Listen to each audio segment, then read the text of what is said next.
All right, welcome everybody. This is the July 2024 meeting of Manhattan Community Board One's Land Use Zoning and Economic Development Committee. I'm Patrick Fennell, Chair of the committee. One of our co-chairs, Laura Starr, is on the line, and Rich Corey, another of our co-chairs, is here in the room with us, as well as CB1 Chair Tammy Meltzer. So we have one item and one item only on the agenda, which is our consideration and resolution of the City of Yes zoning for housing opportunities, citywide zoning text amendment. We have officials from the Department of City Planning, or the applicant, here with us. We have George James, who's our land use consultant for this application. And what we plan to do, because there are 15 specific proposals that we need to vote on and consider and vote on. And there are 4 sort of additional proposals that have kind of come to light that aren't part of the worksheet necessarily, but that we want to consider. We're just going to jump in rather than going through another presentation of what we've been seeing for the past few months and get started on our resolution and what we think about each and every one of these proposals. What I thought we would do, land use committee members, and I think all full board members got a copy of George's very helpful memo, which summarizes each of the proposals and gives some food for thought on each of those. But I thought we might go through each of those and spend really no more than 10 minutes per proposal. Now, there are going to be some in the low density category that don't really impact us as much at all. And so we'll be able to kind of breeze through those a little bit. And we can see if we have a little bit more time for the ones that are meatier and that affect us in the medium and the high density buckets. But we do need to be mindful of time. We have a lot to get through. And I've already started to frame up our resolution with a chart that will look a lot like it did, I would envision, for the zoning for economic opportunity, where there's an indication of which proposal number we're talking about, whether we approve, disapprove, approve with conditions, or disapprove with conditions. And then another column where we list out what those conditions are in a bullet point form, so that it can be easy for the reader, meaning the City Planning Commission, to follow along when taking our comments into account. Also, there's a 5th option, I should say, which is no position at all, but I think we'll come to that position on everything as we usually do. So with that, I would actually just turn it over to George, and let's go through one by one of each of the proposals. Let's summarize what each one is, what it does, and how it might impact us.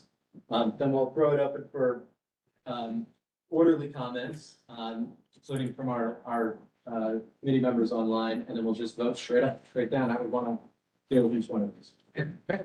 George, take it away. Thank you. All right, the first 4 proposals are the low density. And we'll go through them one by one. The first one is town center zoning. And this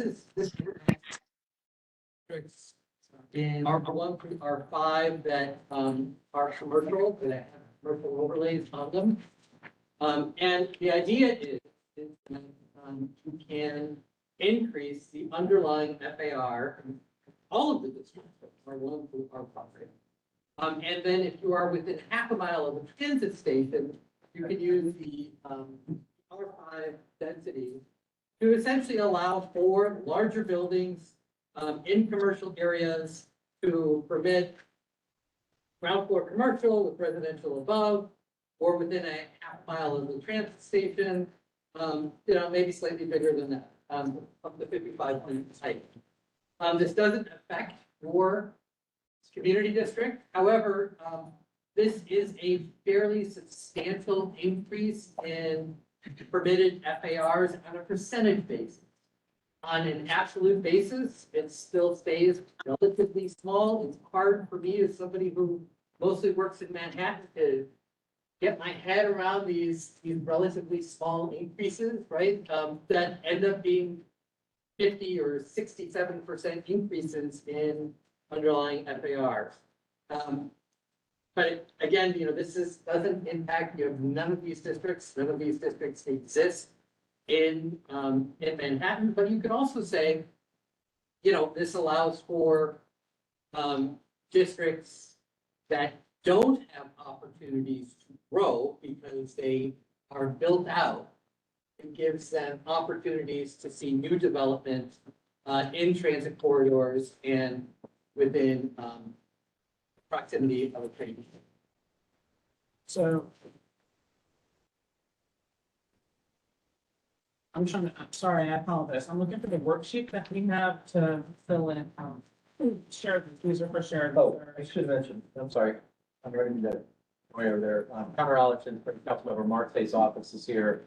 Counter sent around, the council member's office, it's now, counter's analysis of proposals, and how it might impact, your District 1 and, well, Council District 1.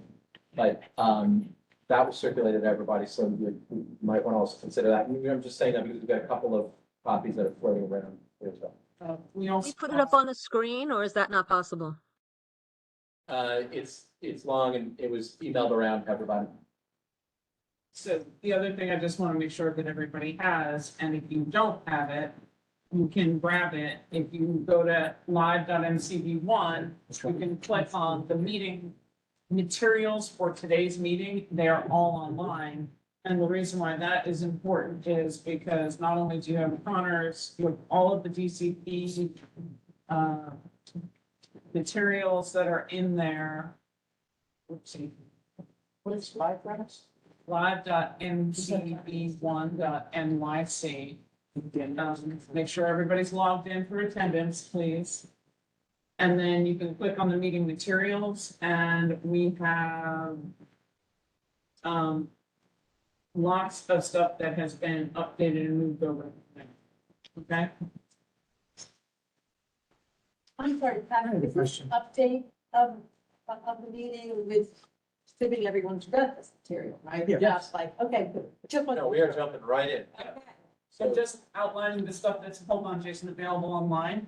So HDC's commentary, Councilmember Marquez, a variety of different things are on there, including what was sent around to the board over the weekend, which were all the responses from DCP to us. So Justine, that's where you can grab this document. We'll take a look at it.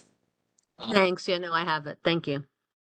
I'm going to go through it here right now. We're really focusing on George's advice's memo and committee member questions, including. I just thought maybe if there's a tool that George has claimed, said is arguably not applicable, and maybe, of course, is applicable as the boundaries of zoning blur into each other and set precedents, can we put those in one thing and then just hit whatever you guys think the order is? They kind of are. So the first four are in the low density budget that Okay. I think George identified aren't really applicable, but still want to give a quick comment. So these will go quickly and then. And don't forget, Jason, for tomorrow, Hmm. I'm required to vote at Borough Board. So On every. I would vote yes, but that's. on everything, each individual one. Without full board. I am doing it based on committee Okay, tonight. yeah, we And did a then lot if I of need to go back and change it afterwards, I'll do so, but ideally it's based on committee work. So we starting with. Emergency Borough Board meeting to Yeah. vote on the city, Yeah. yes. But what's the hardest one?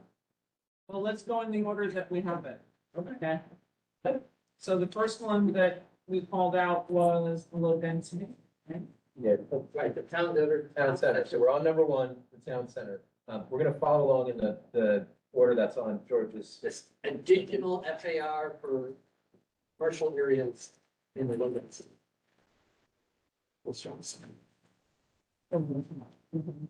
No comments.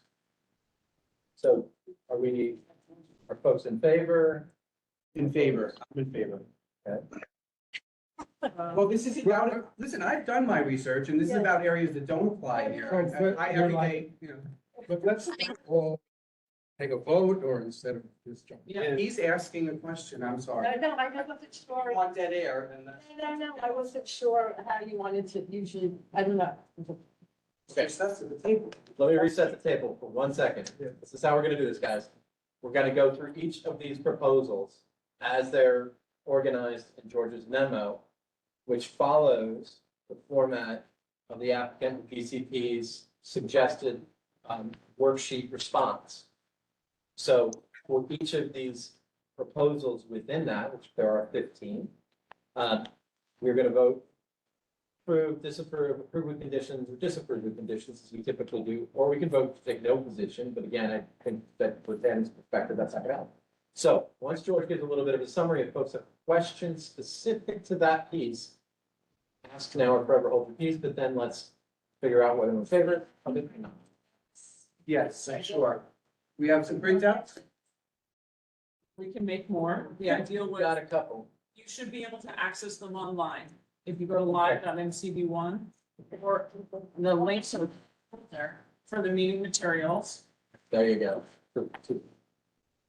Rosa, grab George's memo if you're in that folder. Why don't, you can't share the screen of what you're looking at, though? There's so many documents. There's another, it's titled. George James Memorandum? analysis, George James analysis. Because I didn't see that in what was circulated that was supposed to be on the documents today. Laura, hang on a Yes. sec. Because Zach is not in town, Charlie's doing the best she can. Let me see if I can get everything moved over. It was in the email that was sent out this morning and weekend. It's not on the website, Tammy, because there's nothing that says George. As I said, I heard you. Give me a second. I'm sorry. The city of Yes folder. Maybe I'm not turned on. Yeah, it is in the city of Yeah, Yes that's right. folder. It's GMJA. You can do it. Yeah. All right. Okay, maybe so maybe I have a firewall going or something. Um, Okay, don't worry about this. Can You all guys be have. quiet for a second and let Charlotte and I get there. We will, okay? sorry, everybody, I assume. Nope, it goes back to Zach. Yeah, because I did read through all the stuff that was sent earlier. And there's other stuff that's in here now. Okay. Okay, For board members, if you have access to your email, on Mhm. Thursday, June 27th, Zach sent around an email.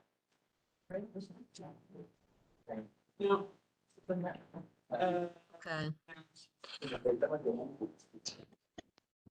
And it's listed, it's as in there, it's COY, City of, wait, give me a second to find it again. I don't. No, for the people who are idiots like me, COYHOCB1 GMJA, that's the document we're looking at, right? Yes. Yes. Yeah. Thank you. And that is in the, that's in there now, but thank you.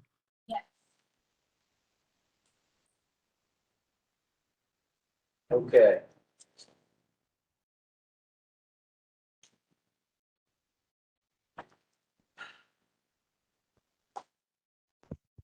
Item 1, baby. Guys, we're getting through it up.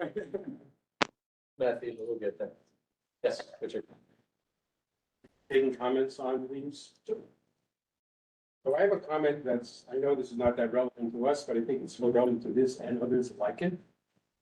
Which is that whenever there's a substantial increase in this proposal, there should be some mechanism to evaluate the impact on the community. Okay, so There here is is- more of a general. Right. Right, not just And specific to the one. city council or some council member needs to understand, services, infrastructure, what's the impact? And how will that be addressed? Rosa?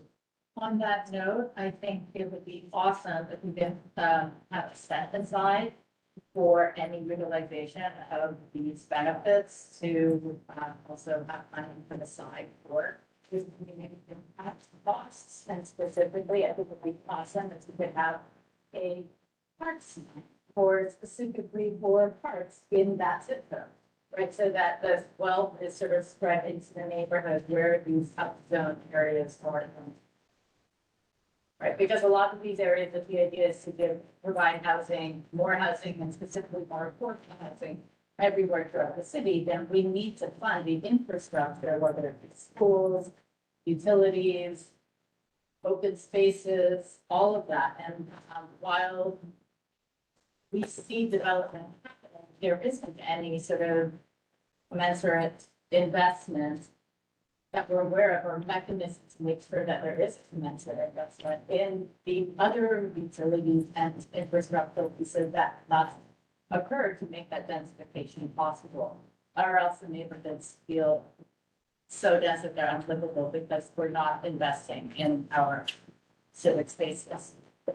So that, putting those 2 points together is a very logical sounding thing that should go into our resolution, I think.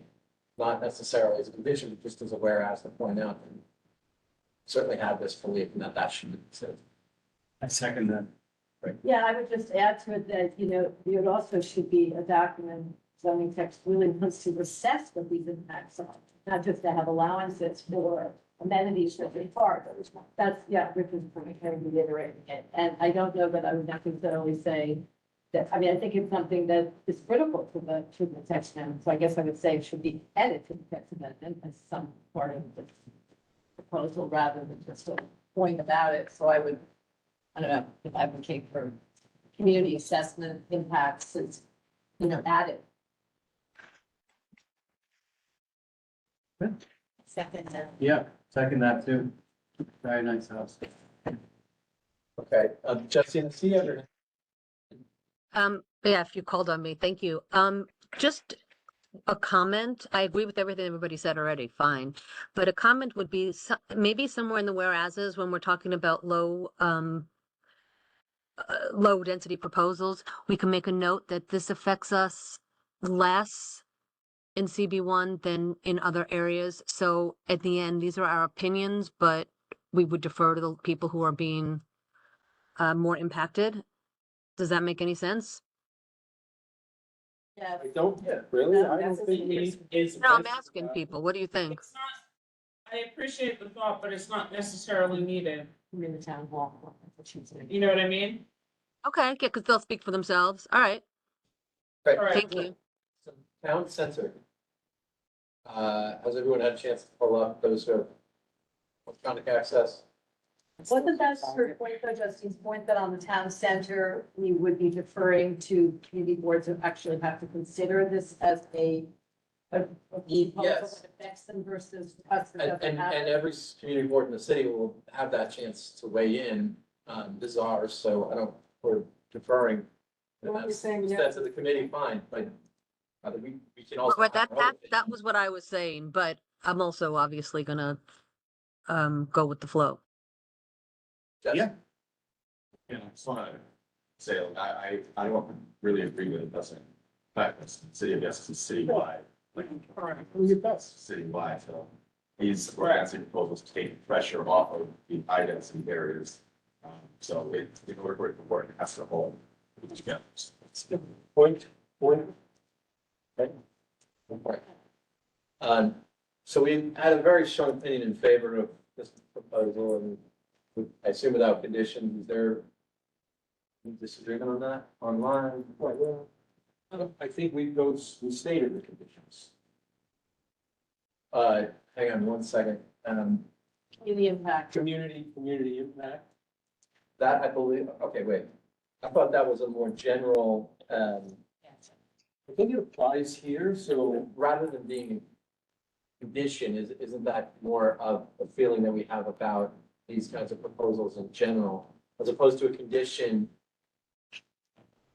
approval or disapproval as to the town center component of it? Maybe we could phrase it as a general condition, or suspect we have other general conditions that would be conditions for the. So I'm just saying, and sorry to be so pedantic about it, but, the town center proposal, sounds like we're in favor, but are there specific conditions for the town center as opposed to? Yeah, it's fine, we don't have that. Okay. I hate that, here we are, on just the first one. But I mean, if, how do you play a general comment versus a condition on this? I don't think this should be approved without some form of assessment of the impact. I would say In general. the entire text of it. Yeah, I mean, for this particular, There is an environmental review, environmental review for the entire proposal. I can't say that I'm expert in it. It's long and detailed. But there was an assessment being had On each of these proposals? on the entire thing. Yeah, on the entire thing. Okay, we never saw that, Yeah, or it's- any summary or anything about it, so we know It is nothing. it is in the file, it is on Zap, it is publicly available. There's been a lot of information that's come out over the past 60 days. And so, I am not expert in it. I will say that it's there, some impacts are, closed and mitigated to the extent right. All right, I withdraw. I know. But we'll still. Yeah, we're gonna make the point. I mean, Yeah. obviously the point of this zoning, these laws is to make fewer discretionary, approval things. So having less EAS because they want to make it able to be done at the level of, you know, whether it's city planning or building. So. And it's unfair that they gave us some EAS that none of us can read and is not our language and buried in some things about this, the impact of this thing, but, I mean, my, original point stands, you know, we should have these things, we're not gonna get them, but they should exist when you. Yeah. I know, okay, just- I know you should here's get them. my one comment about, we started out as a much lower density district when I first moved down here. Flat out.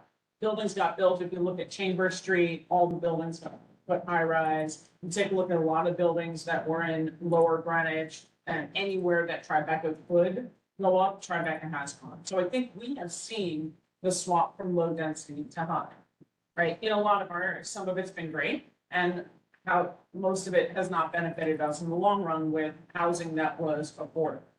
Just saying, but now, but I do think my only concern with this one is it's 100% increase in FAR.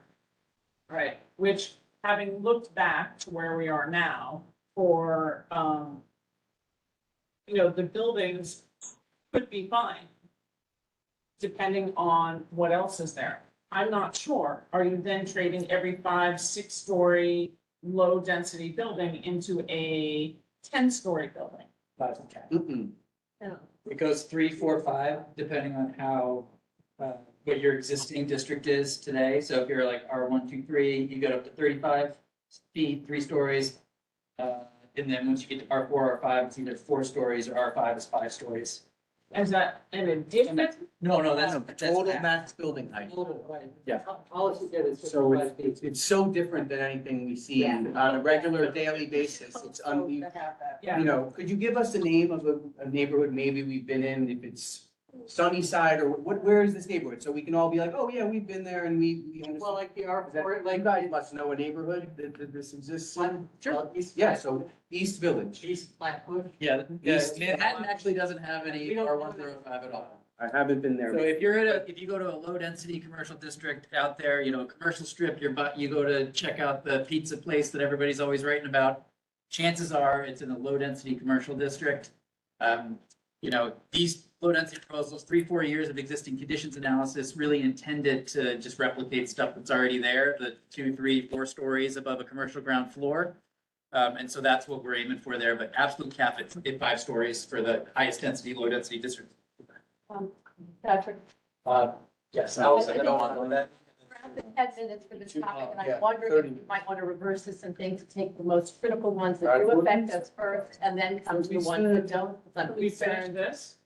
I agree Yeah. with Alex. Yeah. This one's almost finished, I would say, right? We have the general comment that came out of it, which is still stands, right?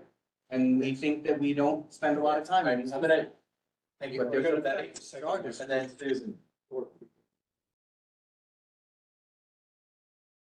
Betty, go ahead and unmute. Oh, thank you. It sounds like a lot of people are making a very big production out of absolutely nothing.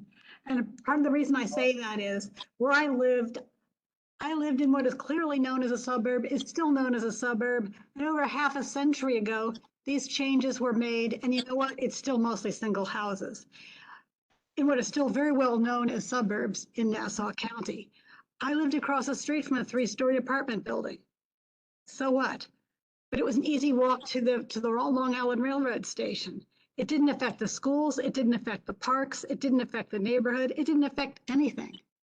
it stayed mostly overwhelmingly single-family homes. So I'm in favor of this, and I see no real need to do a lot of any stipulations or reservations about it. The individual projects, the community boards can take it on as they wish. Thanks, Betty. Susan and then Laura? I just want to make sure that within this, Betty, that the community boards do have a real say in this because they're real issues for people. And it's not NIMBY, it's a lot of other things. And I just want to make sure that that's feasible. That's all. That they have input and that it's not just going to be the Department of City Planning, the blah, blah, blah, that make all the Yeah. decisions without I considering. think once we get into the neighborhoods. high to medium density stuff, you're gonna see that, that's what probably the additions will certainly have some of those proposals. Thank you. Laura? So quickly, I agree with both Betty and Susan, and I think it's really critical that the communities have a say. I also think that, it's important to support this managed densifying of the city because as we have to start retreating from the vulnerable shoreline areas, people need someplace to go. And, so I just think that this is an important form of planning that the city's trying to do. Thanks, Laura. And I guess Sammy had a good idea, if we can ask our friends here from the DCT, if there are any of these proposals where there's built-in, community board feedback process. In other words, it's not just all certifications, qualifications, where there's no, notice to community board is one thing, right? But, meaningful referral for comment, some time to comment, in any single one of the proposals would be viewed more favorably, sure. Right, I mean, the main proposals, I would say, are as of right. We're talking about town center, TOD, ADU, UAP, conversions. Those build on existing as of right frameworks and would not go through a separate public review process. I think a little bit later, once we get into the weeds, we'll talk about some special permits that we're proposing to make authorizations. Community boards are still part of that. Council members are not. And so that's what we're talking about, but the main ones are as of right. Looked as well, but. Main ones are as of right. CBs would not see them again. Okay. Okay, so let's move on over to the transit-oriented development. George, can you give us? So yeah, so the transit-oriented development is very similar to town center zoning, where it essentially gives additional FAR permit 3 to 5 story apartment buildings on lots that are at least 5,000 square feet.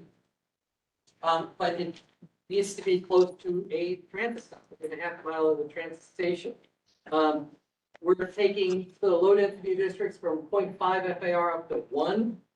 So they're doubling, heights going from 21 feet to 35 feet. At the highest, it goes to 55 feet, just like in the town center zoning. And, when we look at recent neighborhood rezonings, a lot of them have been along transit lines where these rules would apply. And so you can say, well, we were already doing this in the neighborhood rezonings.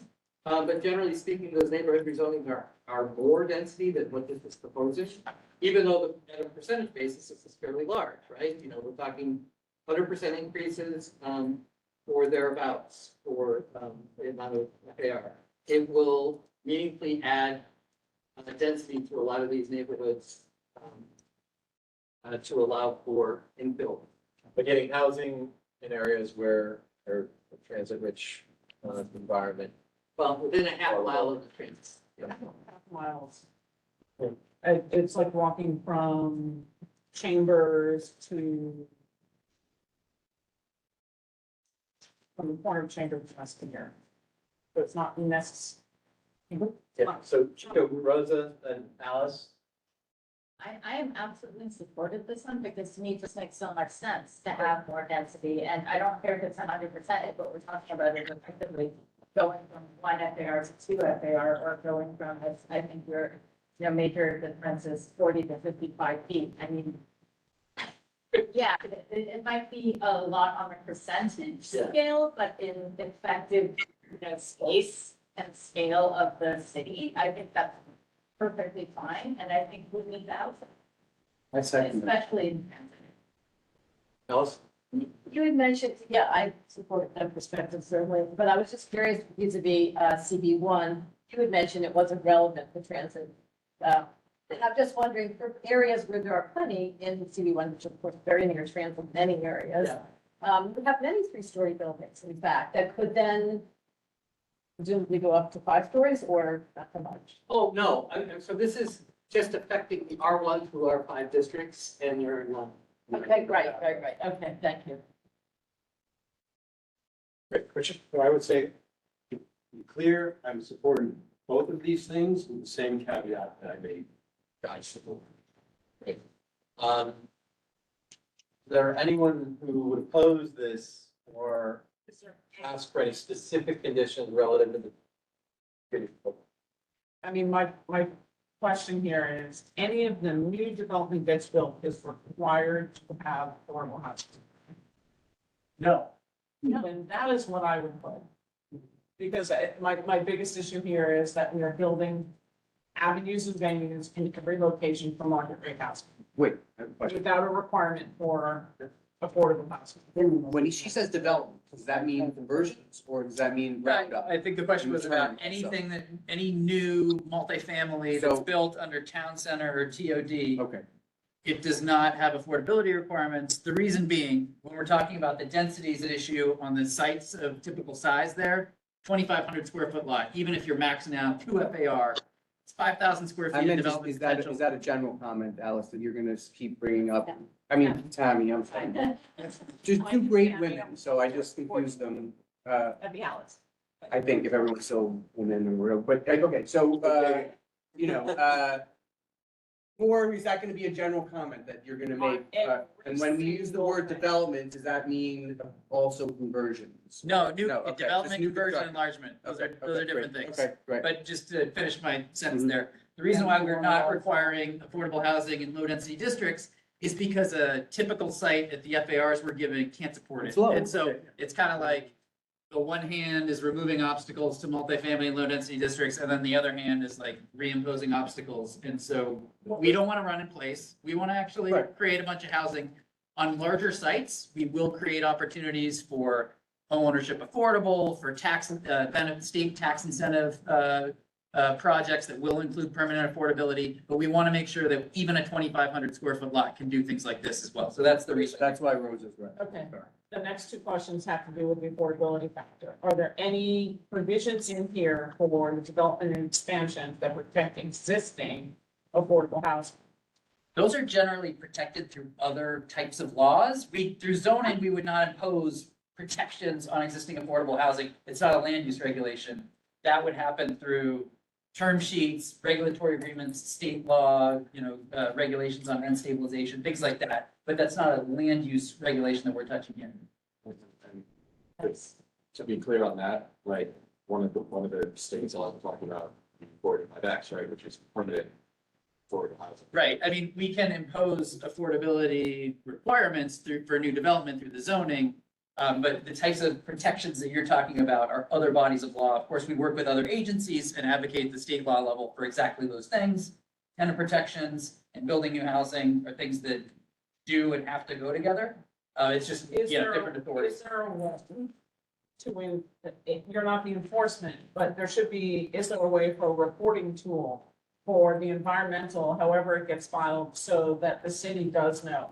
Because there are buildings, even in Battery Park City, that were supposed to be saved for housing. What they did was construction around the affordable housing units, making it, and they were affordable as long as people were there, making it impossible and impractical to live there.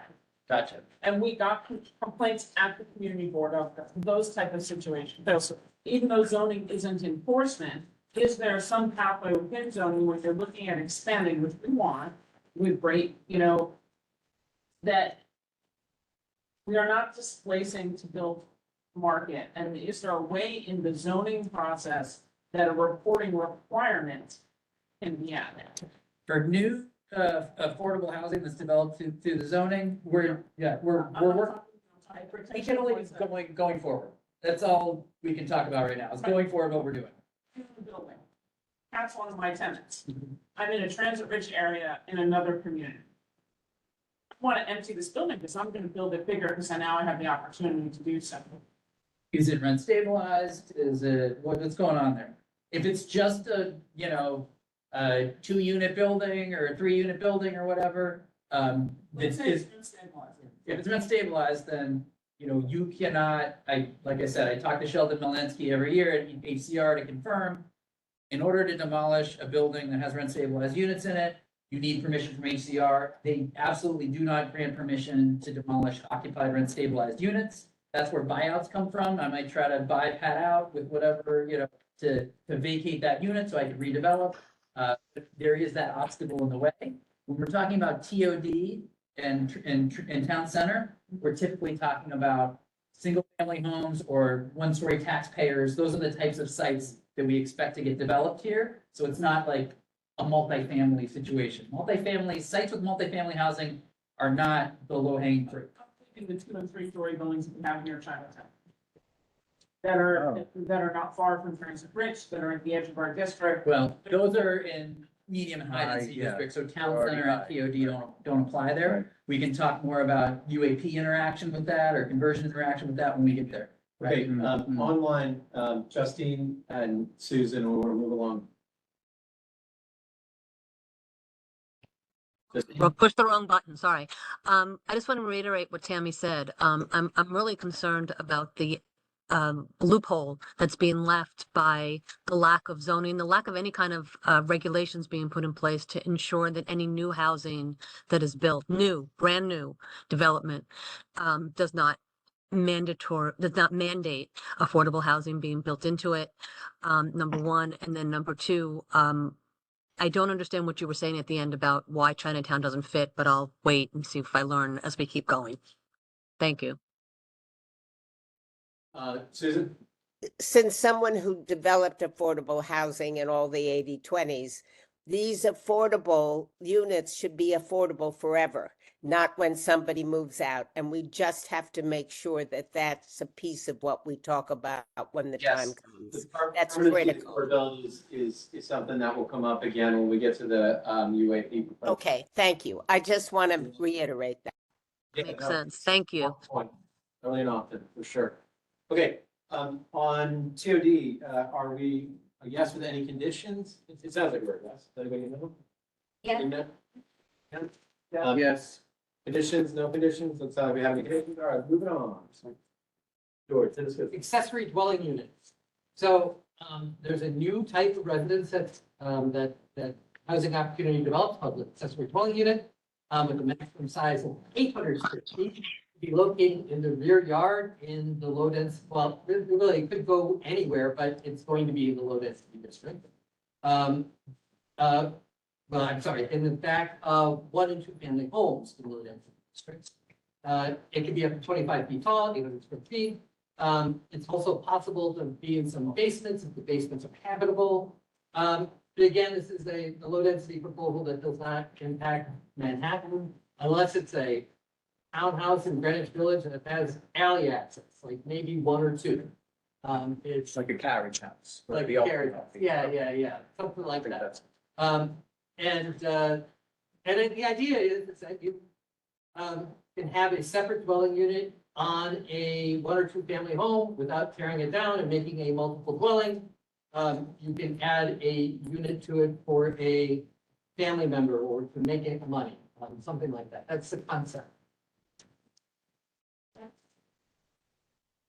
Okay, let's go around. Gerald and Allison. A question for George. You mentioned here about attics and possibly basements. If it's an accessory dwelling unit, how is that possible? Does Well, it need if to have if separate the basement- entrances. Right, if the basement is legally habitable, meaning like you can occupy it, not a cellar. You could, in theory, convert it as long as state law allows you to. It's gonna be hard to do basements, as separate units because there are state laws and problems here, but I know the city is trying to get relief for those, and there's some pilots that are going on. But so the zoning is set up so that it can take advantage of that if these changes come down. Really, that's. But I mean, an attic, how would an attic be considered an accessory dwelling unit at that point? Like what would need to occur to have an attic become an ADU? That's a fair question. It's a design question. John, do you want to take this one? Yeah, I mean, it would have to comply with other relevant provisions of building code, housing maintenance code, and state law, MDL if it's 3 units or more, if the ADU is a 3rd unit. But it would have to have, for instance, separate means of egress, things like that. Alice?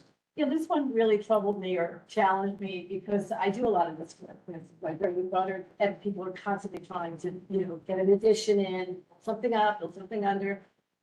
And in this particular case, the ones that are actually taking over the lot, I really don't understand where city planning is going with this. First of all, these are all fancy, what I do, luxury, no grandmother moving, but generally taking bigger kitchen, the bedroom for the 3rd child, all of this sort of thing.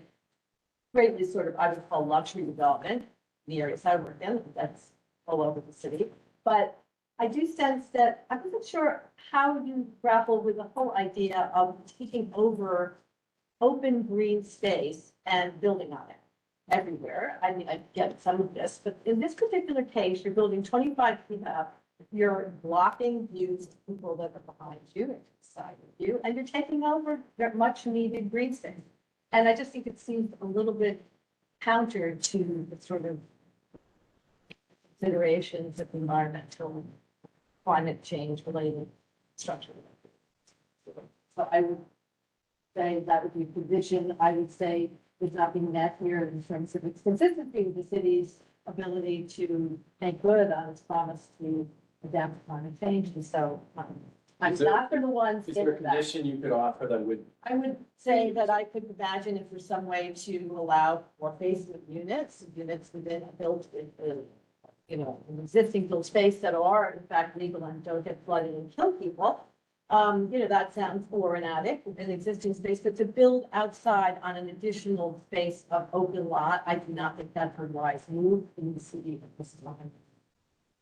For that, I guess that would be the caveat. No, not to be outside. That would be me, but towards that. Alice, let me come back to you. So we do decide that condition that you help me articulate exactly how we put that in a real type 1 sentence. Rosa, then Tammy.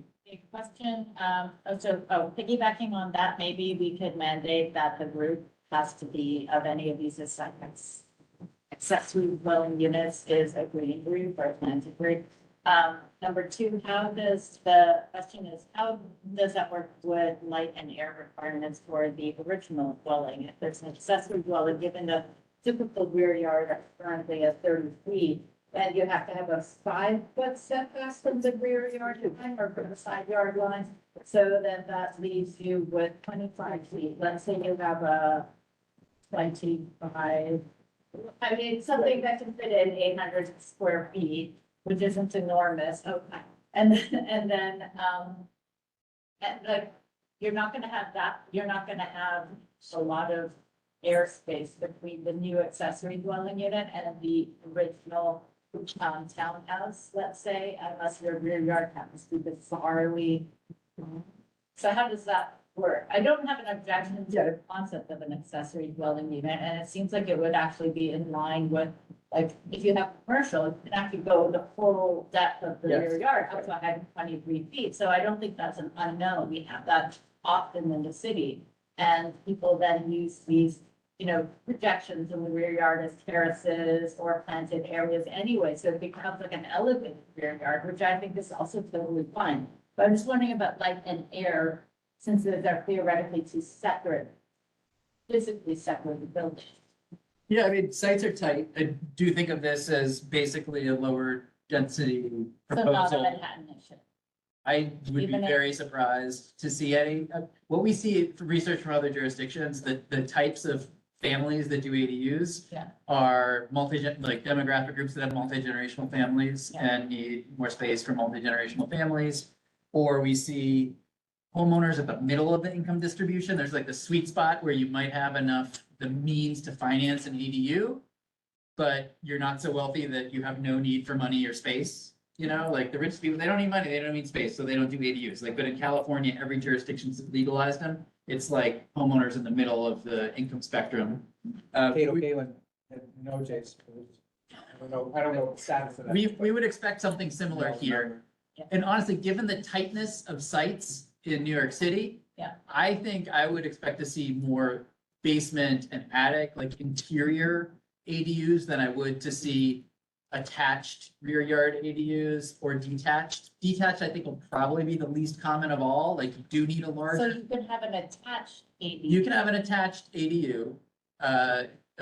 You can bump that out into the rear yard. If you're detached, you need 10 feet of spacing between the main dwelling unit and the accessory dwelling unit. You do need to be 5 feet from any lot line. The 2 stories is really to enable ADU above a garage if people are, if and when people are doing that. But we don't expect to see somebody trying to do 2-story, 800 square foot ADUs. We do expect ADUs to be smaller typically than 800 square feet as well, again, in deference to the typical lot sizes in New York City. That's what our analysis has shown. But if we take that Greenwich Village townhouse scenario, where you now have the ability to, from the main house or the original house, extend out into the rear yard. For that, you need to do an attached rear yard, you need to have access to the front. FDNY will not allow, there are laws that prevent you from doing anything in the rear yard that doesn't have street access for fire reasons. So that's another reason why you're not gonna see it in townhouses. Has its own means of egress. Yeah, you gotta have 8 feet of access into the rear in order to do anything in the rear Okay, so yard. that takes Manhattan out of the. I mean, you could theoretically. But if I may answer one of your questions about lighting. Yeah. Because one of these, big part of this proposal, to your guess, is changing the rear yard requirement from 30 feet to 20 feet. Right. And the accessory dwelling unit is what's considered a permitted obstruction within the 20. Right. It's detached in there. We have other permitted obstructions that we allow in yards, so garage. Right? We allow a garage. And you mentioned the 1-story commercial as well in the commercial district. Yeah. We have, those that are permitted now. Yeah. This is an expansion of the permitted obstructions and also a lessening of the rear yard.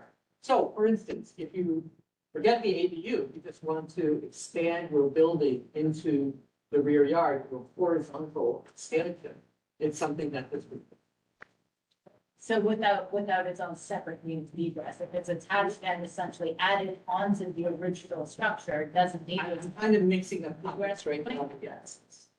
Yeah, I mean, So basically ADUs, they will take advantage of the existing yard regulations, existing FAR regulations. We're not like doing, here's special FAR that only is allowed for ADUs in low density districts or things like that. They're meant to be accommodated by the existing height and setback and FAR rules. Yeah, apologies, but my brain's just trying to understand this. So if I had a townhouse and I wanted my mother close by because she's old and frail, but I don't want to actually see her ever, then I could have an ADU built in the back that's attached to my townhouse. She could go through her own hallway to get there. No, you're shaking. your head. Again, if you want to have an ADU, you need to have 8 feet of street access to the front. Okay. So even if it's attached to the original thing? Yes, even if it's attached. You could do a guest room. Right, Tammy? In your unit. All right. Right. But All it right. wouldn't qualify as an Tammy, ADU. then we're gonna wrap this one up for a vote. You leave it alone. Yeah. You have people online. All right. No, we're good. ADUs and historic townhouse Says it's in and historic buildings. 1 or 2 buildings. That's one of the questions. So one of the concerns that has come up that been brought to us is the change available and how that would be seen. Do any of these changes, are they going to all be required to go through LPC for approval? I mean, if you're in a historic You have district, to. then you're subject to LPC just as you are today. If you're a landmark, you're subject to LPC just as you are today. I sat next to Mark Silverman, general counsel at an HDC event, and that question came up and he just said flatly, doesn't change anything. Great. Is there any community board review? You know, I'm gonna ask that at every one of these. I mean, yeah, all these, for ADUs, it's intended to provide an as-of-right framework, so there would not be community board review beyond the general proposal you're looking at now. So there are no community board review and any changes to the yards and everything has no input from any of the neighbors around or anything like that. Yeah, if we change the regs as proposed today to enable you to do the, attic, basement, attached rear yard, you'll be able to do it. You will not have to ask permission from your neighbors. Just as today, you can do what the zoning says on your lot. You don't have to ask your neighbors. Okay. So Alice, I know you were gonna offer a condition, but it sounds like we are okay with this, having vetted it. I'm not. You're not? I'm not okay with the idea of accepting the ADUs as being separate or attached buildings taking up 25 feet high. I mean, I think it's a recipe for disaster. I'm countering work I would get saying that, but I do not think this is, I think that I would want to have it say that I'm not agreeing to the non-attached or the attached rear yard additions for the reasons I stated. And many others probably in terms of things, but we get very compromised. I mean, I see this happening where it is very much in Manhattan, and it can happen here, and there's plenty of spaces where you can have that lane to go back to one of these things. Basically, it's like another little house on your property. And it's generally for very well, but these things cost hundreds of thousands at minimum and up to build. So I don't know who's building these, poor guy out and maybe, but I think we have to look at it comprehensively. And I would just say, let's start with basements and attics and, not maybe attached rear yard and attached. That would be my So vote. are you a firm no or a no with condition? I'm a no with conditions. Okay. As I mean, I think we, just going forward, it's fine, you guys anticipate nobody's gonna do this, but my anticipation is that everybody's gonna grab every single square inch, just like every Yes. other person. So plan for that. Yeah, And that's let- what everybody thinks about everything, that you change the zoning and it'll be 100% take up or whatever. We have never seen that with any zoning change in the history of the world. We haven't seen this with ADUs in other jurisdictions. We expect a fraction of a percentage point take up per year.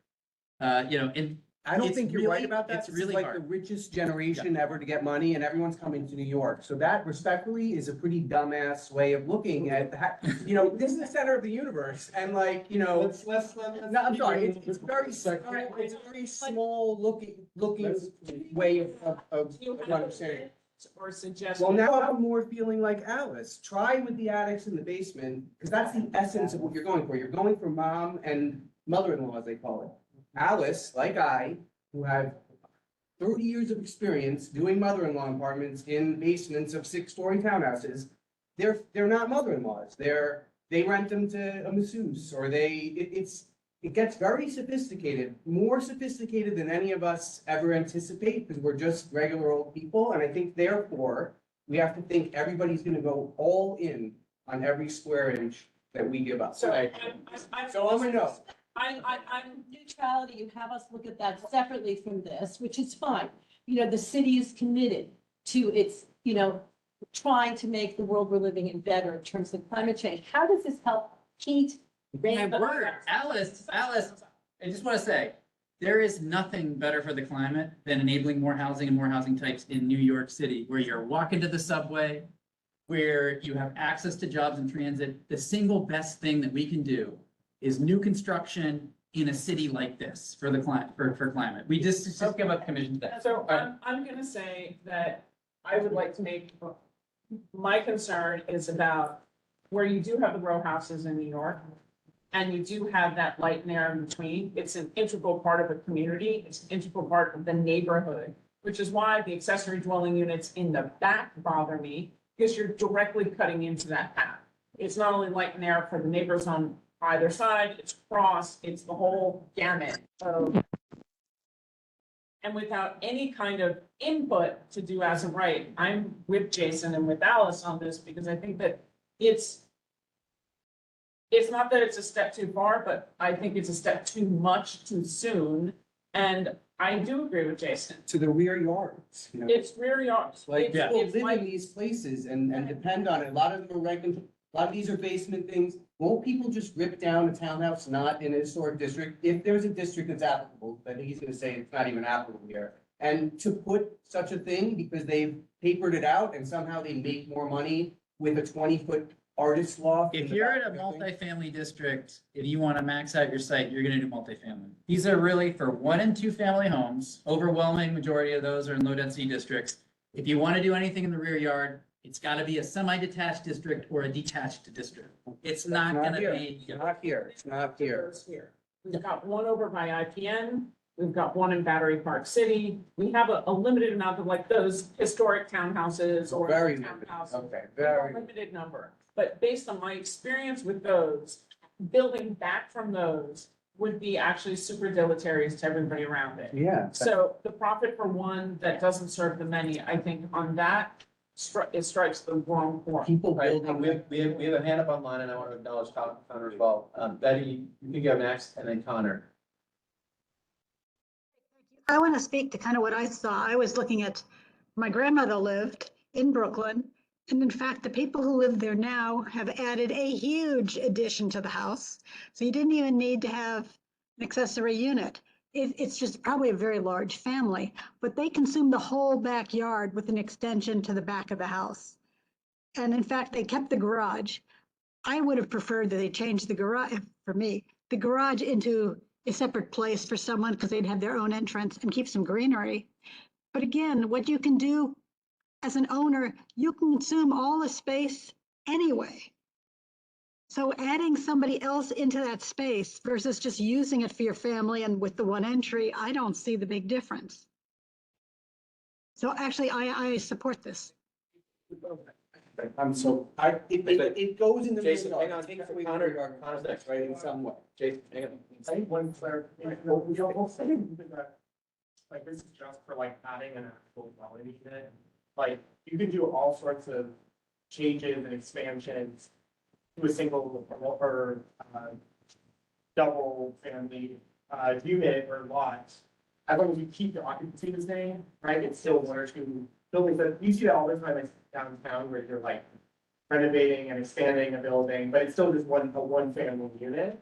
And I think that's something that this is not affecting, so I feel like it's important that this is just considering like adding an additional dwelling unit to such this part of the proposal. I think that's important, just because like a lot of these renovations that we see, that I think people are bringing up are not adding dwelling units, they're just renovating buildings. But the other thing I wanted to add is like, when we like what a modification is is if the worry is how it's going to impact some of these places that it's not intended to impact, because it's like not predicted to really happen unless you can recommend something that would actually tailor it to the places that it's meant to go anyway. So like right now, if there's no district restrictions, it's everywhere there's a 1 or 2 family unit or lot. And so you could just restrict it to low density districts, like just say like, okay, just, only happens in R1 through R5. If that's like an issue. Because there's already enough density, 6 to 12. Also, the built environment of single and 2 family lots in R1 to R5 is completely different. Like it's all detached, you have much larger lot sizes. Like adding in the rear yard is not gonna like block anyone's light. And so it's like, if the issue is with like, in a brownstone that's technically a 1 family unit, like how it's gonna impact that site that's actually surrounded by a bunch of other people. Like, then you could just restrict it to R1 to R5. Whereas like the FAR is already like 1. So you're not, it's not like everyone's on top of each other. No, I think that's nice. What I want to try to avoid is the idea that people are gonna build 20-foot tall things in the rear yards of properties that may not be as close as we are used to in Manhattan core, but that really could affect the light and air that's given on other people's properties that surround them. And for me to even speak on that is absurd. I don't live anywhere close to these neighborhoods, but I just imagine everyone then putting up their 20-foot tall things, because everyone's flush with cash, even though no one thinks that, and suddenly we've made a big change. So I'm kind of like, I don't even want to weigh in. Personally, I think I can't even, I don't know the areas. When I think about it here, it makes me a little bit worried. It's 800 square feet max though, right? Yeah. So I mean, it's not like 800 square foot footprints. It's 800 square feet max. But you can have a 2-story, What is that, 20 by 40? We expect That's that. a 2-bedroom apartment in Manhattan. Yeah, that's, Oh, I'm just grandma where I live in 400 square feet. And it's, I'm trying to move this piece to a vote, but, obviously, strong opinions in the room, are there strong opinions in favor of this from the committee members who vote in favor of this? Straw polling it, it does the Provision as outlined, right? Well, that was just an idea. I like it. limiting the districts, I like that too. You could hone it so it doesn't apply to places that it's not predicted to happen anyway, and where you see all these. it's not really intended, I think. I think. Smaller. Right. I mean, we, So just restricted to. Just one more question. Could you just explain how this would prevent somebody who lives in a townhouse in Manhattan, who has a wide lot, space to make to move back to this new building in the back lot? Would this happen in Manhattan in a townhouse? so it's a 1 or 2 family home in a multifamily district, they have 8 feet of access to the rear yard. Right. They could, but if I were you, I would not worry about the ADU thing, I'd worry about all the other allowances if you're in a multifamily district of what you could do with that site. Like, I think Connor's right, like, so much can happen on a multifamily site that just has a 1-family home on it, that this doesn't add to your worries at all. Let me tell you about those townhouses in C64 district, in Harrison or whatever, it's like, you can do, enabling ADUs is not gonna add any risk to, in the rear yard there. Yeah. Connor, could you articulate what that condition would be like in one sentence? I was just saying, right now, it's restricted to 1 and 2 family lots, properties, but in any district. And the vast majority of those are in low density districts, and that's just where they're saying it's targeted for anyway. So you could just also add, you have to be in like R1 for R. And so that would be. Wait, and you have to be what? I couldn't understand what he just said. Have to be in low density districts. So even if you have like a 1 or 2 family home in CV1, it's gonna be in a high density district, so it wouldn't apply there anyway, like that. Okay, So that's an approval with conditions. that would be an approval with conditions, but look, as with, zoning for economic opportunity, we're building consensus, and we're not gonna necessarily have full agreement on each and every one of the proposals in the way that we vote, but I would assume, Allison, Jason, you're. I've split up 1,000 times. I'm going with the approval in the room. I just think that it's not applicable. I know I've discussed a lot of this. Sure. Of my- I was just gonna say, if there's a condition that might kind of draw you into the consensus group a little bit. I'm a yes on the consensus. Doesn't really matter, just as majority is. That's fine. Yeah. All right, Well, take the vote.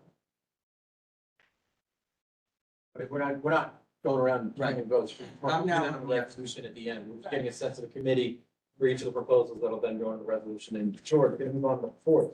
So district fixes, that's a shorthand for changes to all the low density districts which haven't been covered by these others. And essentially it's a series of changes to lot size, lot width, FAR, height and setback for all the low density districts. And these are smaller increases. We're talking about increases in the R1 district from 0.5 to 0.75, 0.6 to 0.75 in the R3. And heights up to 35 to a maximum of 45 feet. So they're essentially very similar to what we just been talking about the first 2 anyway. It's just that they are lower increases and they're not related to transit. Just a minor correction, we're not proposing any increases in heights there. If you're 35, you remain 35. There. But adjustments to FAR. You're right. Yard regulations. Sorry, thank you. No, that's fine. Adjustments to FAR, yard regulations, perimeter heights from 21 to 25, but overall max heights will remain at 35 on that I think one. the R5 goes to 5 feet. Okay, comments and thoughts on this piece? Okay. All good with it? Approval, any conditions, not hearing any? All right, let's now move on to. Right, universal affordability preference. All right, so this replaces, this is the affordable housing program in housing opportunity. It replaces inclusionary housing, and then the optional R10 inclusionary housing bonus. It typically provides, well, in this community district, it provides 20% additional floor area. And that is optional, and developers can build 20% affordable housing with that floor area. It says 60% of AMI, and it is permanent affordability and supported against the deed. And the way it's designed is that developments that uses the 485X tax incentive can also use the UAP, and the affordable housing that qualifies for UAP also qualifies for 485X. It'll be a nice incentive. It is modeled after the ARIS program of Affordable Independent Residences for Seniors, which was something that was modified and adopted in 2016 as part of voting for quality and affordability. And, you know, the ARIS program wasn't used all that much. And so there is some concern about how much this would be used, but since the state legislature did pass 485X, which is a tax incentive program, there is some thinking that for rentals, certainly, you will see people using this because they can't use the 485X program unless they provide some affordability. And that same affordability that essentially get paid for by using UAP.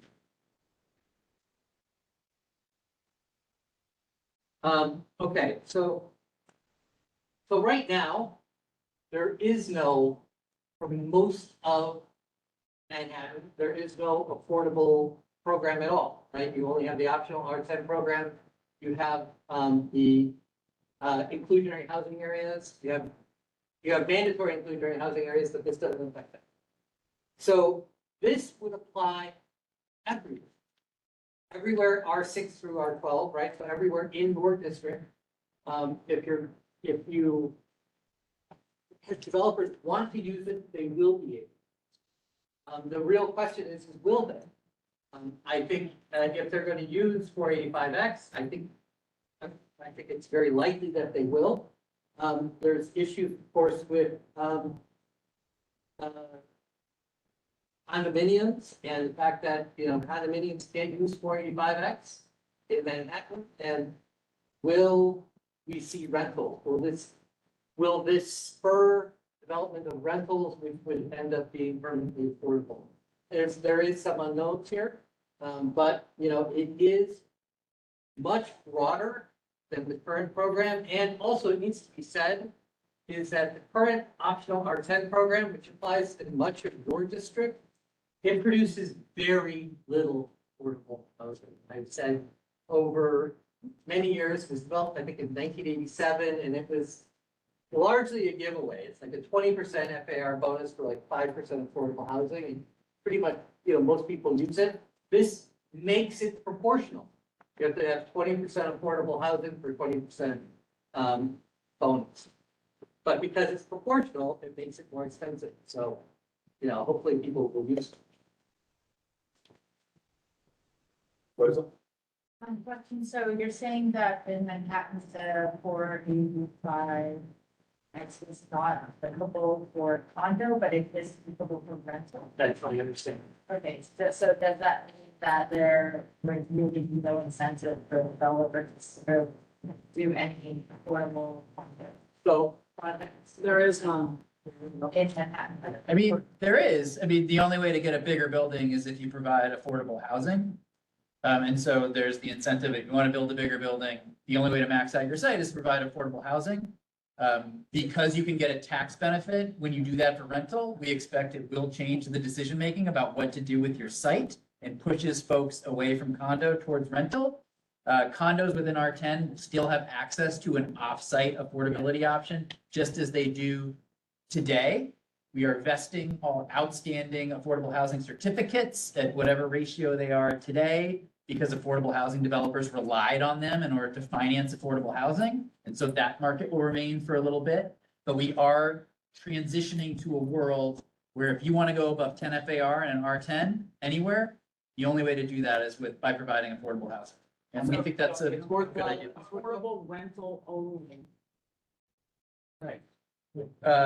Typically, it's much easier to provide affordable rental housing than it is affordable homeownership outside of lower density districts for like 12 to 15 unit developments. But the zoning does not preclude affordable homeownership. It's just it's really hard to provide, so you don't see much of it. And it's Related to that is if you do have a proportional, so you're allowed 20% more, but all 20% more has to be devoted to affordable, then is there any, are there any regulations or rules in here basically saying that it's not a separation of corridor or sort of bottom versus all market rate high reviews and, et cetera, up top? Yeah, exactly. A mixed income development is subject to distribution requirements. You have to have affordable units on at least 2/3 of the floors. You can have no more than a third of the units on any floor be affordable units so that you get a good distribution. Okay. Corridors are not permitted. And then we added additional language in the zoning to give HPD more authority to seek out anything that would potentially stigmatize residents of the affordable housing so that they have the ability to say no when they're looking at affordable housing applications for particular developments. And just to clarify a couple of things there. Yeah. So there's an optional R10 program to do offsite affordable, right? So currently, you don't have to have affordable in the building, you put it offsite. This housing opportunity maintains that option for the next 10 years. And then after that 10 years, it's got to be on site. Now, the corridor, can't do a corridor, but you can do a core building. And we sometimes see this where you have a condo building, and then right next door to it is a small rental would be important. That's Right, different. there's different, there are different buildings on the same zoning line. You can do that, and that's purposeful, that's a purposeful decision, because you can't, it's really hard to do, or it's almost impossible to do affordable housing in a market rate condo building, and it's easier, much easier to have it in a separate building. You can have that separate building next door to it, and that's gonna be, again, that's a purposeful decision.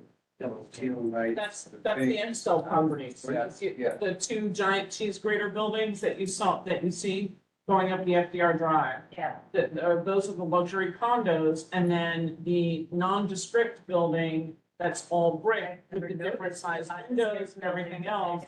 That is the affordable housing. Okay, Justine, you online, you wanna unmute? And Thank you. that- Thanks so much. Yep. So I have a couple of questions, but first with the affordability for the rental units, number one is another requirement that I think we should put in there. Beyond no pour doors, we should have sizing requirements so that the affordable housing units are not markedly smaller than the luxury units.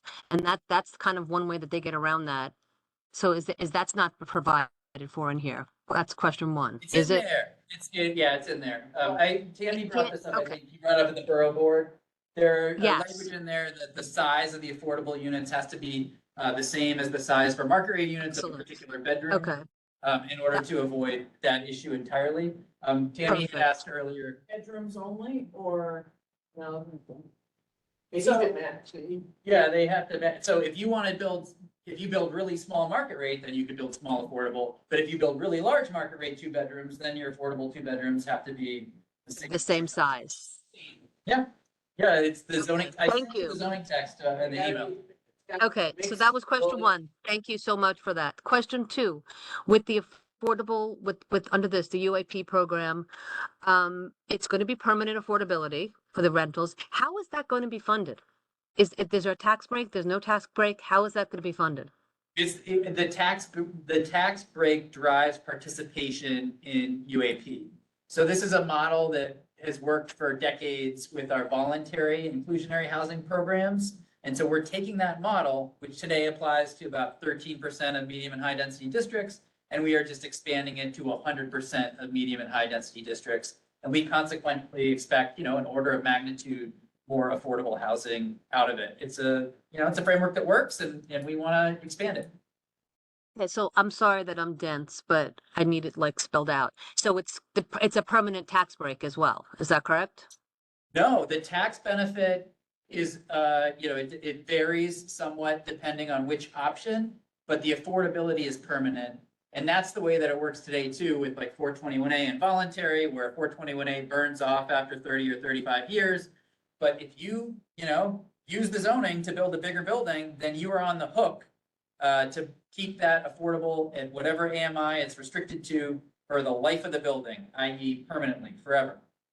That's excellent. Thank you. And I'm happy to hear the way you're saying that. That seems to make sense.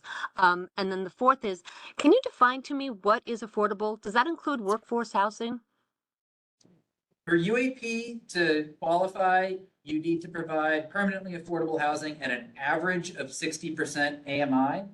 The existing voluntary programs create units at 80 and only 80% AMI. We're driving that down to 60 and then enabling income averaging so that we can get a range from, we expect 30 to 90 roughly. There is an absolute cap at 100% AMI. We have heard from some lower Manhattan community boards that they would like to see higher AMIs.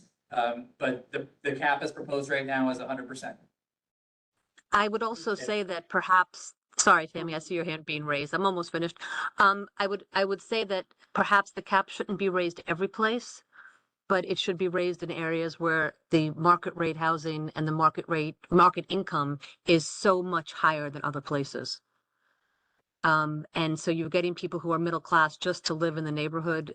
Their income has to be so much higher than other places. So you're correct. In Lower Manhattan, 100% of AMI is not going to be affordable. Maybe it'll get workplace housing. Maybe it won't even get that. But okay, thank you. I'm done. Thank you, Tammy. Now, thank you for patience. Thank you. What's the tier number with it? Can you rate me? 3. Explain the light. So you can do 30, 60, 90, you can do 40, 60, 80. But you can't have more than 3 different AMIs in a given project. So we don't want to drive HPD crazy. But they have to average at 60. They got to average. It's weighted average based on the amount of floor area. So there's no real way to game it with larger and smaller units or anything like that. It's based on the floor area. Sorry, So- I can't. Thanks, John. George and then me. George, you had something you were gonna? No, well, I mean, the only thing I would say is that income averaging is something that people have been asking for a very long time. And this is a good thing. I think that most people who are affordable housing advocates, because it allows you to reach at least some of the levels that are deeper, as well as, some that are higher as well. So that's, people have been talking about it and DCP listened to it. Is there, I have someone for our area for CB1 who would advocate for a higher cap of 100 and would also advocate for a raise to the 60 average. Because it's extremely difficult based on buying an apple in the neighborhood for people who are on the lowest of lowest levels. We want to encourage them to come in, but if you can't food shop and you can't sustain a way to survive in the neighborhood, because even the coffee cart charges double in Lower Manhattan than they do out in Queens. I was wondering if there was any consideration, I would want to ask for CB1 that the cap be raised. If it's still 3 tiers, it's still 3 tiers, I get that, but can 60 also be looked at based on neighborhood? Is there an opportunity that DCP would look at that and say, for a higher, that would be a possibility? I mean, if you provided that as feedback, we would look at it. I mean, we have not heard, typically, feedback is always folks want AMIs to go lower. I do, but the concern I have is we're not doing anything for the moderate income families of New York City. And we're not doing anything for home ownership. So the only place if you are a low income, you get back on your feet, you're in affordable housing, your options are stay there forever or leave the neighborhood. Because there's not enough growth in your ability to stay in any one neighborhood. And that's not good for the schools. Schools are a 12 to 13-year process in Manhattan, and having moderate incomes, I think, in the neighborhood is very, very sustainable building for longevity in neighborhoods. So that's where I'm trying to go.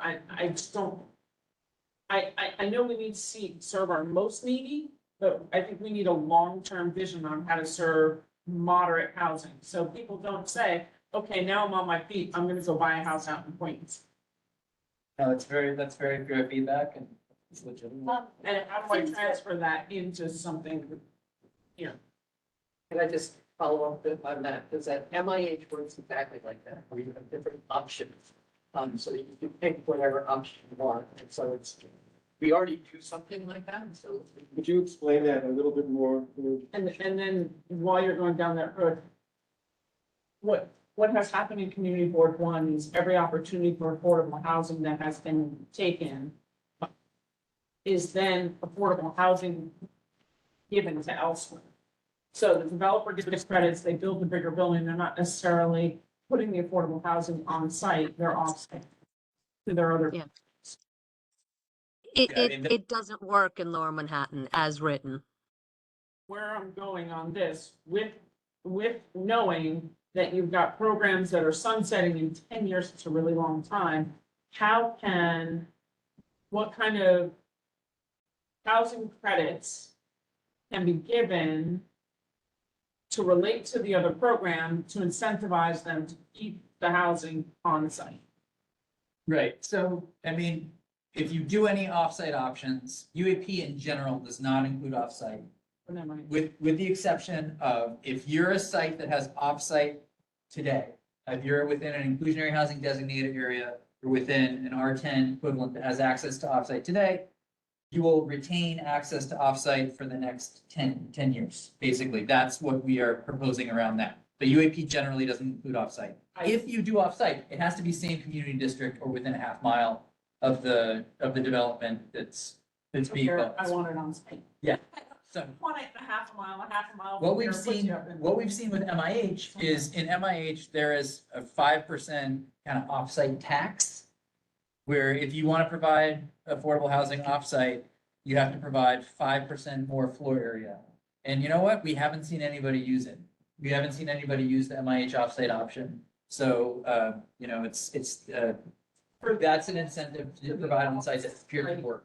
How can we get that offsite 10-year thing with this to be incentivized to keep on site, to make it more tenable for them to keep it on site? One of your comments could be that the sunset should be 5 years as opposed to 10 years. But having a sunset is reasonable because people are buying these certificates and doing their plans, and development takes a while, but you are right that 10 years is a long time. How would that help, George? I don't understand. But the question is, where in this proposal does that go? Does that go under MIH? Oh, does that go under UAP? That would be UAP. That's a carve out in UAP right now. Again, as John said, if you already have that option, you get to keep it for the next 10 years. And one of your comment may be if that's too long, then short. Yep. Okay.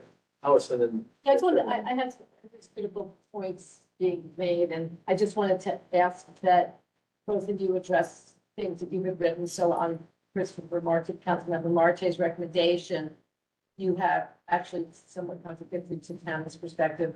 For each MIH option, deepen AMI averages, increase the percentage of affordable units per development, require a greater percentage of deeply affordable units per development, and increase the number of allowed income bands to ensure a range of lower income free targeted.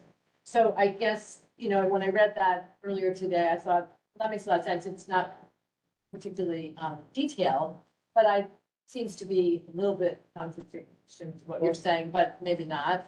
And then, well, go ahead. And then I have one for George on this. Yeah, I mean, I think that's also about language, because I think our biggest takeaway on UAP is like, that's great, but like, we should be talking about language.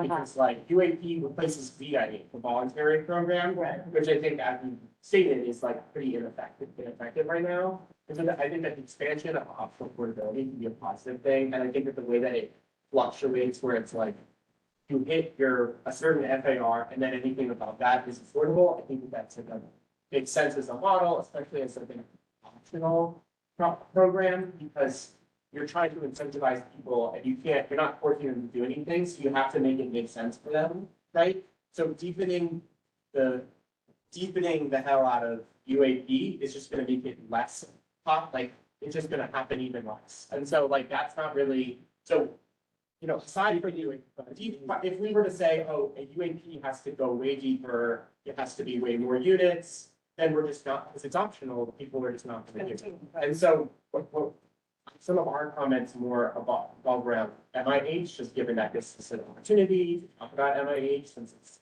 a housing text amendment, and with MIH, MIH is map only. So every time you map MIH, it comes with a bunch of other changes. And so sure, like you can, like, if you create an MIH program that provides deeper affordability, more units, you can adjust, you can accommodate for those changes in the rezoning that it's upon. So it's all in the future, like, but this is a text amendment is where you have to actually change the MIH program itself, the language of the program, and then later is when you map it and all the other zoning things that happen, like all the upzonings that usually happen, or whatever changes that happen with MIH once it's done. So this is the opportunity from our perspective to actually change the program itself, so when it's mapped in the future, it's more effective. So I guess like that's just to say like those are all about MIH, and I think that the way you talk about MIH changes is very different from an OPRO program, because in an OPRO program, they have to choose to do it. So you seem to be supporting of UAP, but you are looking that, you know, just I think most of our comments have to do with MIH, yeah, like UAP, I think, yeah, like it's honestly, like I think, you know, because it's an optional program that extends it everywhere, and I think like, because it keeps FARs the same, like basic FARs the same, and then it adds bonuses for the option of affordability. Like, I think that is a pretty straightforward program, and, you know, and the 60%, I think from our perspective, like the way that the averages are set and then it felt good. So just another question to George on the same topic, if I might, is just that you said one could argue that if UAP is adopted, it would move New York City further away from affordable housing requirements in every development. And you note that it's a policy that would codify the concept that affordable housing is optional and would be contrary to the concept that affordable housing should be required. But then you recognize, you know, important. I just wondered if you could amplify your perspective. You know, it's a policy question, you know, Yeah. other jurisdictions have this requirement of 10% affordability in every development. That's it, period. That's not the solution that's been proposed. The option is, the solution proposed is some higher number optional. And then you reward it. Typically, the 10% requirement that other jurisdictions do, you get no bonus, you get no high increase, it's just saying just have to do it. And, you know, the argument against that is that, well, what it does is it slows down housing development by making housing more expensive. And so you get less overall housing. That's the argument against it. The argument for it is, well, you know, every development over, I think it's, you know, sort of small 5 units would have some amount of affordability.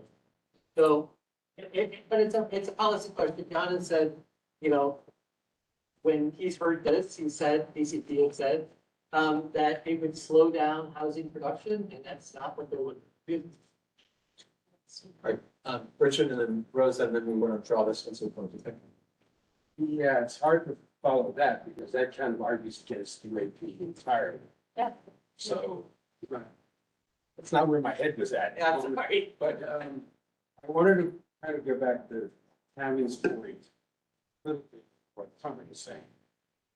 AMI, I think the problem in Manhattan is that AMI doesn't represent the cost of living in Manhattan. And if we were to look at a different average, like a countywide average instead of an area-wide average, that might work better in terms of generating affordability at higher levels. I think if we added maybe one more tier, we could keep it at 60, we could get a wide range, because I don't like the idea of reducing the number of lower income people that can afford to stay here. Really not a state like that. I recognize the need to get, ability to get workforce housing and like here, so it's a feasible recommendation to change AMI to count median income and add a third tier, a fourth tier, which could give you a wider range. Yeah, and it'd be high, if you go to 100% at a county AMI, you're going to a higher in Manhattan. Lower income in other boroughs, but higher risk. Honor this, and John, are there any other places in the zoning anywhere in New York City that goes by county AMI? Yeah. Yeah, AMI is, it comes from HUD, federal government, calculated over the metropolitan statistical area, and it's basically just a number that helps different affordable housing, programs talk to each other. So typically, if you're doing 100% affordable, you're stacking different types of financing on there with different types of requirements, and so they need to like be able to interface and speak a common language, and that's federal AMI. So changing how AMI is calculated, whether it's county or community district or whatever, that itself doesn't really do anything to make affordable housing more or less feasible. It's just a tag that you put on, you know, an affordability requirement that then requires some sort of means of support, whether it's a tax benefit, whether it's direct subsidy. So there's a ton of talk, you know, when we go out and talk about affordable housing, about changing the label that you put on stuff. But the real action is there a tax benefit to support it? What level of affordability is feasible? Is there subsidy to support it? What level of, what income level is feasible? But changing how AMI calculated by itself, again, that's just the number that you put on a unit. It doesn't itself make any more affordable or lower affordability possible. Yeah, like, it could be anything, but it just depends on what percentage of that number you get, right? Like, if 100% of AMI for family three is 139,000. And so you could build 5% AMI, like, or you could build 100, like, for 250% AMI. Like, it's the standard by which it's based off of, but like the percentages, I think, are what really change the framework. Because like, we don't have to remeasure income. You just want to make sure that the percentages that you're targeting reflect in your area. So like, if you wanted to increase like a cap or an average, I think that that's more of like a substantive recommendation than changing how I am. Yeah, fiddle with the percentage, I The guess. point that I was making, and maybe this isn't the way to get there, is that the impact of 100% AMI, 60% AMI is very different in Manhattan than it is in the Bronx or other places. Because we're working on the same, but that's the problem. That Manhattan is a very different animal than other people, other areas within the same AMI. So if we're using the same number, has a very different effect here as elsewhere. So I'm just trying to find a way. Yeah, to the reflect way I think about it is we're dealing with, you know, people who apply to the lottery. And we want them to be able to access whatever neighborhoods across New York City that they want to be able to access. Some people want to stay in the neighborhoods they grew up in. They may be like lower income areas. That's where their kin is. That's where the schools are and everything like that. They want to stay there. Other folks might want to come to a place like CV1 and have access to the amenities. You know, and so we want to create these uniform programs that, for a family at a given median income, provide housing opportunity, housing choice, regardless of what community district you're in. And that's what the pattern we see in the lotteries too. So for Richard, knowing that you have to go by county, you have to go with HUD to be with everybody else for the most part. Would you be better balanced on the dialogue for 4 tiers and a raise in the cap? As our suggestion. 4 tiers, raising the cap, but keeping the average. I won't agree to raise. So just on this point, I just found our resolution from the mandatory inclusionary housing proposal back in 2015. And one of the conditions that we attached to our resolution in favor of that program was that there be an option for housing for individuals and families at 165% of AMI. Should be affordable for the neighborhoods such as those within CD1 in order to accommodate existing middle-income residents who would otherwise exceed the maximum and would not be eligible for new housing under the proposed program's current affordability options. This concern we expressed back then and one way that we dealt with it. We also said workforce option, quote unquote, should also be available in all community districts, including CD1. And it's a November 12th, 2015, or 2015 resolution on MIH. Offer that food for thought. It's pretty good language. Patiently, What the max of that AMI was. 160. 165. 155. 65. Sorry, mate. Yeah, and AMIs have increased a fair bit since then. 165 back in 2015 is a different animal from 165 today, so. So is it possible to, I'm a little confused about all the tiers and everything else on this, but if we say that the block 20% that is supposed to be affordable to participate in this program stretch exactly as you're saying, that was in the previous resolution, or that we like. But whatever we want in there, I mean, we can ask that it apply that way in CD1, being that we know our neighborhood, we know our community districts, and all sorts of different things. Yeah. But what happened to that resolution? You had a resolution that would be, 165. Middle, Didn't go anywhere? Yeah, it went to Department of City Planning and the state. Didn't go anywhere. but no, John, like everything else, we're advisory, but what we're looking for is growth in the middle income bands. Because when you're looking at 80%, that only does low income. Moderate income, according to AMI, is 81 to 120. And middle income was up to 165, which is why we advocated up to 165 because of what we had seen and continue to see of the growth in the luxury market. And that has not abated in our neighborhood. And as of the 2022 census, but it's the same thing. 165 is still middle income in Lower Manhattan. What I was going to propose, sorry. Let Rosa finish. Just to, before you found that resolution, which I actually think is awesome, I was actually going to propose that why don't we just do a split, do 10% in the low income band that's currently proposed here, and then say the other 10% go to the middle income. I was going to propose to 150 just as an arbitrary number, but let's say 165 to be consistent with prior resolutions. How would we feel about that? And like, I like. Okay, let's put a pin in it for a second. Connor, I think we would clarify something, and then go to Gerald, and really gonna wrap this one up. I just think like, if you could maybe work on it backwards, like if there's like incomes that you want to target, you can start at that and then do the math to figure out what AMI percentages those hit. Because like, what HPD labels as a middle income might be what completely different. from what we think.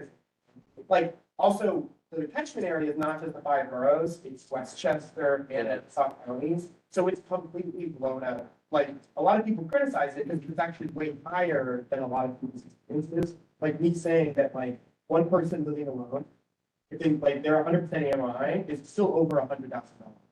Right. It's like, it's not right. It's like, like 100% of AMI is still pretty well off.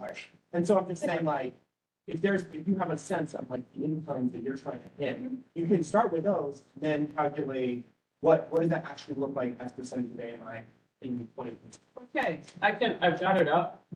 What are we gonna use for a family of 4? AMI, 100,000, 100 AMI, is that what you're thinking? Yeah. Is 55,000. That's hot.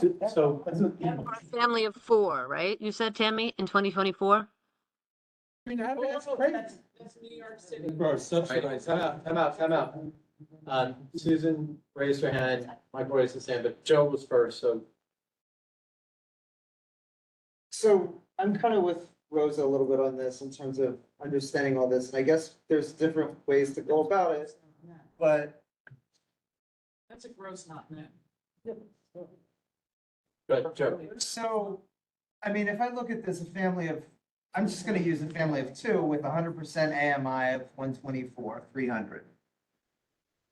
My understanding is to qualify for any apartment, market rate apartment, you have to have 40 times, like, and so that brings it down to 3,100 roughly. You can't get anything other than a studio apartment for two people in Manhattan. Get a studio in Lower Manhattan. You can't even get, right now, you Yeah, 3,500 to 4,000 right now. And so I'm just wondering, and at 100% AMI for a family of three, that's 3,500. That's a family of three in a studio apartment. Something's wrong here. Wait, am I missing this? no, that's why we're asking for the higher AMI. That's, you're exactly right, it's wrong. But put that in in Brooklyn someplace or the Bronx, and those numbers then they make sense. Gotta hang on. Just me. I'm looking at the New York City affordable monthly rents. This is on the NYC.gov. At 100% AMI, a one bedroom, because you can't, I don't think you can have a family of three in the studio. And a one bedroom, 100% AMI, the rent is $2,912. That's what it says for those affordable housing. Right. Yeah. The affordable apartment for, and say that again, 100% AMI for three people? For one bedroom plus 21. Michael, and then It's 30% of your income. And it's your gross income, Gerald. It's never your net income. So if you make $100,000, you're going to pay 30% of that to rent. That's just the way the rules read, based on HUD stuff and HUD's AMI. You have to understand that. It doesn't always work. Bruce, indeed. Michael, your turn. I'm just wondering, since we're so focused on quantitative, whether we could do qualitative. For example, there is a very large population of employment for city workers. Could we put in a preference for city workers who would be middle income and No. No. No. No. You can't do any of that anymore, Michael. You can't have any friggin' preference. It's outlawed. Sorry. I It's know. all horse pucky, but that's what it is. those are the people who have those incomes? Well, you 55 is high. That's two city workers. That's an average of two city workers, right? That's not a lot, 155,000. Okay. Two people making 70 and 80. Right. All right, let's try to bring this back in, huddle this up. All right. No question, it sounds, like the sense of the committee is that everyone is in favor of UAP, but we don't think the program is quite where it needs to be, and we need some conditions. Am I reading the room correctly? All right. So now it's a question of what are those conditions? How do we articulate them in a sentence or less? Short phrases will do. I don't know where it comes into this resolution, thank God you're writing, but, the whole premise of this text amendment is about housing, but, we all feel very strongly in happy years for affordable housing. So shouldn't there be something that we are mandating to have a mandate for affordable housing? I don't know if it's in this particular section or whatever, but I would just say that's an overarching point that I'd like to make. That I hope I get the board put it somewhere, there is a mandate for this in some way or other. I think a lot of people are asking for this, but just something to think about, I don't know. Not that exactly, but, well, because all of these are optional, there's nothing that is mandated to be affordable. It is. So what we could put in as awareness, because I think it goes along with the long history of our advocacy and support for more affordable housing, and I think saying that this is great, but we went even further and mandated that. Yeah, I think it's critical that a guarantee of affordable housing is incorporated into the zoning, or the zoning proposal must be explicit in mandating affordable housing. I mean, I don't know how you want to say it. Doesn't mandate. Excuse me? UAP is an option. That's my point. That's exactly my point. There is nothing that is mandated in this entire proposal about making affordable housing part of it. And that, for me, is just file. And, You can comment on language, like in the restoration. okay, that was. And UAP. That's what you're recommending. That's what you're not recommending to not do UAP. No, I mean, you can, I'm just saying, like, you have the opportunity to apply it outside of UAP on affordability. So like, that looks like, you can do both. Limited. Guys, coming back to the conditions for, UAP. I was like, at that point, we'll definitely Good, work. thank on you. this, Whereas, Jesse, you want to make a comment? Yeah, just on that point, because I think it's important. I mean, and John or anyone, you can piggyback on this. All the available evidence suggests that if you impose an affordability mandate, you probably will end up with less affordable housing based on experience in other jurisdictions. You know, it would be great if we could mandate affordable housing within the free market, for better or for worse. So as far as the affordable goes, I think that would be really counterproductive, really go against everything that's trying to do. So just to be clear, we're not suggesting it as a condition to any single one of these proposals or the zoning text amendment in and of itself. It's sort of a statement of a desire that we'd like to see some legislation or future zoning language that would take that extra step, right? Right, and I do want to say, the city is absolutely committed to affordability mandates when and where appropriate. Affordability mandates are so much easier to get wrong than they are to get right. We see so many jurisdictions around the country tripping over themselves just because affordability mandates are so appealing, like politically. San Francisco recently had to rescind a bunch of affordability mandates because it killed housing production there. We have not seen Westchester's affordability mandates produce any affordable housing. That gets repeated in jurisdiction after jurisdiction. I was talking to Boston Planning Authority last week about this same point. And so we are absolutely committed to applying them when we significantly increase residential capacity through, rezoning with MIH. That continues to exist and will continue to exist in the future. But we want to be very careful that we're not tripping over ourselves like other jurisdictions have in the past. I want to make one comment. Yeah. There will be an enormous amount, presumably from a lot of what we read, of construction development as a result of this without an amendment. Without MIH. And if we're wrong, if you're wrong about overstepping, reducing all that, reducing affordability, you've made the error on the other side and you've lost the opportunity forever to get affordability on stuff that's now already been developed. So in some respects, I'd rather make the error the way San Francisco did or Boston did. You went too far, it didn't work, you pull back. So now you get no development.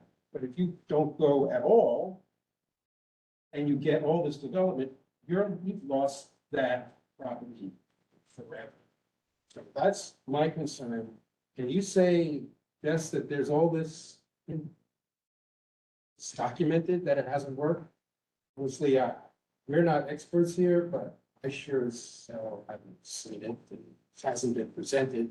Hear it anecdotally, but there's no data that's been presented that demonstrates that in any convincing way that I've seen.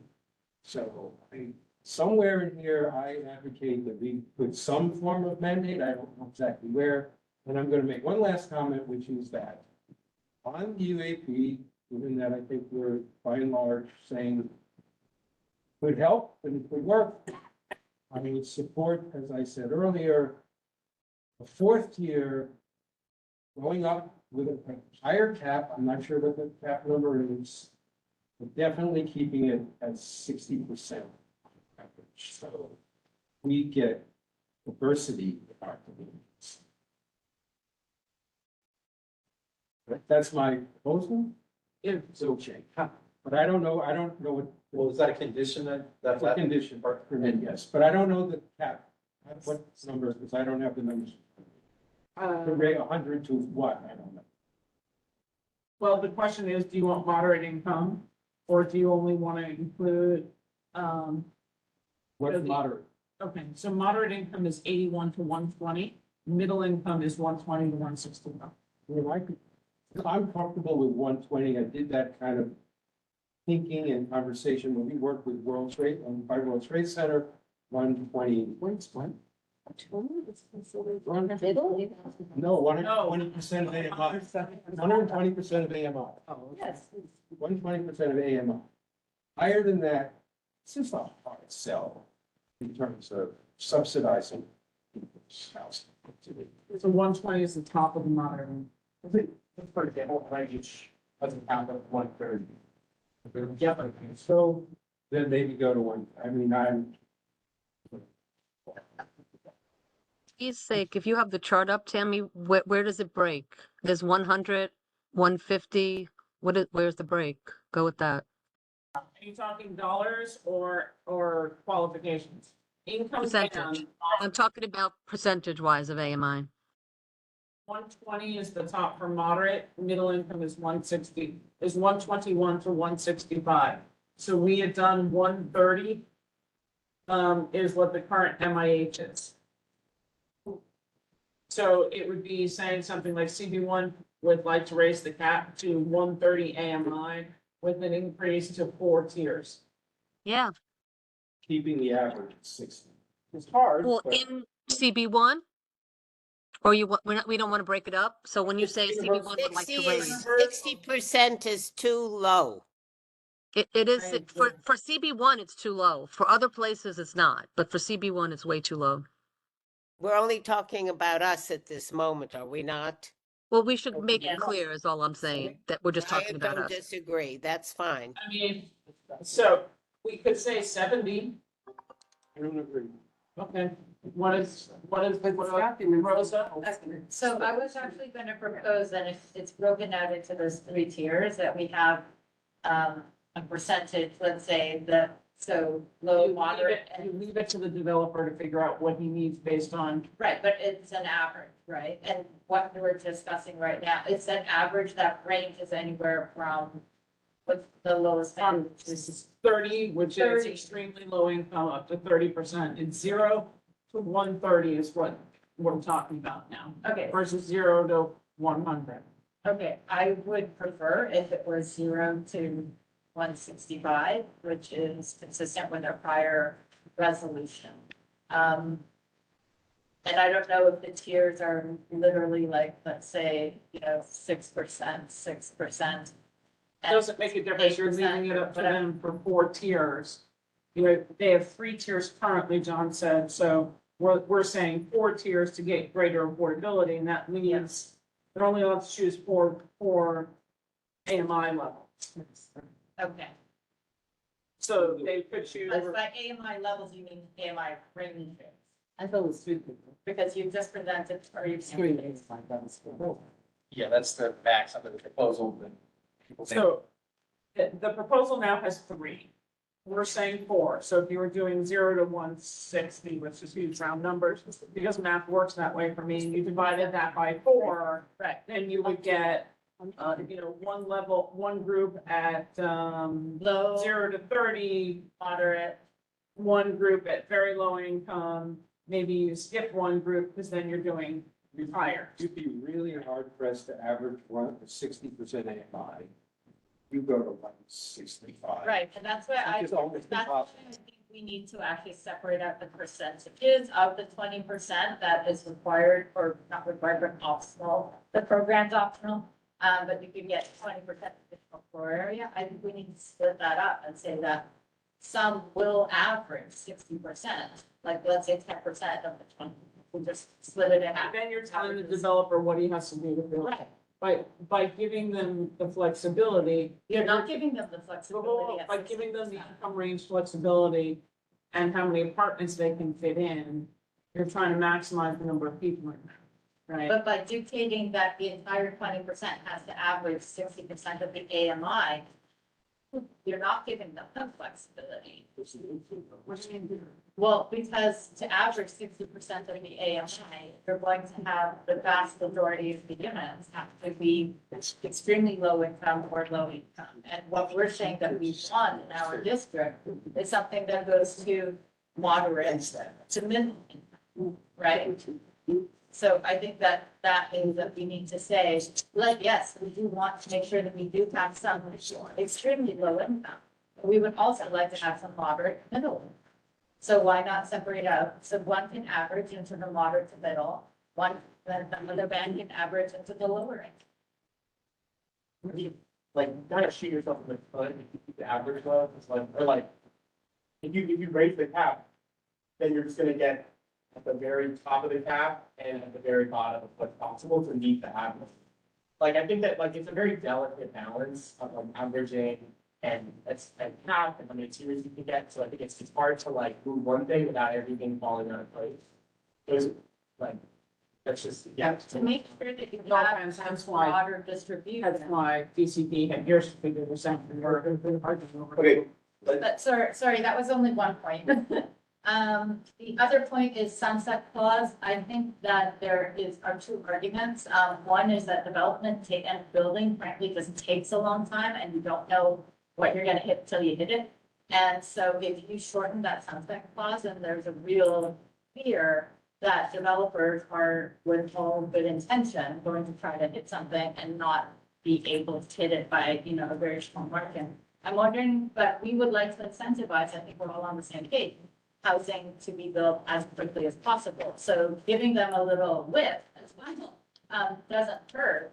Would we consider shortening it 7 years as a sunset clause and then mandating that the affordable housing must be built within the building, within our districts?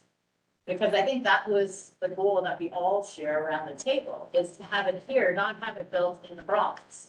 Right, so we would like affordable housing in our community. And we would like it sooner rather than later. So maybe not a 10-year sunset, but a 7-year sunset, because I think 5, depending on the size of developments, and in our particular district, our developments tend to be larger, they take time.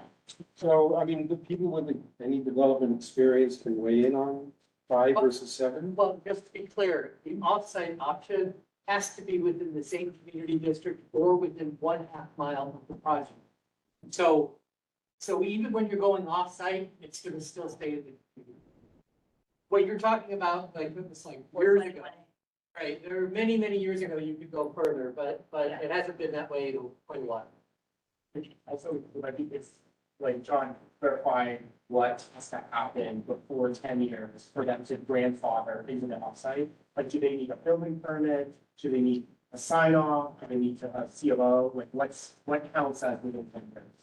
A typical vesting is that the market rate project, it depends on the ultimate language, would either have to have a valid permit for the entire development issued, or we could make it completed foundations. Those are the two most typical vesting provisions there.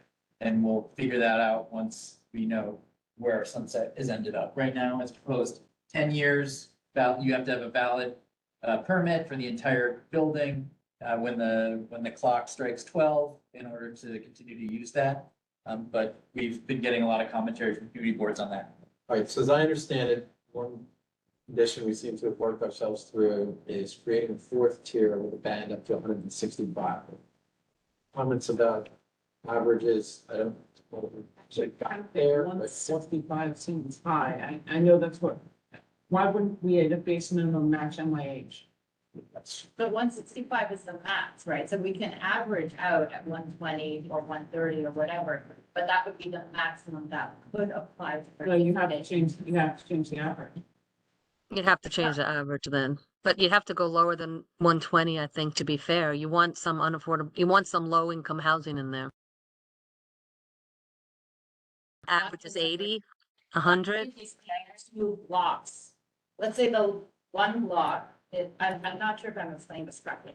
Let's say 10% average and 60%. Stop. I think John's heard. Let's have John help us figure out how we're gonna get him. I don't think I can help you with what your recommendations are, but the way that the proposal works is that you have an average 60% and then you have a cap. So the average enables you to provide a range of affordability, but in no instance can you provide affordability above 100% and still qualify for UAP. So it sounds like you're talking about raising the cap so that you could maybe hit 130, that's the MIH cap. You've mentioned 165 in a resolution from 2015 for MIH. But I'm uncomfortable trying to help you recommend anything, but that's how the mechanics work. So we want to raise the cap. So we raise the cap, keep the average and all that stuff as it currently exists, but raise the cap. No, Creating fourth, I think 60% is too low, frankly, for our community. So, that's half. okay, so let's back the average in a second, but creating a fourth band and we're saying up to 130, is that right? I was saying 165. 165, we're saying up to 165, and then we're saying, wait, does that work with I'm not sure if you guys are punking me right now, but. Okay, so One, to go over this deep level of detail at some, I mean, that the number that you're choosing, but you. no, want to because change it's going in, that's the zoning text. It's part of the zoning text total. We have to kind of make the thing. 165 is high. Let's be honest, that's the top of middle class. What was it again? It's 121 to 165 Percent. percent. What's that in dollars? $256,000. 6,000, you wanna subsidize people that are making $256,000? Yeah, I'm sorry. Come on, Also, that's ridiculous. not mentioned here, that Takes away the this is gonna be relief for middle income families by virtue, if this program works well, by virtue of market rate that's coming down. Like, it's not like everyone else just. Yeah, that's like that. One hopes.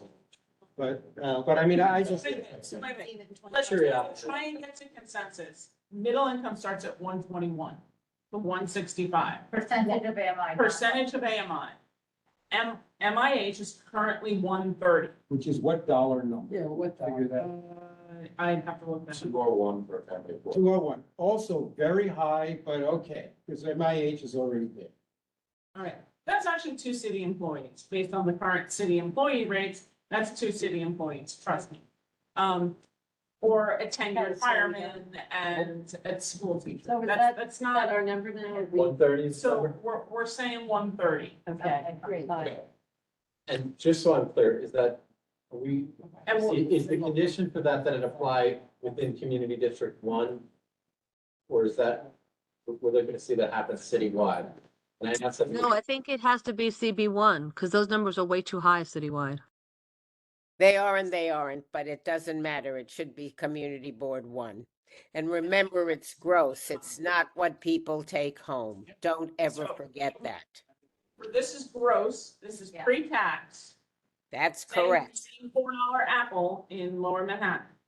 One person at 130, and again, this is the top, so you may have a studio at 130, and you could have a 2-bedroom at 60 or 40.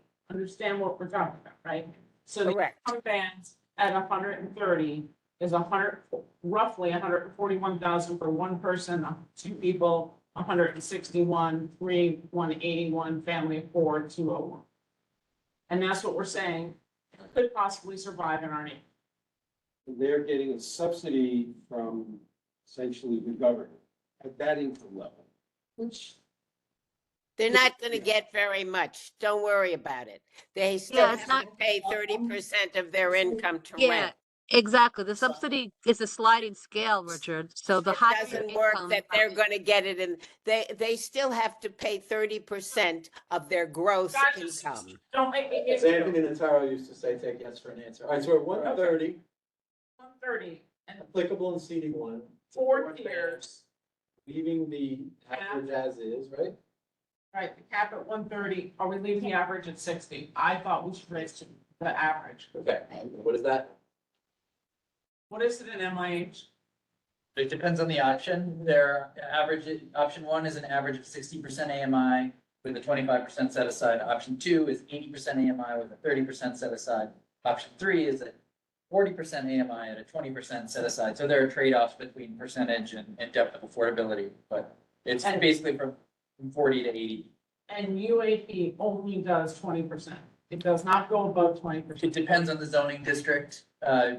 Some zoning districts have a greater bump than 20% if the existing affordable senior FAR is more than Okay, 20%. is that in your district? It's usually 20%, yeah. Community district, where it was around like.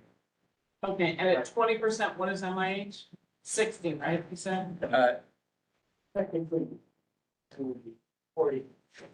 Well, but that's a different option. I think like you can treat it differently from NIH, because that's mandating, you know, I think it's like, also, I think the averaging is, it's like, like, you can calculate, okay, if you want to see units at 130, what does that mean for the other units to get to a 60% average versus an 80% average? You know, I think you just have to figure out what you want to see in like,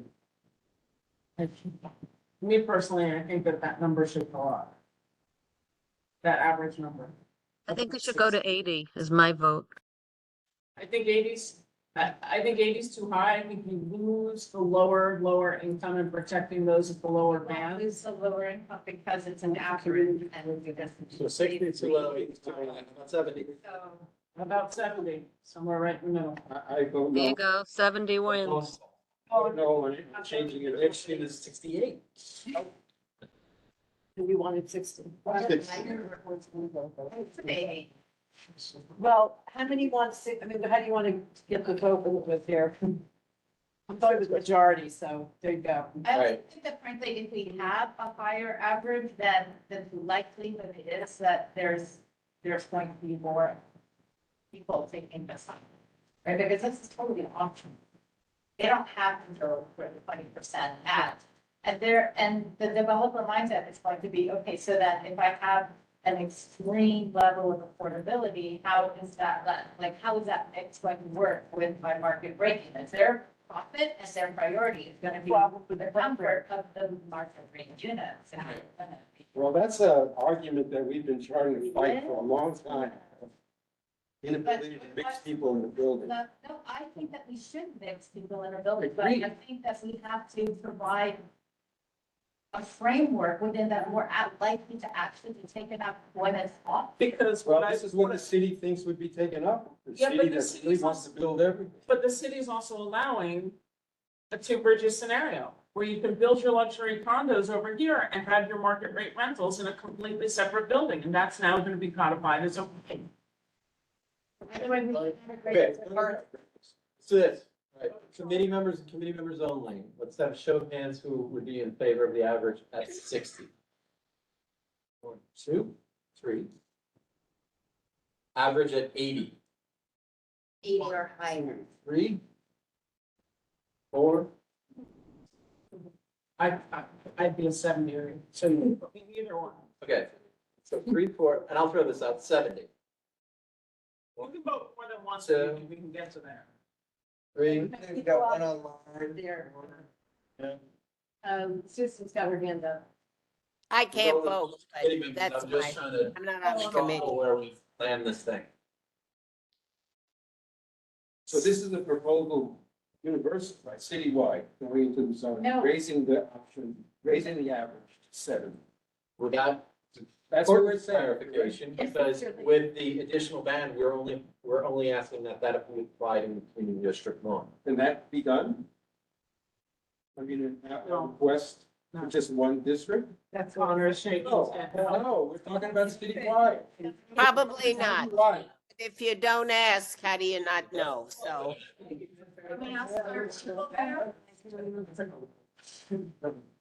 But it is, the document, this is city. Well, that's But this is there's about- legal questions. It's about feedback, right?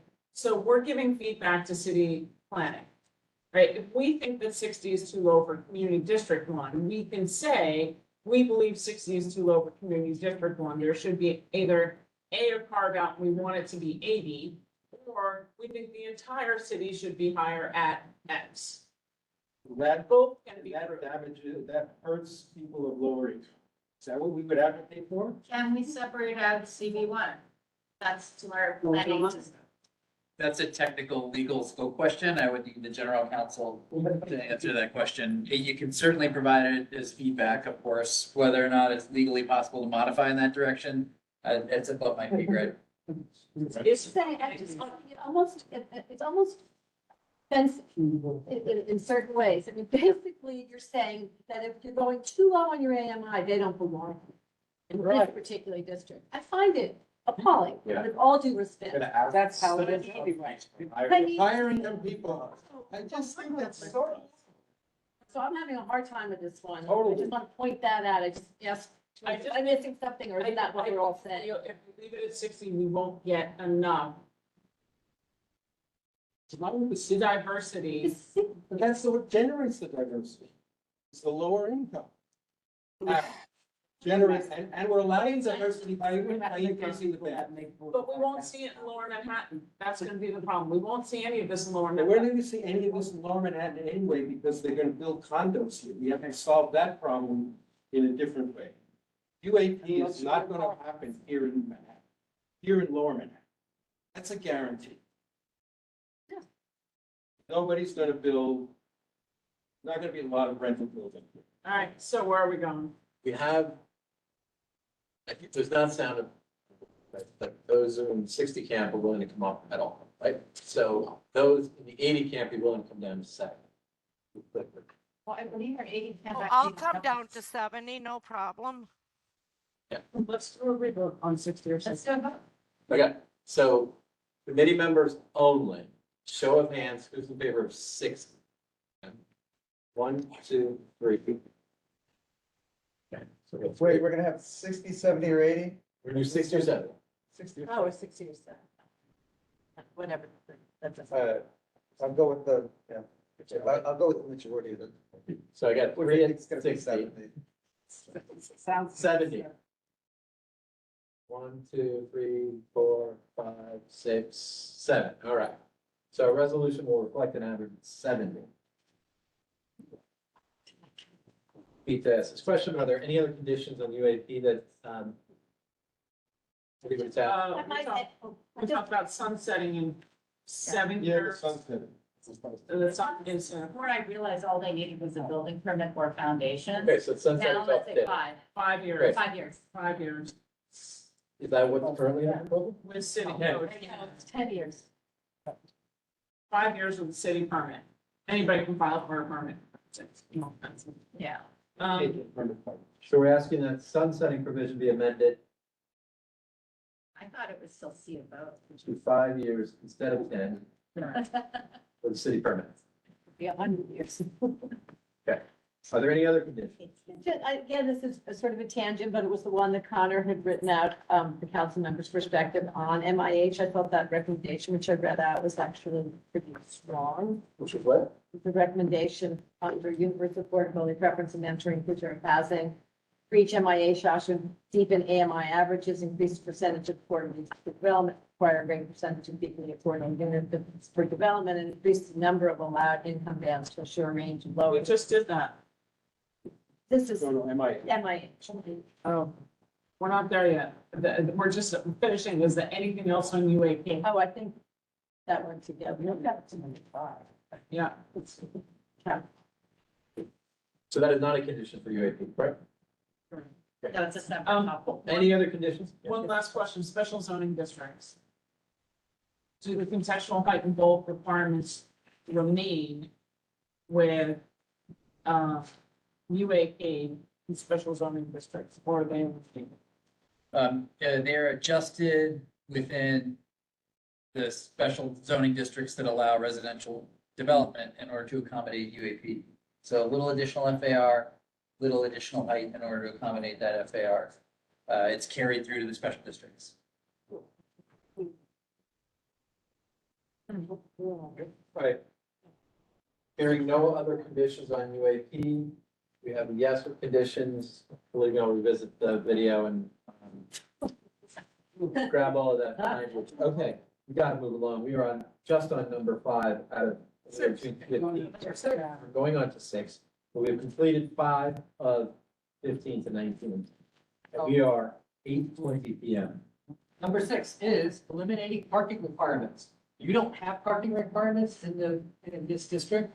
The idea is that, housing opportunity would eliminate parking requirements elsewhere. And the idea is that, parking can be very expensive. And if you have on-site parking requirements, it increases the cost of housing. And so if you want to lower the cost of housing, you get rid of parking requirements. And the counter argument, of course, is that developers are not going to be producing enough parking. Essentially, proposal is to make it optional, right? You don't have to do it, but you still can. And the counter argument is that developers won't produce enough parking for their tenants, and that cars owned by people occupying buildings will overflow into the neighborhood, creating impacts on the larger neighborhood. But again, you don't have parking requirements here. This doesn't affect you. It doesn't affect any of the districts in Manhattan. Are there bicycle parking requirements? Will we like make bicycle parking and alternative energy parking requirements in the parking? If we're gonna eliminate a mandate, can we add a mandate for bicycle parking? There is bicycle. There are bicycle requirements, Not touching those. not touching that. Okay, Sorry, this is for the. okay, I just needed to make sure that I asked that. All right, any Right. other eliminating parking requirements? Is this, yes, is this eliminating parking requirements across the board, or is it only in certain zoning districts? It's everywhere, I mean. It seems like single family residential and even multifamily and lower density areas are gonna need parking.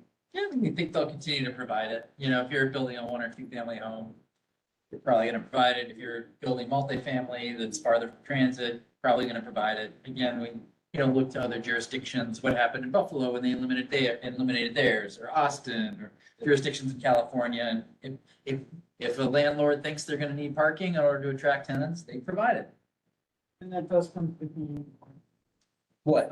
Um, The only thing that comes to the community board is we are not eliminating parking requirements for existing housing. So similar to the way that it works in Manhattan Court today, if you have existing parking requirements and you want to get rid of them, you gotta go to the community board, to the city planning commission in order to remove those. And that's what we would do here too. If you're, out in Queens or something, a multifamily building, you want to remove parking requirements for existing housing, you gotta go through a process. Call the question. Yes. That's what seems controversial, it's pulling that is. Here's, we're in favor of it. Richard? Favor. Okay, yeah, okay. All right, good. Number 7. Number 7 is expanding the conversions of non-residential buildings into housing.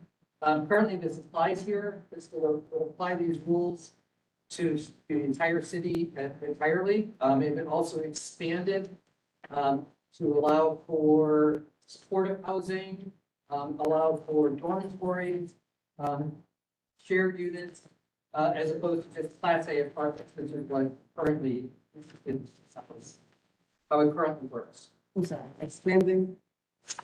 Say it again, it's expanding. So it's expanding geographically to cover the entire city, and then it's also expanding what can be in the building to allow for dormitories, supportive housing, shared housing. Right now, it can only be Class A apartments. And moving the cutoff date all the way up to 1991 too. Yes, also the same thing. Right, so more buildings will qualify. Right now, it's either 1961 or 1977, so this could be, get it to 1991. And many of the newer office buildings would apply. And, there's a lot of repurposing underutilized, obsolete buildings.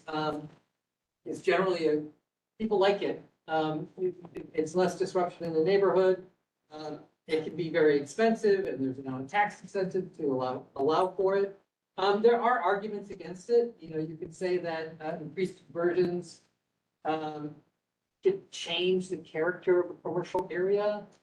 It could also incentivize the closure of important community facilities like religious institutions and healthcare facilities that currently have no way of converting now.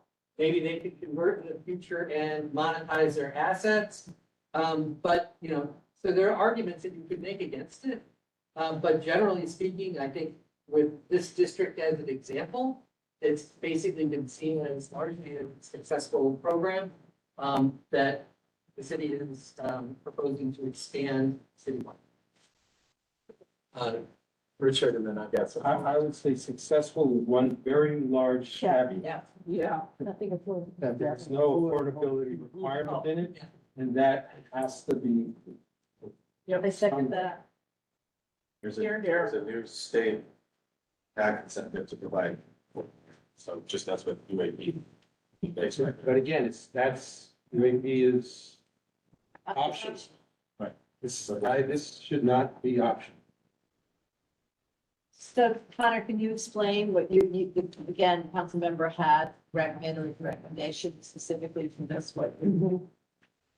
Well, yeah, I mean, I think we agree that we want to see some sort of affordability in conversions. And it's tricky because, I think we have to target buildings that could newly convert. It's hard to like mandate, add on mandates to buildings that could convert today, like you'd be like restricting something that they're entitled to now, but for all these new buildings that can convert, we thought it essentially would kind of follow a framework of, because currently you can convert full commercial buildings to residential uses, even if it exceeds the residential FAR of that district. And a lot of commercial buildings in Midtown are like massive full block buildings, and so they would deal with like hundreds and hundreds of units. And our recommendation kind of follows that conversions for those newly allowed buildings would go up to the residential FAR equivalent on that district. And then anything above that would be affordable, kind of following a UAP. You better explain. So like, Yeah. so like if you have an office building that's like 15 FAR, and now it's gonna have a smaller residential FAR equivalent for that commercial space. You can build residential in commercial space. But under the current provisions, you can convert that full 15 FAR building to residential uses. And so you could, in theory, make it, okay, you can convert up to 10 or whatever the residential FAR is. And then up above that would be like an affordable. So if they wanted to convert to 10, what could they do with the rest? Without affordable housing? In this case, Like you were saying, I mean, they can do whatever they want. I mean, but it can't be residential. The idea was that no, it would have to be affordable. If it exceeded a basic FAR and of residential use in the site, anything above that would be affordable. So let me just to be clear, suppose 15 FAR and they made 15 stores. 5 of them, they kept commercial and the rest was residential, and there would be no affordability under this proposal. This is like an If they idea. made the whole thing, then 5 of the, the 15 would have. Right. Okay. And I understand, it's tricky because again, We also have, remember, we did City of Economic Opportunity. So that allowed for commercial on quote residential floor. So they could theoretically turn the whole building residential, but use a portion commercial and then turn that residential later, depending if the zoning works to their advantage. What Connor's saying is lower the amount of commercial, or if you, to maximize the residential in the building, say anything above the existing FAR, you could build up to X percent as long as it is affordable housing. Which would, I think that there's a lot of fantastic.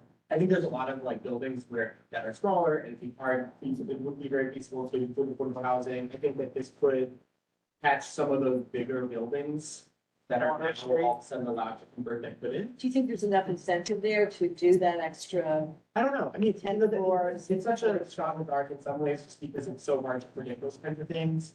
But I think that we were trying to think of, like, okay, the goal is to improve affordability in some of these projects. What kind of logics that are already existing or being proposed could be like fit into a conversion scenario that could potentially yield the kind of affordable housing. It's something, it's so just, I mean, obviously city planning must have mulled over this consideration. Did you land anywhere that was? So we had a whole office conversion task force, multi-agency that was created by city council back in 2022, I believe, that included a range of agencies, housing advocates, practitioners. And at the time, the absence of a tax benefit determined that basically affordability requirements in the context of conversions is just not feasible. Conversions are way more expensive than you expect. You might think, oh, the building already exists. Like, how expensive can it be? But in reality, if you look at the full universe of vacant, underutilized office buildings, only a single-digit percentage are really candidates for conversion in the first place. If you require affordability, then that goes to 0.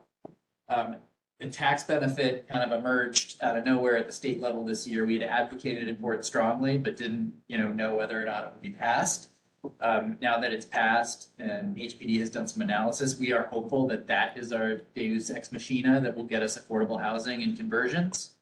And so we're very happy about that, but it came too late in order for the zoning to interact with that. And this idea that, or the council member budget is considering it's not feasible because it's. I mean, it would, if it could, to the extent it could work with the tax benefit, you might see some affordability, but it would be the tax benefit that was driving that rather than any zoning framework. You don't think there's a FAR bump that conversions would want?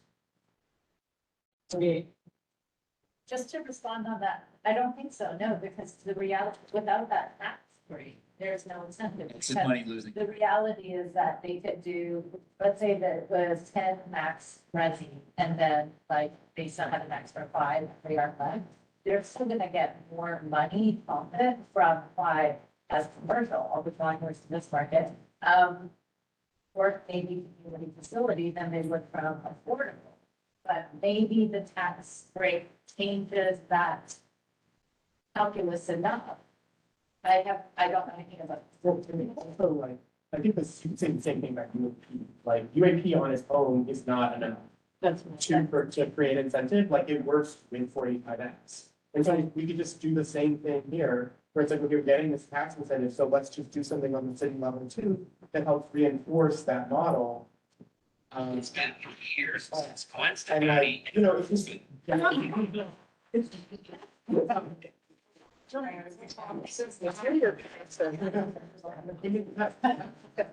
Well, yeah, but that becomes one of our, traditions.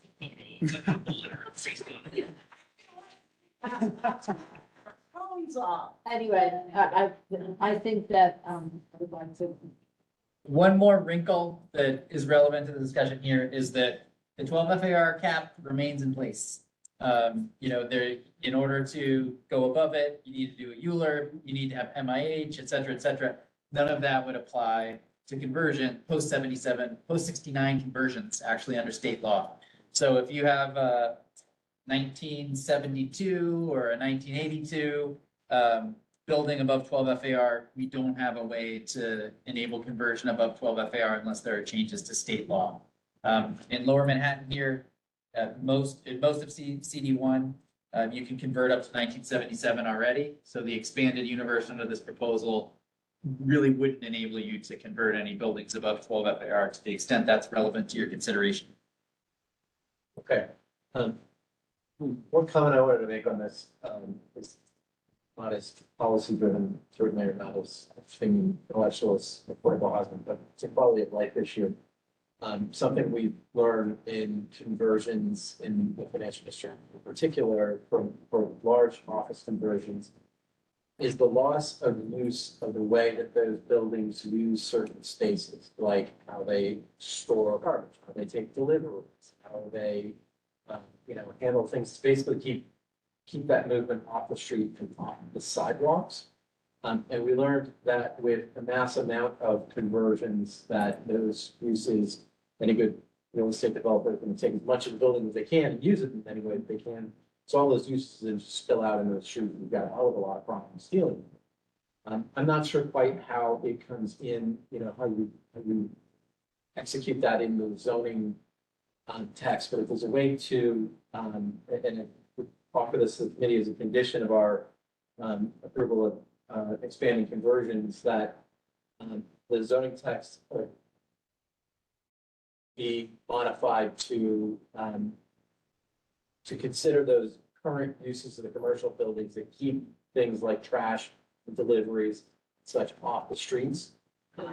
And not applying, a zoning bonus or anything, although that was something Floyd talked about years ago, but just as a condition of the conversions, that they be required to keep those spaces in order to maintain the quality of life for those communities.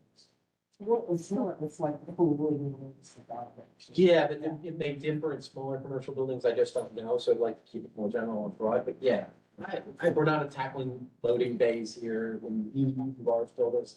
we talked about the zoning blueprint opportunity, but Trying to get the community impact assessment we were talking about early on, it's that same idea somewhat, right? But I think that by zoning, we should put that in as long as we're going over conversions now, that should be a requirement, is that the trash and the deliveries are all done inside the building. yeah, it's just, And especially about, now you have DOT selling the parking of the commercial loading zones for restaurants.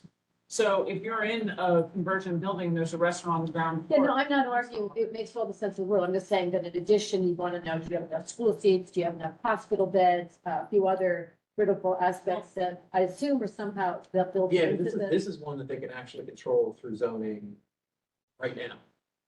And it could have a pretty reasonable impact on quality of life. It's not gonna solve everything, obviously. Can I also say that, I'm sorry, but, hospitals should be off the list for conversions, period, end of statement. That medical facilities should be off the list. We were fighting to save Sinai instead of turning it into luxury condos. Yeah, no, I wasn't saying to convert a hospital, I was saying that when you are converting a residential to commercial building to residential in Lower Manhattan, that you identify the impacts it's having on the community in some, if it's an environmental impact, that you say has already been done, that the community gets to take a look at it and review it. Be assured that there are in fact enough beds in whatever remaining hospital there might be, and enough school space, right, and the like. Anyway, that, I'm sure that's obvious, but I I wouldn't, can see it. I wouldn't preclude conversion of hospitals or other things, but I think it has to be.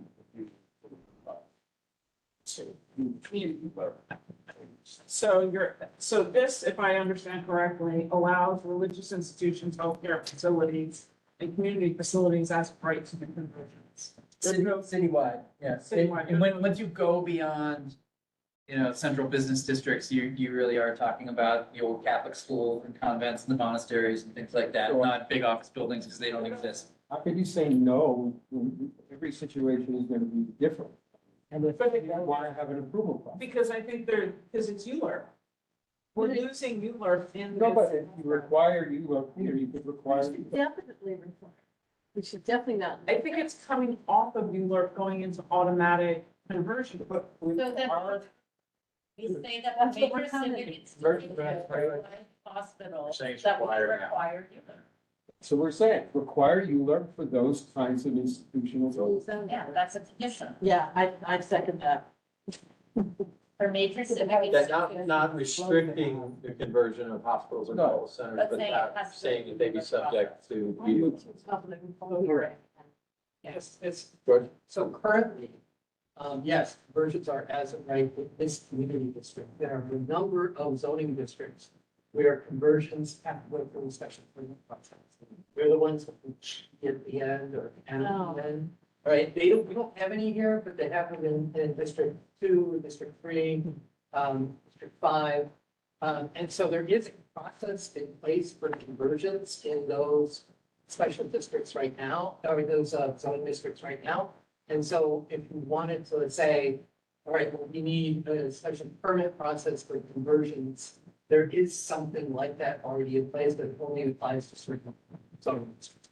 That is in here. Honor, again, you have that as a recommendation, which it says, maintain regulations related to districts ending in G and M requiring special review and conversion of some commercial manufacturing uses.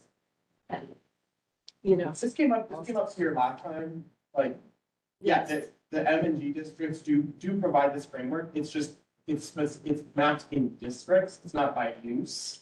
Like, it could be, like, it's like, you could check, because they're proposing to just get rid of those provisions and those requirements.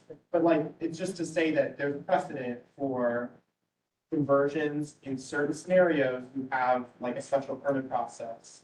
And I'm just gonna say that in where you're talking about Catholic schools that no longer exist and other things like that, we're in a situation that we have charter schools that we pay for the rent, the public tax dollars are paid to fund rental spaces for charter schools. Instead of taking a building that's a Catholic school that should go to conversion to condos, a consideration in ULURP should be for that district, whether or not there's a charter school that could go there and own that building and be in that instead of having the taxpayers pay rent for that. And that's part of where I'm struggling with, like, the giveaway for all of that. There has to be a balance. So there should be, whether it's not, if it's special districts are being removed and there's special zoning, then maybe we are saying that use group of community facilities with, healthcare facilities, schools, and religious institutions should go together. I mean, I think that means you wouldn't see it happening. The ULURP is pretty darn onerous, but you know, you could recommend that. Taking out with the backwater is not a great idea. Well, is special permit process enough? No, that's what I'm saying, is like, well, I mean, you could do like a special permit where council would have to call it up if they wanted to do full review. Most of the time they don't, pretty sure, with special permits. They do. This goes to city planning. About 100% of special permits are called up. I'd be fine. I've seen a bunch get missed since. I mean, that's just my They comment. would have to do environmental review and stuff, so it is a laborious process in some ways. I don't know how you want to word it and which, you know, I think that Connor's description is excellent, but there's, to me, there's no question that community should have oversight over this and that. The council never requires Wheeler, so be it, but this business where it's just as of right, it can happen. I think it's huge. I mean, that is the existing framework today. And- Basically, for all of Community District 1. It has proven really popular. It's a way that existing buildings can remain instead of incentivizing demolition and redevelopment. It enables neighborhoods to grow and change. You know, that's how the loft buildings remain in Soho. That's how some of the 1920s office buildings, 19 teens office buildings remained here. So, you know, existing framework is as of right. It has been uncontroversial. I'll leave it there. But we're not arguing that, we're only arguing for these particular public, civic types of institutional. Healthcare, education, community, so. Nursing homes, all not commercial. Thank you, exactly, Rivington has. So we're basically talking about standalone buildings. And you make the argument that they're not making any more land, that's where the opportunity is to build. So I think the question really becomes, can you combine those uses with residential? I mean, there are any number of cases where churches were on the ground floor, residential was involved, and the churches got their, endowment for the next 100 years. Certainly, there's the same situation with schools. Schools, the Gateway. The one that I'm struggling with is in terms of healthcare, medical. Whether you can provide a residential building with medical in the same building, I don't know what the city of Yes will say about it.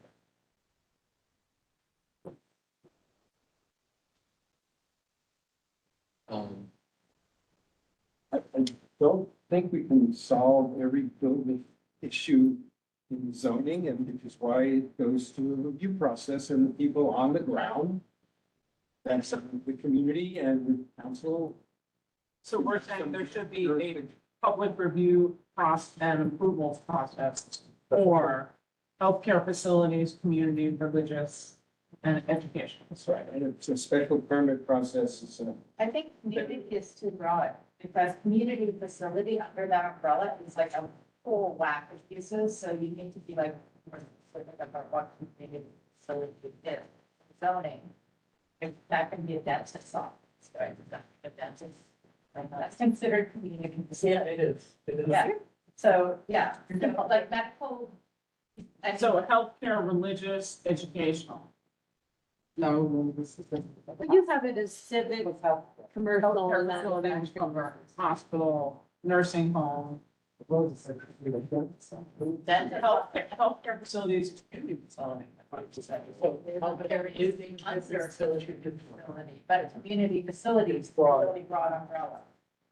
You could go through the uses, like the uses, that's been updated in the zoning regulation now, it's all online, it's all updated. So you could go through the uses and have the house, but yeah, I don't know. Okay, we need to be specific, so. Yep. Could we say hospitals, medical centers, nursing homes, educational and religious?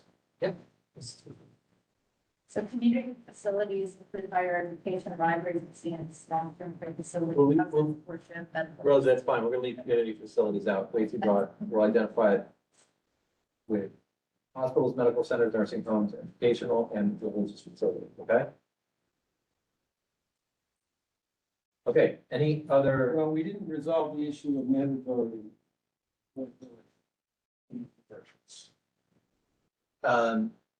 I had it as a condition, that the zoning text amendment, that the first quarter zoning text amendment should be amended or modified to include mandatory. Without specifying solutions, that would.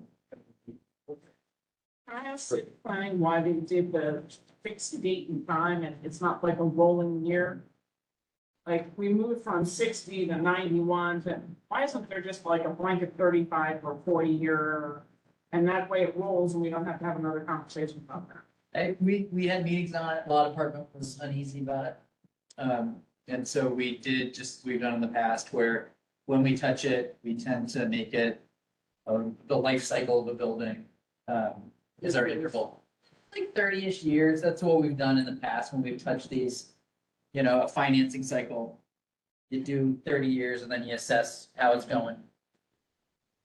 Any other conditions on this one? I think that should be a condition. I think it's logical that it would be rolling instead of whenever you've given out the revising zoning. That, it gives a little bit more flexibility for, you know, building owners. George, let's say you. I hear what John's saying in terms of the lawyers, like they hard, like hard dates. And, but I think rationally, having it rolling makes perfect sense, and you are a community board, so you could write it down, and like, that's what you're really doing. Are we good with that? Rolling dates, so we don't have to go think of this again. And then, But what are those rolling days? So we're not. 35 years. somewhere in Alice where they have everything that moves from 61 to 90, where's it moved now? 91. Instead of having it move from 61 to 91, we would basically say anything more older than 35 years. Oh, okay, that was understandable. So in 2035, if your building was built in 2000, you could, whatever. Yeah. All right, I think we're good on this one, right? The only thing is dormitory use by an academic institution. And that is a conversion to have some kind of special permit. Community input. Because that's a big change. From an office building to a dorm. So what's the Yeah, have a special permit, like, so if there's public review. That's the same, right? I think isn't that what we just did? So isn't that included in education facility? Yeah. Okay. Look, what you said was converting educational facilities to require a special permit. This is a commercial building being converted into a growing, which is. No. Think of the expansion of our pace, taking over any of the office buildings that are around. Right. Instead And I of, think that's a good point. We should have that in there too, as ULURP or something. building location, we should have comment, that's the question. We should have, yeah. That's what PACE does. We'll build their own. Which they then act for release from South Greenville. We should also support folks, and this Yeah, is we're- outside of CB1, but you know NYU is always expanding, Columbia is always expanding. I'm not sure what else is always expanding, but that causes issues in those neighborhoods. It's just got, if we're saying we want to convert regular office buildings into permanent housing. This is not permanent housing, it's dormitory housing, so it's just different. Correct. Correct, I agree with you, Tammy. Maybe there's a public benefit that you can ask, because you're not getting the public benefit. You're not getting permanent housing, you're not getting necessarily community facilities and stuff. You also.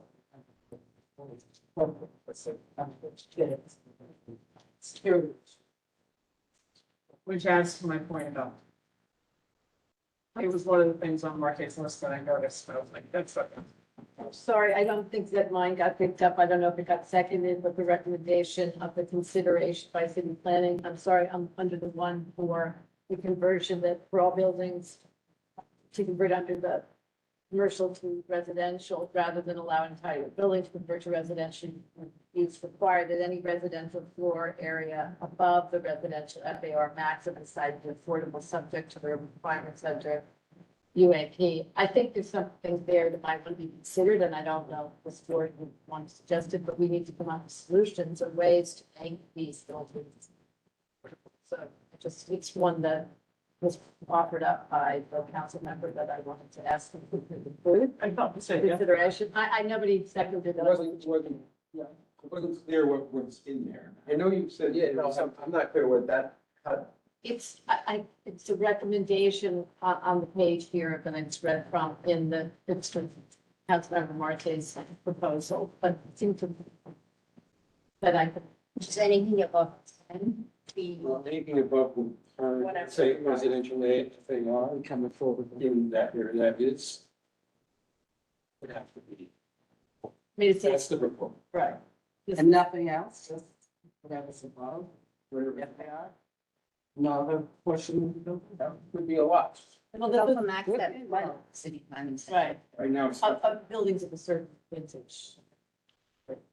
But anyway, I really like the idea. I just question whether, what the incentive is for developers to do that if there are other uses that might be more common. Yeah, I might recommend rather, I was saying to consider this as a possibility in terms of refining this text amendment, the new text or the zoning text, just because this board has felt so. I committed to the Alex, can I- idea. and this is the sentence in the council members Yeah, memo that says, for all buildings newly allowed to convert under this proposal, Right. rather than allow an entire building to convert to residential use, require that any residential floor area above the residential FAR maximum of the site be affordable, subject to requirements of the UAP, right? that's what yeah. And isn't that what we were talking about? Yeah. Yeah, we were. Yes, it was. Seconded the motion. Okay, great. It's in there. Sorry. Yeah, no, that's in there. Okay, great. Okay, Now moving on. Sorry, sorry. Just to recap, the conditions that I have for expanding, conversions is, as we just talked about, the affordability component, as recommended in council members memo. We'll figure out how to say this one, but not, that they not lose any current ways to store garbage and take deliveries and keep things off the streets. That we require special permit process for conversions of hospitals, medical centers, nursing homes, and educational and religious facilities. And four, that the hard dates of where we changed 1961 to 1991 be instead be termed as rolling dates of 35 years from the date of the building's construction. For all the reasons we're talking about. Just one use I would like to add to yours, building infrastructure requirement would be, loading for move in, move out, because our conversions, at least downtown, tend to be like rather large scale buildings. Yeah, that's what I meant by delivery, so I'll make sure that it's that's what it's. And I would add. Whatever uses they currently provide within the commercial building, that those not be lost for the sake of. I guess this Real is estate. sort of be a new use though, because like a commercial building wouldn't have the move in, move out that a residential, like rental, large scale. They do it. They have loading docks. Yeah, they use They're- loading docks. they're using loading docks. Yeah, so they're tenanting you That would just, fewer of them. just want to add, I don't know what all the specificity of the types of buildings in the conversion, but I would add civic institutions, I don't know. Most of our courthouses, police buildings, go right side, so I don't know, I would have that in there. How about government buildings? But aren't those required to undergo URP anyway? Yeah, don't they have to go for a review like we had for that other building? If they're city. They're city owned. If they're city owned. I guess, Yeah. okay, well, whatever. Be bad though to put government buildings just in case any federal state. Adam? Do, these conversions, they can take advantage of quality housing deductions? Quality housing deductions are for all multifamily developments, enlargements, or conversions. Floor area deductions are kind of irrelevant for conversions though, because they're not subject to the FAR limits of a district typically. So the answer is yes, but it doesn't really matter. it doesn't really matter. Just- Which is why the feedback on the types of amenity spaces that are incentivized by those deductions, why trying to underscore the need for those conversions is a very good comment. All right, let's go to, Small and shared housing. Small and shared housing, that would eliminate the dwelling unit factor. All right, so what is the dwelling unit factor? It's essentially a number that requires residential buildings to not be all studios.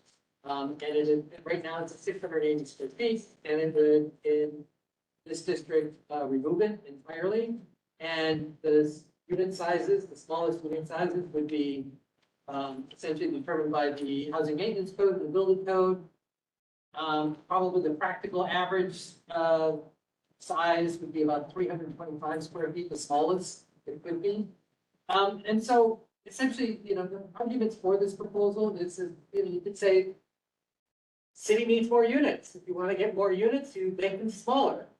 And this is one way, one very direct way to make them smaller. It doesn't require that they be smaller. It allows developers to make smaller units. And you can argue that that if you did that, the effects could ripple throughout the city, and people who are sharing large apartments could have their own apartment, freeing up housing stock of the larger units.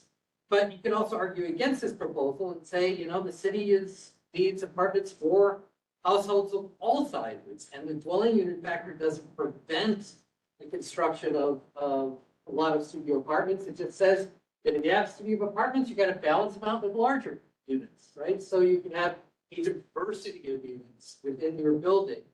And so, you know, there's arguments on either side of this. It's just whether you think that, you know, smaller units and buildings with all studio apartments are something that is an option that you want to provide people. You know, the city basically did away with new SRO buildings, single room occupancy buildings. This is a pathway towards that kind of missing housing stock. Is there a percentage?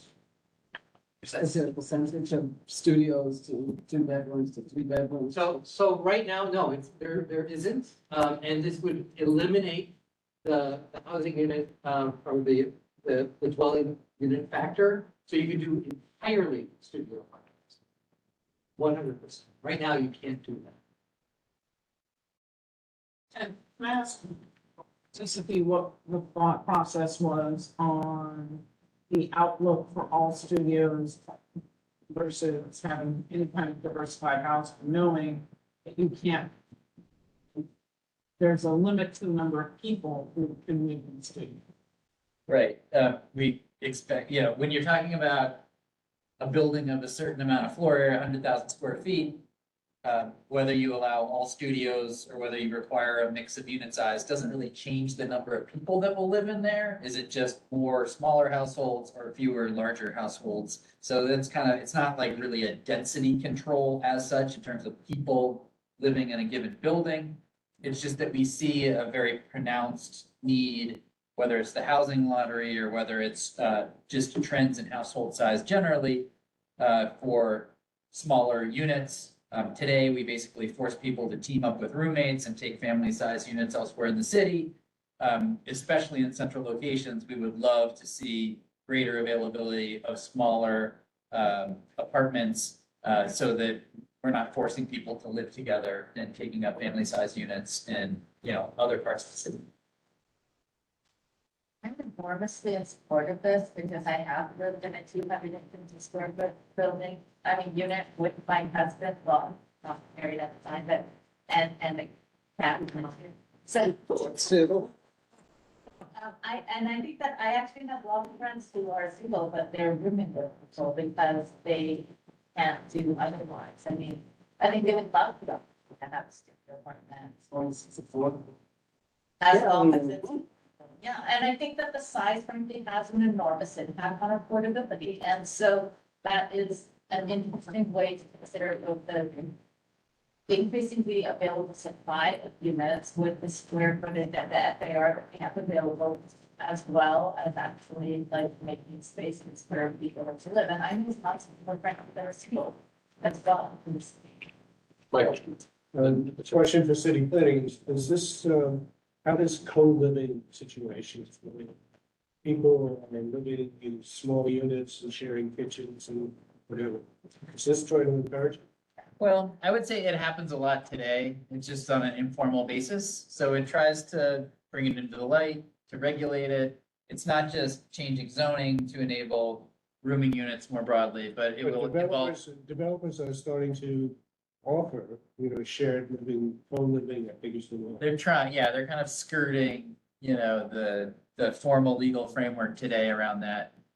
As other jurisdictions have done, we want to formalize it and say that whether it's an affordable housing form for 100% affordable, or whether it's not restricted in terms of income, that we're providing a pathway to provide it safely with best practices that we're borrowing from So this elsewhere in the would country. open up a new form of housing.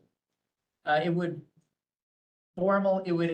provide a formal legal version of it, yes. I mean, obviously today, there's no shortage of family-sized units throughout the city where like somebody moves out, they go to grad school, they get married or whatever, and then you get some posted on Craigslist, and then you get a new person in there. It's just that we're trying to provide a formal framework so that we can, regulate it better than we do today and minimize some of the conflicts that are inherent when you're kind of gray marketing it. I just want to ask again, Connor, your recommendation. I wasn't sure I understood it from the dwelling unit factor in a transit zone. Could you? Well, so technically they're like lifting, right now you have a dwelling unit factor per district. And what they're doing is they're eliminating it in the inner transit zone, which is still like a huge geography. It's basically like, it's all Manhattan and like a ton of the outer boroughs. And then everything outside of that is going to be 500, when you're dwelling unit factor 500. And right now it ranges from like 680 to like 4,000. In like a really low density neighborhood. So it's bringing it all much lower. And it's eliminating it in a lot of districts. And I think that like our comment is that it shouldn't be fully eliminated, that like, sure, we can like reduce it to the extent that it bars SROs essentially, right? Because SROs are so below 680 like square feet on average that it's like, it essentially bars that kind of development. But we can still maintain some sort of range of sort of, I guess, like guidelines for sizes of dwelling units, so that it's not overly cumbersome. It doesn't like bar certain kinds of housing, but it still requires a range of housing types under the zone. Just to add as sort of like because I don't think it's supposed to be, right now it's the thing that stops those things. I don't think it should ever be the policy that is transforming how what kind of units are being built, but it can always be sort of like the backup, absolute minimum maximum of what you can do, so that people aren't just taking advantage of the system. And we did throw there, along that line, right now, we don't have any guardrails on huge units, right? Like you can build massive units, in high value neighborhoods like we have downtown, where you end up seeing like a 12-story building that's 12 units. And we see that all the time. Like we've seen a bunch of those go up since we came out of it.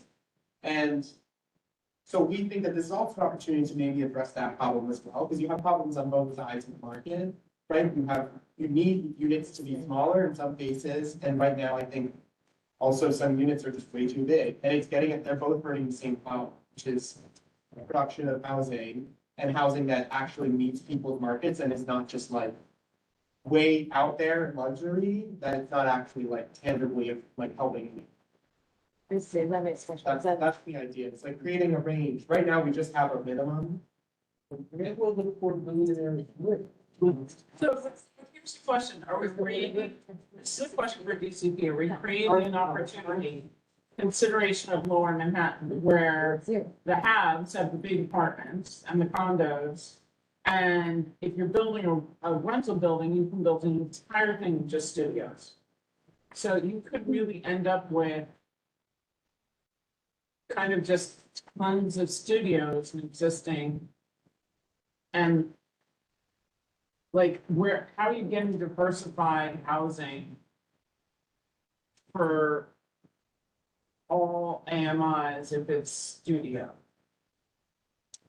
Well, You're getting the wealthy banker and you're getting the poor city worker, both singles. Where are we getting to support the schools and the grocery stores and the other type of regular stores if it's incentivizing singles? I wouldn't say we're incentivizing singles. I'd say we are removing obstacles that exist for singles today. When we did analysis, we hope that this will create some opportunities on the margins in places like Community District 1 for all studio projects. But honestly, we don't expect to see it like unleash the market in this part of the city.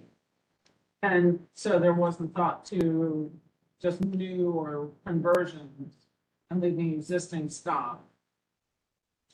Like, is there a guide rail anywhere on it or no? On whether you build, a bunch of small apartments or fewer larger apartments. I mean, if we eliminate dwelling unit factor, then it will be up to, the person who owns the land to decide whether to do, a lot of smaller units or a fewer number of larger units. Dwelling unit factor today applies to the condos and rentals alike. When we eliminate it, it would not apply to condos or rentals. So, Is there a more minimum flexibility. size that below which buildings they build? We proposed to remove that from the zoning, and actually today, you could build the smallest conceivable unit today, you just have to balance it out with. Do they do that? I don't think so. When you look at the housing maintenance code, building code, and things like EDA, like there's an effective minimum unit, 300, 400 square feet. It's just that would be regulated by building code, which tends to, regulate interiors of buildings to a greater extent than zoning and land use regulation. I'm just curious, so how are these priced? What, it's because it's tiny and building, right? Correct. Yeah, if it's income restricted, then it's subject to the income requirements. If it's not, then it's, whatever the market will bear. That's right. So it depends. If I could just follow up with what John is saying, is that ultimately the market will determine where these buildings go, right? And what we see, like in certain markets, they're always bumping up against that 680 square foot number, like in East Harlem, right? They want A to lot go of the lower, buildings- they want to go lower. They want, and so essentially it's suggested that they would go lower if they could. Right? In other markets, they don't come anywhere close to it, right? And so this change is not going to affect it at all, where they're building, they're averaging units that are thousands of square feet. Right? And so this is not necessarily going to give you your studio apartments in this district. It's just if the developers see a market here for that and decide to do it, they are free to do it.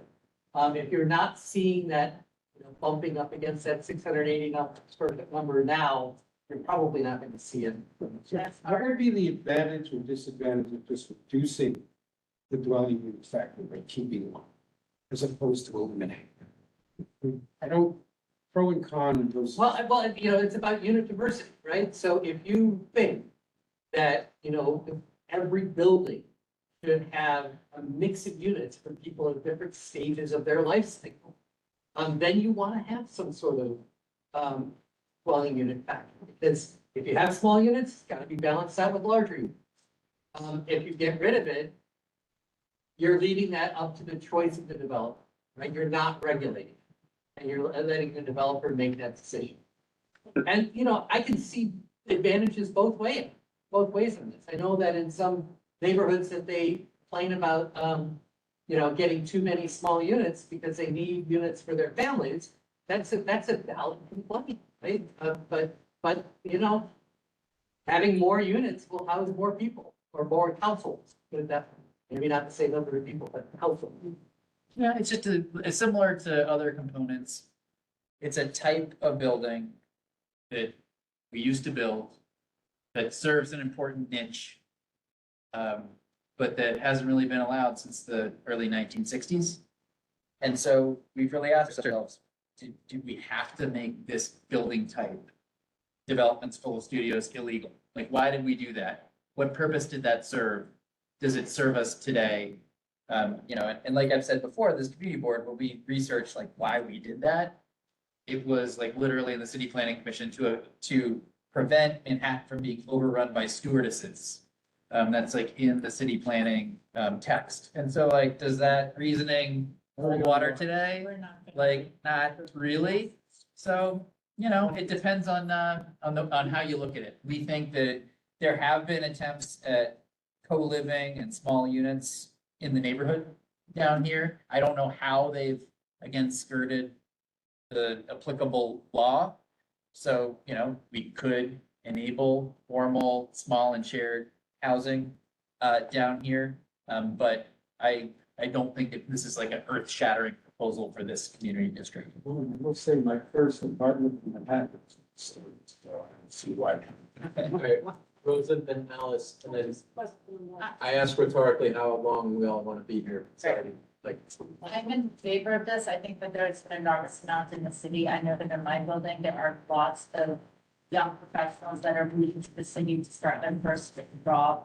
And they are rooming and splitting, you know, larger apartments, doing, you know, multiple bedrooms. Somebody takes a living room as a bedroom. Like this happens everywhere all the time throughout the city. We all know this. I think this would be an incredible way to house them for respectful in. Okay, so Yeah. everywhere or in new conversions only? I think, well, I mean, it would only be new conversions, because existing wouldn't be. Existing could renovate, absolutely. Well, wouldn't existing be converted? Yeah, well, it's not a conversion from one use to another. But HPD is proposing a discretionary action in the housing maintenance code so that you would not be able to go from a dwelling unit to a shared housing situation without going through an approval process. That's not a zoning approval process, because the interior of the building, that would be part of the existing housing. If you go to 27277 today, that's the ban on conversions to new rooming units.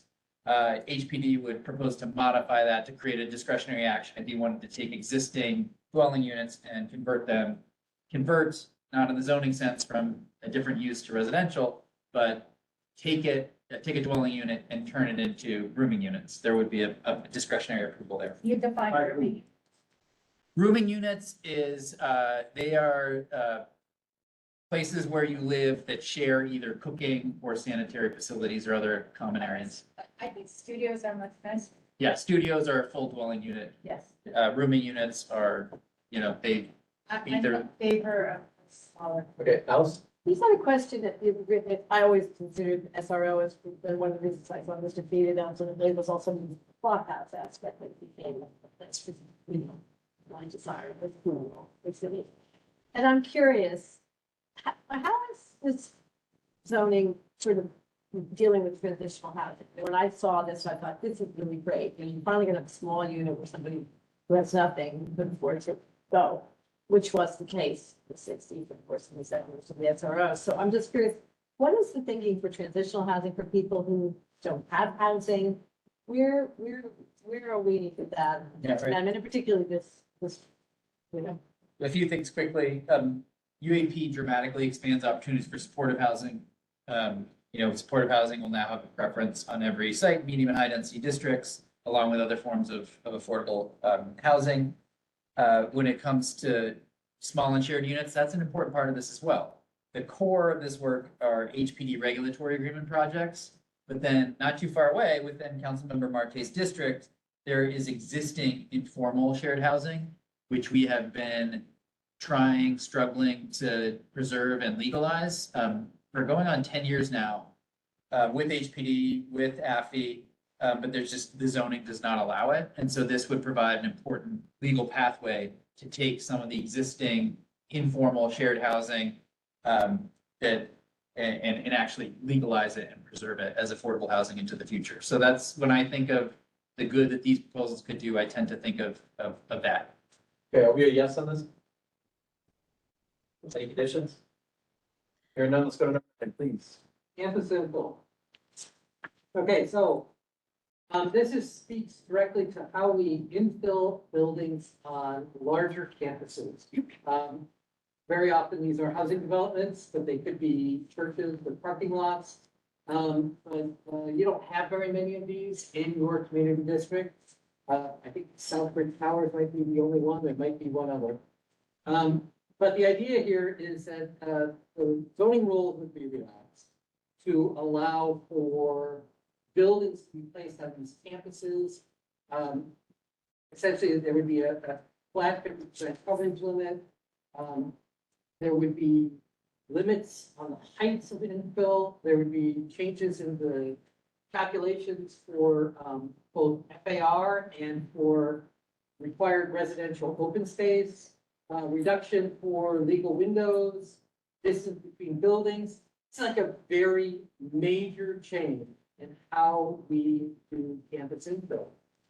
It would prevent the very, very tall buildings that go into these campuses, which is what current zoning basically requires, like 200 Amsterdam. But it would replace them with shorter, height limited buildings, but that would be placed closer to other buildings on the campus. Essentially, people arguing for this change could say that, these campuses with their lawns and sometimes surface parking lots should be more urban in character, considering that they're in North Manhattan. They could say that there's it's not the right density for this, and the infill density that's proposed by Housing Opportunity is appropriate. And that, you can take advantage of UAP and create new affordable housing on these campuses. You could argue against it by saying that, the neighborhood impact of such infill would be disruptive and change the nature and the character of the neighborhood, but also the campus itself, right? The campus is designed as a whole, and the open spaces serve a purpose. And also, some of the scale of some of this change could stress schools and community facilities. So, there's a lot of potential for development on these campuses, or at least some of them. And then a third argument could be more nuanced, recognizing both the pro and con conditions of this, and say, all right, you want to have all this zoning flexibility for Housing Opportunity, but you have some sort of approval process and special permit or something that ensures that the development that takes place is sensitive to the urban design of the area and the open spaces that are already there. Yes, to that. Independence Plaza, yes. Thank you. Yeah, all right, so there's more.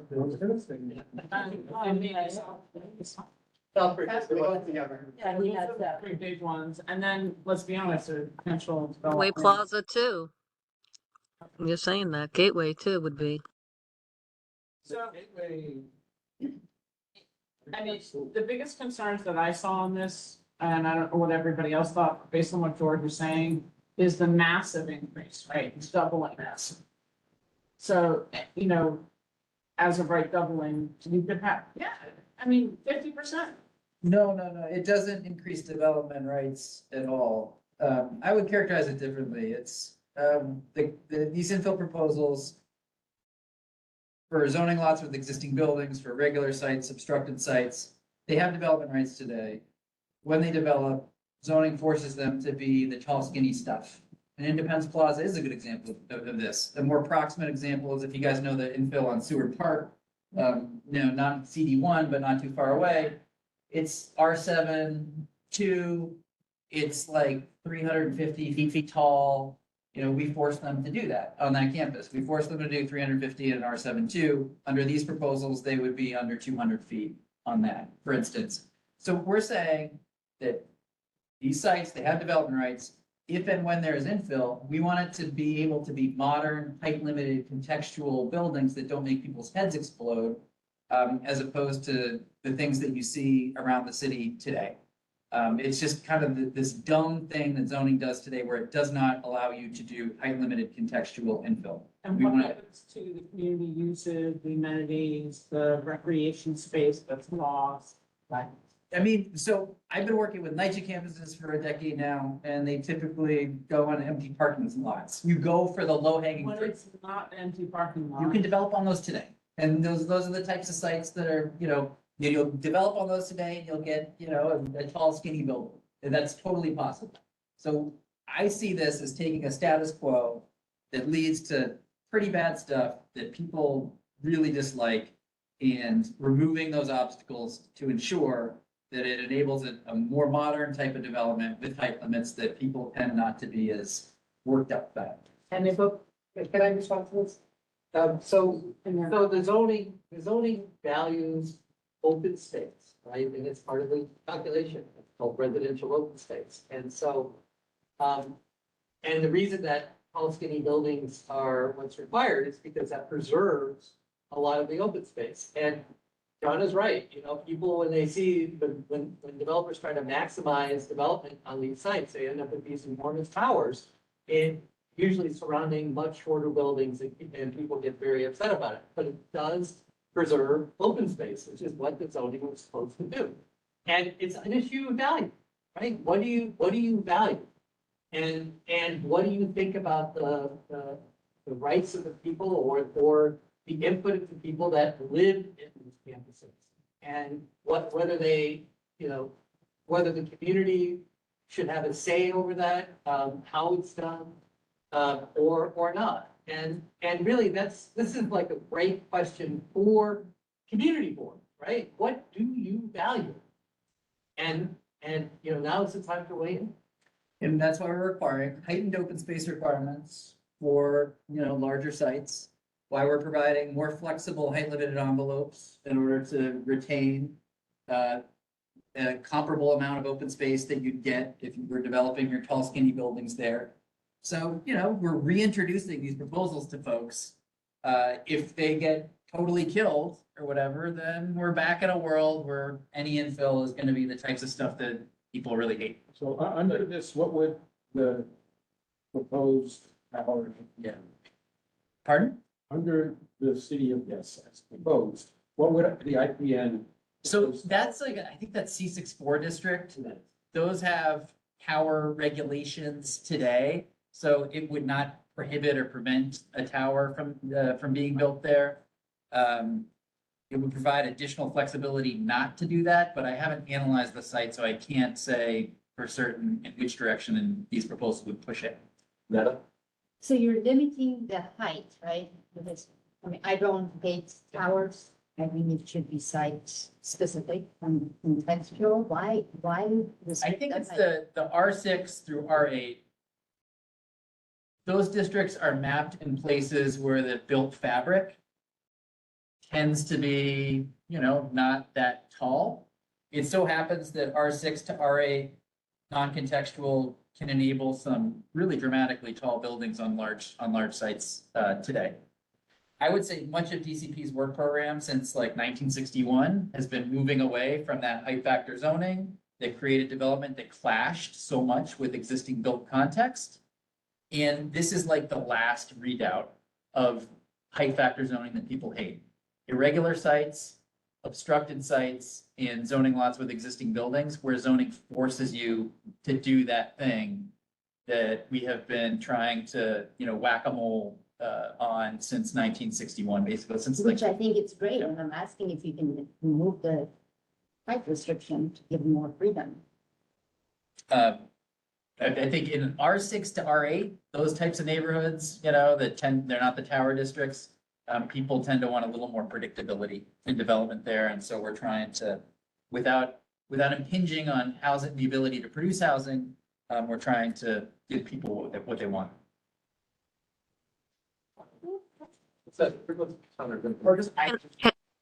Can I chime in? So Connor's going, you have to wait, if a site has a high factor zoning on it currently, does that just mean it can in the future when development? Like this is allowing an option for now you can integrate quality housing onto a high factor site, but could it, if it's already done height factor, does that mean it just can do height factor in the future, or there's gonna be some sites that no longer can do? Yeah, if you're in a non-contextual district, you would still be able to do height factor. It's just that it's like the only people who, hate height factor, well, this is not fair. Developers don't like height factor either. It's a less efficient building form. It provides, in general, lower FAR. So it really is a situation where we're forcing developers to do things that the community also does not want.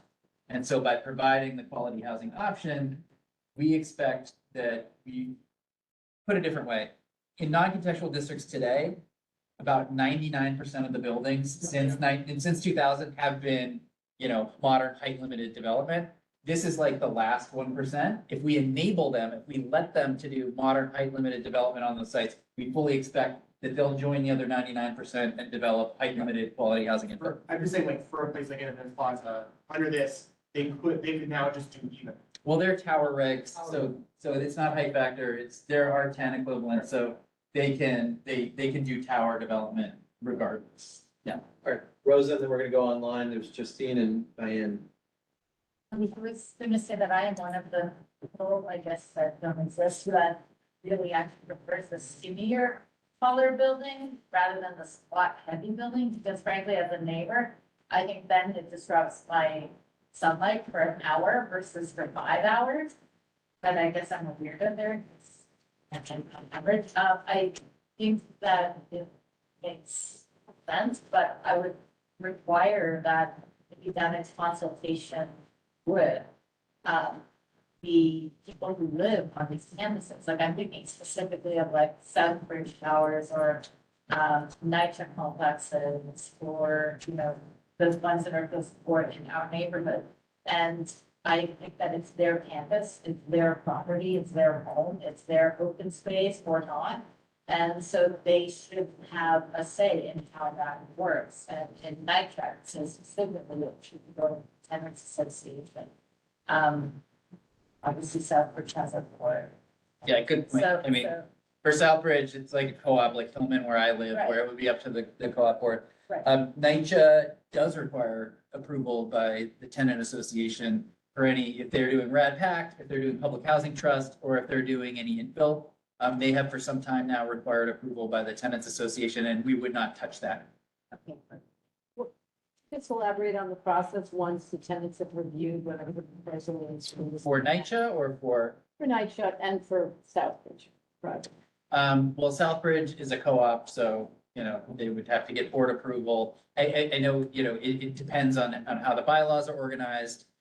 It would have to go to the broader shareholders in order to do something like that. I don't know. We'd have to look at it.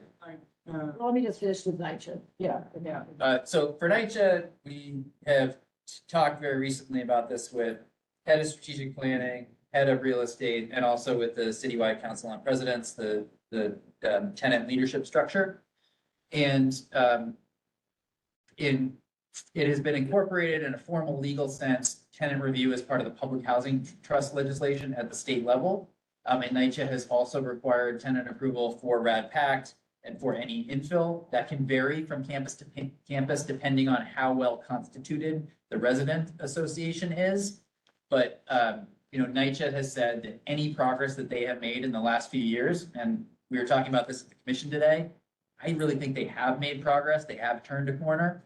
Has been because any infill on a campus is 100% affordable, so it doesn't clash with the existing housing there.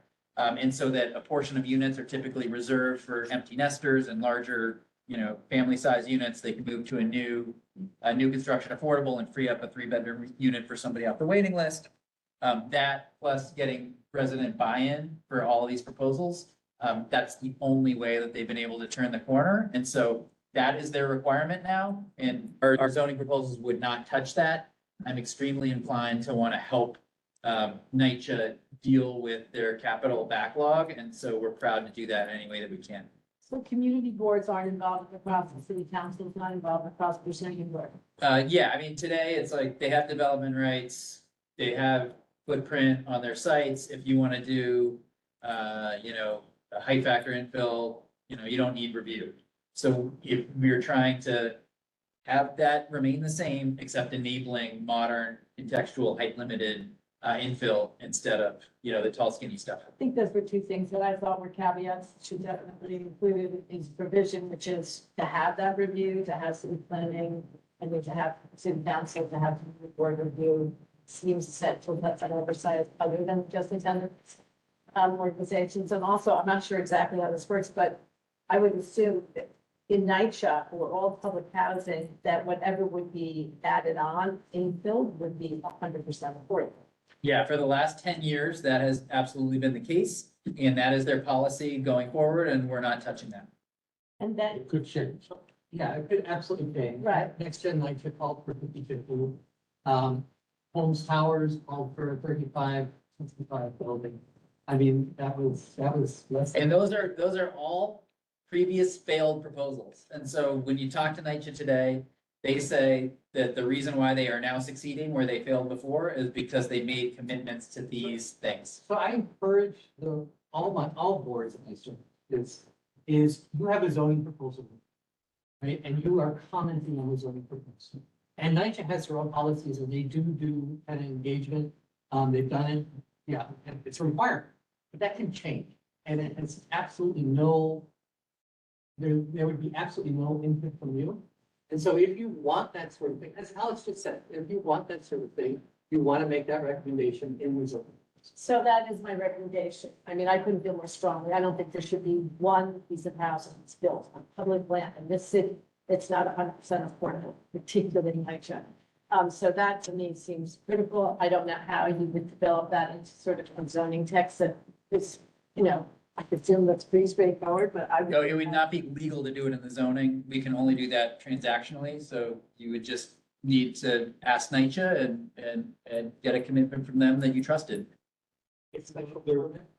Oh, right. Special Special permit. permit. That was Right, exactly. if I knew there was something. I just want to provide some intuition here. Today, height factor, as of right, if you impose a special permit process on contextual height limited infill, then they were just going to do the height factor. And we've just, we've undermined our proposal to enable modern height limited contextual development on those sites. So when we create these things, we have to remain conscious of where the process burdens push people. We could not impose a requirement on height factor. They have it today as of right. The development rights are there. If we impose it on contextual development, then, Okay, because that is true for some sites. But for many sites, they're just not developable because you have the 60-foot building spacing, which means like you can't put any buildings because they don't fit. The zoning relief that is granted here, 20 feet for legal windows, 40 feet for building spacing. It's dramatically a big deal for many of these sites. And they go from being undevelopable, meaning you can't practically infill anything, to being actually developable and infill quite a bit. And so, yes, what John is saying is true for some sites, but for the majority of sites, or at least many sites, that other zoning relief is necessary to have any substantial amount of infill. if your buildings touch, your distance between buildings requirements are 0 today. So typically there's a way to get around that regardless. Okay, Justine, online quickly. I'll be quick. Going to the NYCHA housing, I agree with Alice that it has to be 100% affordable, but my concern is that it states on page 13 of George's report, the bottom, infill can be entirely market rate. Affordability is not required to receive zoning relief, but if it meets minimum affordability requirements, the entire campus can benefit from beneficial FARs. I got a problem with that. I also have a problem with the way that their design in George's picture. I think this is page 14 and then 15. It dramatically changes everything, and you're adding more affordable housing, but I guess I'm frustrated with it all, so I don't like it. But I know I'm not voting, so thank you. Okay, thanks, Justine. Diane, very, very quickly, we're starting to lose members, and our forum is going to be in jeopardy very soon. Okay, can you hear me? Yes. Mike, I'm wondering with all this zoning, has, has anybody taken into account environmental factors, you know, like lack of open space and loss of sunlight, but also will the ground support all this building regardless of the height? And I've heard studies that Manhattan is sinking and the sea level is rising. I'm just concerned that we're just going to be at some point in the future buried under concrete. Yes, and let me give this web address for, just for the record, for you, Diane, for the members of the committee, and for the public. This is the Department of City Planning's zoning application portal. So at zap.planning.nyc.gov/projects/ and this is the key, 2023 Y0427 is the application number. That's where you can find all the application materials, including the DEIS for this project, which includes things like analysis of open space, greenhouse gas emissions and climate change, historical and cultural resources, energy, growth-inducing aspects of the proposed action, solid waste and sanitation, blah, blah, blah, on and so forth. Okay? What about the structure of the? There's a ton of information out there on those potential impacts. It's a great question. Thank you, Diane, and a great way to point people to where that information is, a wealth of information. Your notes to vote for campus syndrome? Not yet. I'm not sure. I'm sorry? I'm just talking to Tammy. Diane, thank you very much. So for the committee members, are we a yes with conditions? I have one condition, I like the write-up that George gave, the third option, which would require a special permit process. If I understand it, is that the fundamental fundamental element of the suggestion? Right, and that's pretty consistent with Councilmember Marquez. Which is what I was just saying earlier. I wrote down that full CD and council review. Yeah, that's right. 100% affordability. Yes, and that was the other one I have. Any until. Large publicly owned. I had those two conditions. Are there? Okay. I would frankly do no on less on that one, but We can do that. I mean, that's. No, I mean, just think the affordability aspect of public housing is pretty important. I mean, this campus influence is a big one. For me personally, I would rather not, I would say no on less, but it doesn't matter, just whatever. Yeah, keep going, Patrick. Okay. All right, George, number 10. New zoning districts. Was that a yes with conditions or a no on less? Doesn't matter. Yes. Yeah. This is basically creating these new R11 and R12 zoning districts, which would be, when they are mapped, and it's not proposing to map them anywhere, would be new MIH areas, because it would be by definition of zoning. This is the idea of, we have the ability to go beyond 12 FAR in residential, and so they have to create the districts to allow for that. And that's what this does. It doesn't put them on the map anywhere, but it gets it ready for an upzoning at some later date where they may be mapped and MIH would be mapped. I believe you don't have any MIH areas in your community district, and you have mostly R10 equivalent districts. And so if you ever want to get any substantial amount of MIH areas, we've got to do something. Okay. Comments, questions?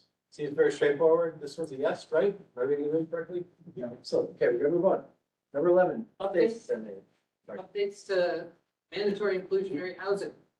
So these are a few technical changes, or at least I saw them as technical changes to align UAP with MIH. And that means that there are small increases in maximum FARs in certain districts that are not in your district.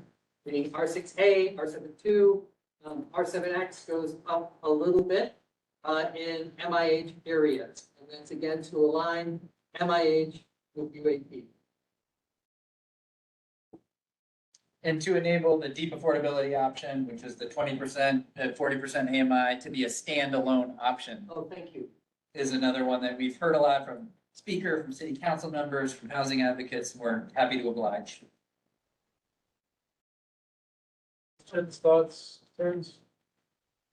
Just the earlier things that we were talking about a couple of hours ago, I could go in this category. I didn't see this as a separate category in terms of the post from mandatory inclusionary housing. I'm having a tough time here. Oh, earlier on, we talked about mandatory inclusionary housing, so I assume that whatever passage we had read from Councilmember Marquez's recommendation, we would put in this particular spot.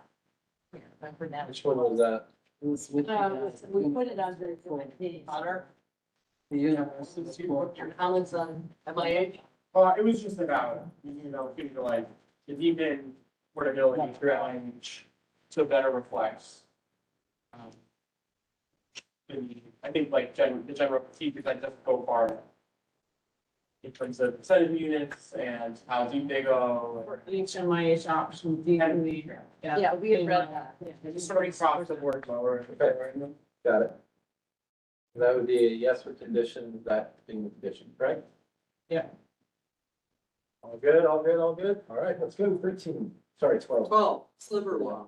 Okay, so the idea here is that we would, for most buildings, eliminate the sliver law. What that does is that if you're building less than 45 feet wide, you are currently limited to the width of the street on which you face, or the height of an adjacent building if it's taller.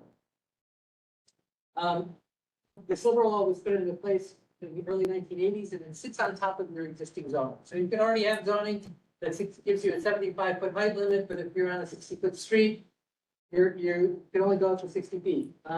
I see this trip up small developers all the time because they're not aware of it. And, some people, they say, well, these tall skinny buildings sticking up between other buildings, it doesn't look quite right. That's why it was put into place at the time. Other people say, well, we already have zoning districts that limit height. Why should we limit it again according to the width of the street and the width of the building? It also discriminates in some ways against narrow buildings versus wider buildings with this kind of arbitrary 45-foot width. You see a lot of crazy things happen with people trying to get out of the sliver rule, including tiny lot subdivisions where they cut off a tiny portion of their lot to prevent fronting on a street, or going up and then cantilevering over the other buildings on either side so that they are now wider than 45 feet wide. So it happens, there are ways around it, and this would leave it in place for height factor buildings, but for the height limited buildings, it would eliminate it. You can argue against it by saying, well, in 2015, the city proposed getting rid of it for affordable buildings. And you could use it as leverage to try to get affordability. A counter argument to that is, well, that's not very much leverage and will that really make a difference. That's helpful, us. Thoughts? I like it with the affordable housing. Yeah, I second that. I third that. But I would sort of counter that by saying if they don't take advantage of it, you get a thing like this, which is just an empty space of little value, of wasted, precious New York. And so just can't see. You can only do that if you're from two different streets, right? So if that's not available to everybody, but there are tricks around it that you can't believe it. I talked about. Okay, so it's a yes with the condition of the last sentence, right, that relief be granted as an incentive to provide affordable housing units instead of being provided to home. So, Yeah. Correct? Yes. that is only If you provide affordable housing. why, I don't agree with that, but it's okay. That's Well, committee. it's like two of us speaking up here, so I don't know who else. I don't agree with that because I don't think it's gonna make any, I don't think it's gonna. Well, she could argue nothing's. No, but this is such a tiny area. Let's say, Take what you I can would just get. rather use the Okay, space well, all right, that's and build and require okay, affordable. one no. That's me, two one yes, no. yes. We go. That's for affordable housing, we're trying to squeak it in everywhere we can. Okay, quality housing amenity changes. So, housing opportunity effectively ends the quality housing program as we've known it. It changes it. And so, the way quality housing was you built a height limited building. You could actually build a taller building. And taller building, a larger building. Because you could deduct things like, your trash rooms, your laundry rooms, part of the corridor, common recreation spaces. Generally speaking, it was a very popular program, right? Most of the rezonings we've done were quality housing requirements, because tenants liked them, because it had these amenities, neighbors liked them because it had, predictable program, and also developers like them too, because you get a larger building out of it. What this does, it expands quality housing deductions to all, to towers, to other types of buildings. It doesn't have to be a quality housing building to get these deductions. These deductions generally make buildings better for everybody. So there's some argument to that, but it kind of misses that quid pro quo. You would get these deductions if you had a height limited building. Now you'd be able to get them in a tower, for instance. So you could make your tower, roughly 10% bigger, roughly speaking, because you could deduct your corridors and your trash rooms and recreation spaces. Yes. I don't know why you're shaking your head at me, Tammy, but I'm gonna say, I think this is a great option, Patrick, for the thing that you are really excited about, which is that we include within quality housing or this new version or whatever it is, living-based trash rooms, package rooms, all this infrastructure. Like, I know that you have a give back for hallways and laundry rooms, et cetera, but I think we should have that same give back for these other really, really necessary building infrastructure uses that we have in our district, where our sidewalks are pretty narrow, we don't have like loading areas. So are you saying only for historic districts, or are you saying everywhere? Because this isn't everywhere, it's not just us, it's in. I'm only thinking about us, I don't. It's in there. Things like incentivizing modern, like row centralized trash collection. That's in there. Things like package rooms, that's in there. It tries to take the amenity regulations and adapt them to contemporary needs. Yeah. A lot of the regs are just super outdated, and we're bringing them to the modern era. So we wouldn't even need to include that as a modification. Does it exist already? Yeah. They're much more Oh, I generalized. thought so. Insane. Whereas the existing program is very specific, they have the generalized category. I mean, the question is whether I think for boards, is this something you just want to give away and say, all right, all the buildings get, this is good for us, it's good for the buildings, it's good for tenants. And so therefore you're just making it available to everyone? Or is there some kind of condition like what we had on it previously? It was like we have to build this height limited building, it's not available to towers. I mean, it is a benefit to our community to not have all of that crap sitting on our streets and our sidewalks. Right, but isn't there an opportunity to add maybe a conversation here, because they should be doing that stuff anyway, to provide alternate infrastructure needs, or, more bike and pedestrian needs? Right, we're saying, yeah, you should get it off the sidewalks. Guess what, you should get it off the sidewalks. Yes. Right, and now you have, to, but How would we structure that to get more and more? impossible. I have to say, I have this, I mean, I just, sorry, I refreshed my memory, but I have to say I had the same exact reaction I got, which was, you get these things in. I mean, so we're giving 10%, if it reminded me this right, for nothing. I mean, who's not gonna have a laundry room? Or with their trash room in their building? I mean, I don't know, it starts to me as a little. I mean, bit of a honestly, giveaway.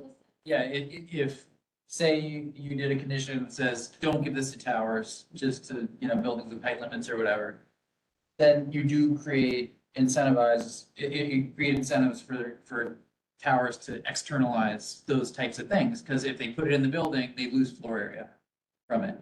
And so people don't want to lose floor area for it.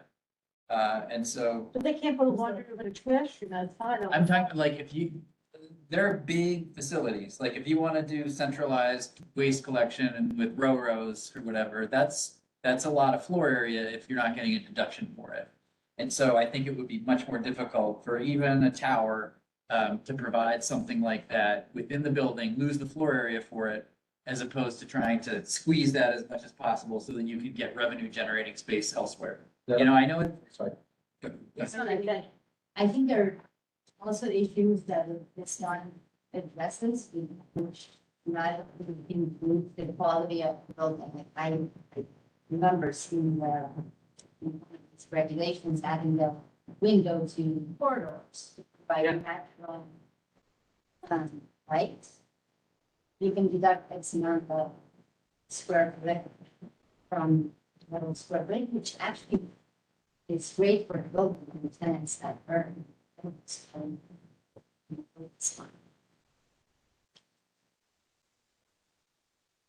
I'm confused. What do you mean? In a corridor, you deduct 50% of the square footage of that corridor if there is a window on a certain side within that corridor. And otherwise, the developer would totally take that window and exterior wall surface for like a legal nightmare, like, bedroom or living room. There's no reason to give that window commodity into a shared common corridor unless there's a benefit, right? And that would be I hate to say it, but that's the way the zoning works today. Yeah. We propose to actually eliminate the daylit corridor requirement because it's created those those double loaded corridors the daylit corridor. that extend from it. But it's something that's actually interfered with our ability to provide like natural locations for family sized apartments. If you are splitting a building into just, double loaded corridor with exposures on one side. So I appreciate that, but all in all, we've decided to rebalance that trade-off and try to enable apartments to have better light and air. It's better than. You don't see it very often outside the first floor. From the first floor, you see that. The corridor, but outside the first floor, it's too valuable space. And so very often. I remember this coming up the last time I remember you guys coming in. Yeah, it's going back to me. We did discuss this. I think for me, this would be it. It needs to be a little bit louder. I'm not sure I'm a yes on this one, just saying. Did you, Hunter, didn't seem to opine on this, but. Yeah, not as much the deductions. Well, the housing problem. Yeah. Well, because currently towers don't have, right? So I guess that's the difference, and you see them in towers most of the time. Like most of the time, you're gonna have a lot of these facilities, especially in larger buildings. They're gonna be amenities that you close. Like you're not seeing them in smaller buildings as much because they don't have a big seat for those kinds of spaces. But it's I think there's a benefit to it inherently in that they're getting a bonus, and you also want that stuff inside the building. But currently, they don't get the bonus, and more times than not, you get that stuff in the building anyway, so. But I mean, sorry, like the package deals, there's an incentive for a deduction for package deals, Yeah, you could use it. which I live in a building which is super small, and there are packages everywhere in the corridors. There's no way that anyone's gonna invest the money for a package, so this might be an incentive. Okay, how do we feel on this one? Enthusiastic thumb up? But can we just have a requirement that we have on the building infrastructure that we're excited about? I guess mine's the window. John, I think said it was in there. But is it mandatory? Is it optional? No, it's a flexible 5% deduction for a range of different types of amenity spaces that make buildings better and then often make buildings better neighbors, for. Can you review again those, what they are?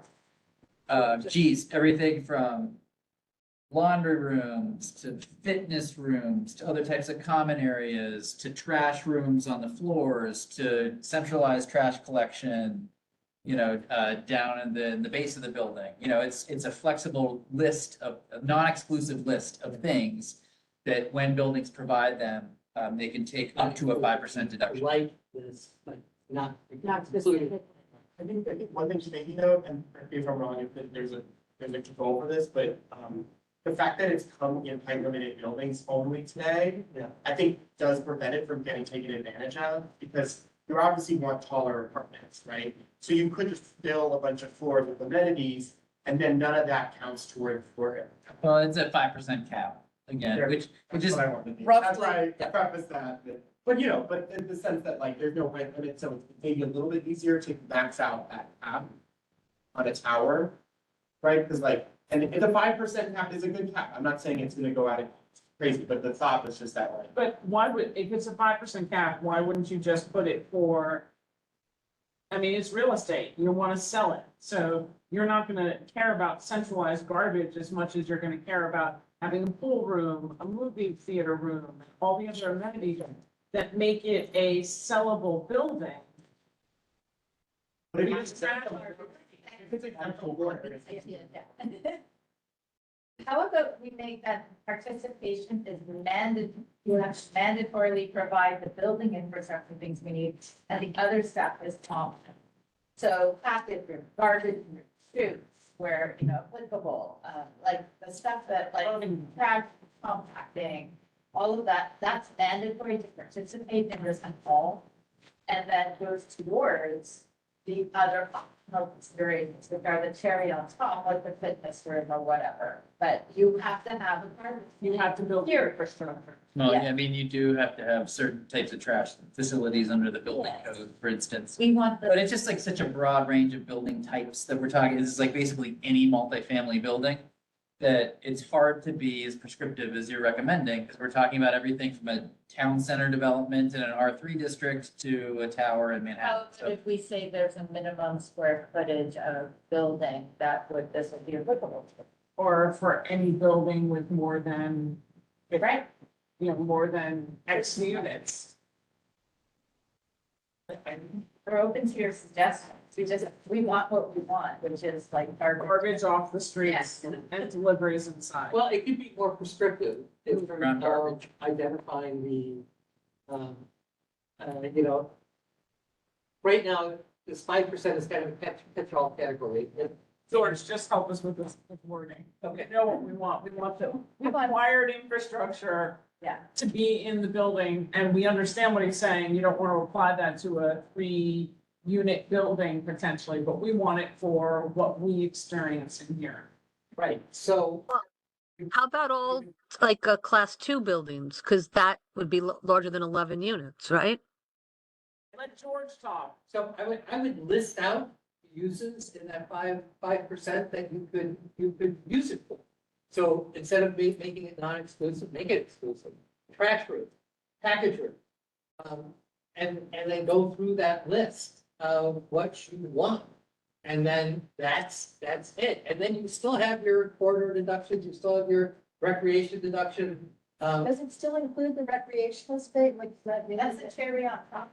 That's. Recreational space. Right, that 5% should be for required infrastructure. Required infrastructure, yes, as opposed to leaving it very flexible, because the way it is right now, it's like a list of things plus other, things that are not listed. So, you guys do have the best sidewalk garbage in the city. yeah, we want it off the sidewalk, because our sidewalks are narrow. Well, We barely get down. Evan, you get it, right? It's, we just list out those uses. Yeah, so trash rooms, package rooms, centralized garbage, mail room. We Rob, Good. got it. Thank you. We'll have time. This, Draft. the next one's a nasty one. Wait, that was a yes with that condition, right? Yeah. Okay. Landmark transferable development rights. So this is a proposal to change how floor area from landmarks can be transferred. Currently, it's limited, it's very geographically limited, and you need a special permit. The idea is you want to get rid of the special permit, make it an authorization, and then expand the geography to where it could be, transferred to essentially any zoning lot that abuts the block on which the landmark is located.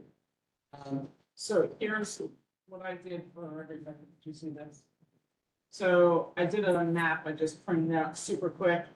Thank you, Charlotte, who I gave some minor directions, she figured it out. The highlighted parts are the streets that it could be transferred to in our district. And the rest of it is the historic buildings and historic districts out of the city map. Can I ask about, just what do you mean by the streets it could be transferred to? You can transfer anywhere Yeah. on the block or across the street from that block. There's no wide street, narrow street distinction at all for this one. I thought it was. So maybe worse than you think, Oh, but it doesn't limit transfers to wide street. But I thought you said it transferred to a main street that was over 75 feet. Not the landmark. You may be thinking about if you're shifting on, within an existing zoning lot, you know, that is split by a district boundary, you can shift an amount of floor area from the lower density portion to the higher density portion along a wide street. Yeah, but Today, that allowance is limited. Tomorrow, we would extend it to all zoning districts, basically. So, We let George finish the review. Yeah. sorry. well, I mean, just on your map, the historic districts can't transfer their floor area. This just applies to the landmarks. And, you know, if you're in favor of this, what this does is it vastly increases the market for development rights from landmarks. This is, you know, not only does it reduce the special permit, it makes it easier to do, but geographically, it expands it dramatically to many more receiving sites. Right now, there are very few receiving sites for these development rights, and so therefore, there haven't been very many of them done. And so if you think that the development rights for landmarks need to find a home so that they can be servicing the landmark, then you'd be interested in this. Now, right now, the way it's proposed is that there'd be a 20% limit on the amount of floor area that can be transferred, 20% of the receiving sites floor area, except in 15 FAR districts, which you have a lot of. In 15 FAR districts, there would be no limit. So you would have as much floor area that could be transferred that they have could be transferred. So, you know, arguments against this proposal is, you know, something like, you know, this makes things a little bit more unpredictable on where the floor area can go, especially in the 15 FAR districts, where you can see in certain areas, in certain sites, a lot more floor area piled up on top of them. That's scary. I'm voting no on this one. So George, in the large scale general district that we have, would it allow the owner of those air rights more opportunities to play receiving sites outside of the starting district? Are you talking about the South Street Seaport? Yeah. I think most of those development rights have been. They haven't even touched it. There's still hundreds of thousands. Is it individual? Well, it'd be individual, well, it is individual land. It's a separate transfer district, South Street Right. Seaport. It's a special district, so this doesn't apply there. And those development rights have been exhausted at this point. No, Oh, no, not from the peers. I think they're done. I mean, the period, No, they wanted. once 250 water is, you know, if it gets built, like, that's it. Was my understanding. I mean, I can confirm with Manhattan office, but, you know, there were a few left in the bank. One day it was 990 feet, and now it's down to 324 feet. There's a lot left. I'll double check, but, you know, there were a few in the TDR bank left over. I think, yeah. I mean, this is, you know, that has special rules for a special district, right? This is going to apply everywhere really outside that special district. Right. And so really, I think focusing on the areas outside the seaport is probably better with your evaluations. It's an example in CB one, pro and a con of this. I really couldn't quite grasp that. Give me a building like a. Trinity Church. Oh, right. Right? I mean, sorry, you can't, there's certain limitations, you can't transfer from a cemetery, for instance, but Trinity Church is, you know, a very high density district, and I don't think it sold any of its development rights. And so it could sell its development. And I'm sure you have lots of other sites like that. Where there's essentially, there has been no market to sell those developments. Right. So they could not sell them. And so now this opens up the opportunity to sell them one. Trinity Church is obviously the exception and not the rule. The vast majority of religious organizations are going bankrupt and having to sell their property. Our state does not have enough money to fund their operations and maintenance, and I think this would actually open up funding possibility for them that would just solvency, instead of having to give up their home. On that note, I'm excited about the possibility for this, if it's something that could work for them, but on the other hand, I think that I think I read somewhere in the notes about removing the height restrictions at receiving sites. And that worries me. I think that receiving sites should still be limited by whatever their adult, regulations are. And they, purchase what they are able to use, but this shouldn't be an opportunity for them to far exceed what their matters and. Can have it both ways. Well, so the response to that would be, is that, well, if you're buying the floor area, sometimes your envelope is such that you can't use it. And so there is a path forward with this certification to allow for the CPC to use the envelope. Just so you could use the development. Now, you could say that that's, the argument against that though is that makes it unpredictable, right? Zoning. Or eliminate. Loosen. I mean, if you need any changes on your receiving site to accommodate the development rights, that's an authorization, goes to the community board and to the city planning commission. If you don't need any changes at all on your receiving site in order to accommodate those development rights, then it's a certification, which is like a ministerial approval. If you comply with all the requirements, then you're approved, but no. But I would say I really want I don't know, 12-foot ceiling heights instead of 8 foot. And then suddenly I would be there saying, well, I need to see the building height. We are at 8 committee members right now. If we lose one more member, we are not passing this resolution tonight. We have to move this along. I appreciate all the conversation. Sounds like a no?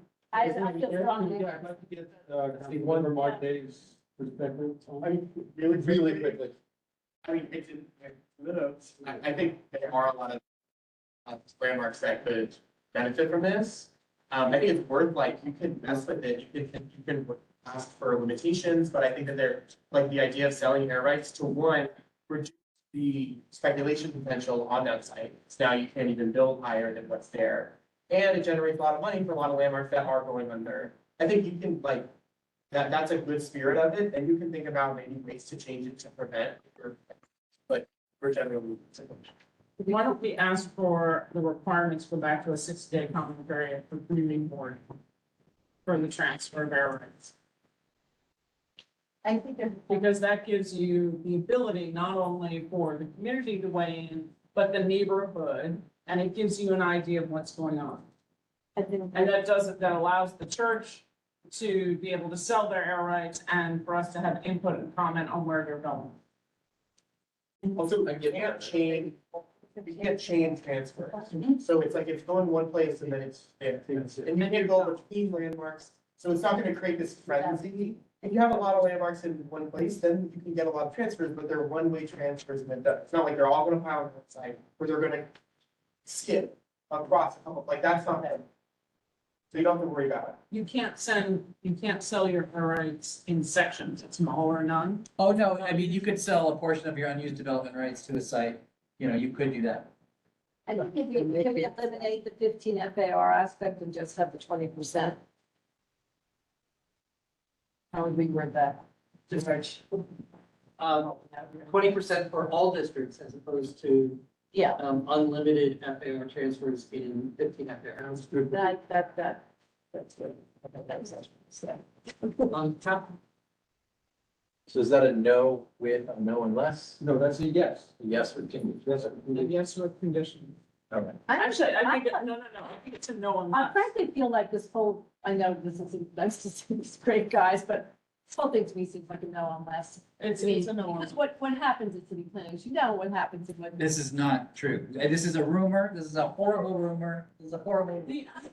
Experience with LBC that doesn't necessarily I'm just work saying- well for us. We have had a really hard time with the text amendment, you know well, where we voted it in. And so we're always better off, I think, and this is going to be in the board, but I do think there's something to be cautious about saying yes to anything with provisions rather than no unless. It's a very different message, and so this is up to everyone, but just to be aware there's a big difference there. That's all. Yeah, I don't want to push you in one direction or the other, but I I do know. want to say that it is a rumor that we hear from certain community boards that like we don't listen unless it's a no, and which is absolutely not true. I don't. Okay, Don't and at all the all. conditions. I will say that. Not but at it's- all.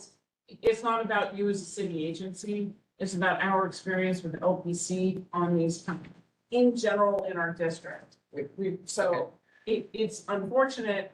I'm sorry, but I definitely think a no unless, because it's. First, helping for that. Doesn't that require that everything else we've done? Well, that's what I'm wondering. No, because I think- I think this, once we're talking about historic stuff, we have a much better chance of having change with the Department of City Planning, who understands where we're coming from, than we have with LPC, based on my experience on the board in the last 10 years.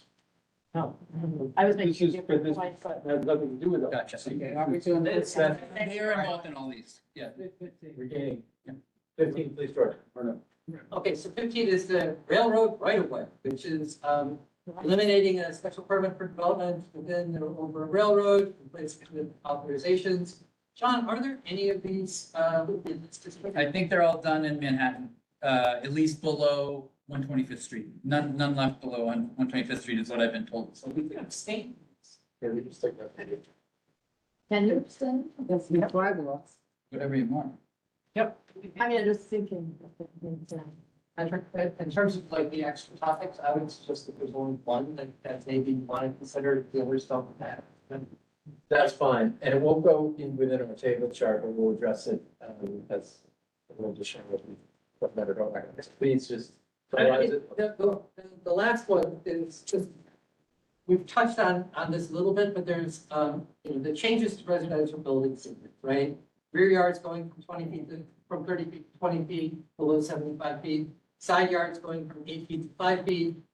Space for legal windows from 30 feet to 20 feet. Inner courts from 1,200 square feet to 800 square feet, below 75 feet.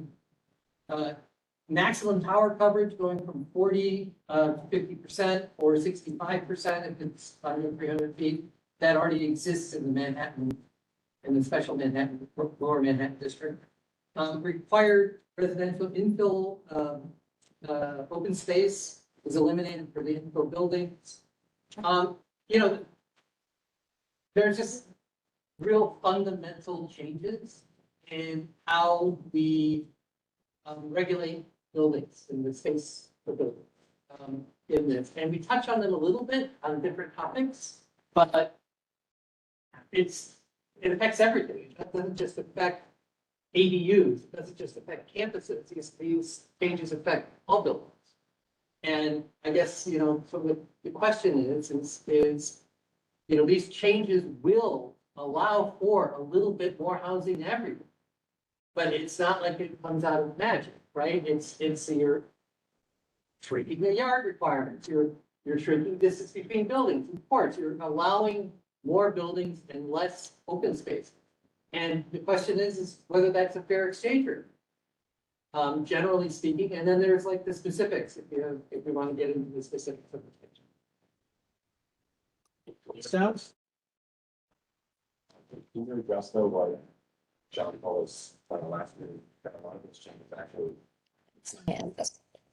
Probably for much better types of housing, more flexibility to create, I think about bar housing that incentivizes, for the. So- Give more flexibility. Yeah, so absolutely, if you have a 20-foot rear yard requirement as opposed to a 30-foot rear yard requirement, you can, and also smaller inner courts, you can be more creative.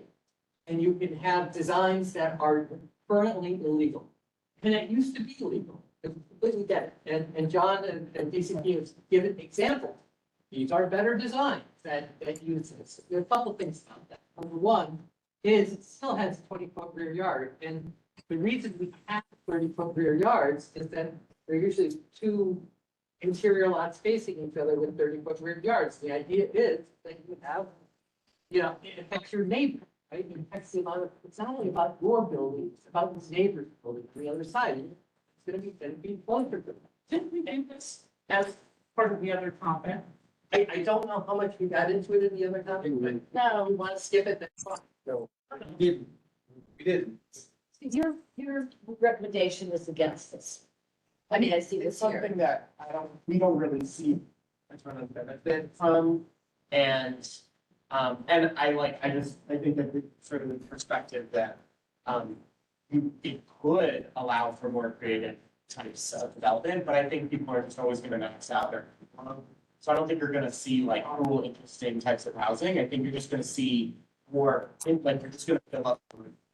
You might see some, but you might not. And really, it depends on what you want. Right? Do you want to, go for the minimum that we have now? Or do you want to allow for more flexibility? It's hard to legislate with design. Right? But it's easy to prevent it. But it's that's really the argument right here, that you really should be considering. Yeah, so I've said this before, I'm in Hillman Housing, affordable housing built in 1949 or whatever. My kitchen's got a window, my bathroom's got a window. We made that illegal basically in 1961, and with the advent of, quality housing in the 80s, we admit we made a mistake. All these standards have forced buildings into this very restrictive form that provides less light and air than previous types of buildings that we rendered illegal. So we believe in this one. We've got slides. I think we sent them along. I know you're not going to look at them now, but we feel pretty good about this one. We feel really good about our story here. So, take it or leave it. Wait, you feel good? I'm sorry, it's Vicky Cameron. You feel good about the story of reducing these minimums? We feel good about these changes will enable better access to light and air for apartments. Oh, God, how can that happen? If you're reducing from 30 to 20 in the rear yard, how are you getting more light and air? Okay, You're I will setting us explain on it again. fire. No, don't. I'm an architect. Don't. I'm already, my hair is going on fire. Okay, if Rick, you want to this remain in is- the dark, I fully support I that. am not It's in the getting late. dark, trust me. This is my job. Trust I'm not in me, the you're dark. not, you're not getting it.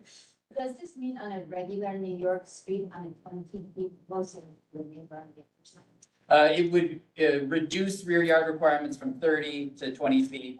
Yes, if you were to use that flexibility to do, like an E building or a C building, I live in an E building, then, portions of the building would be closer to the rear lot line than they could be today. All right, committee, do we want to weigh in on this?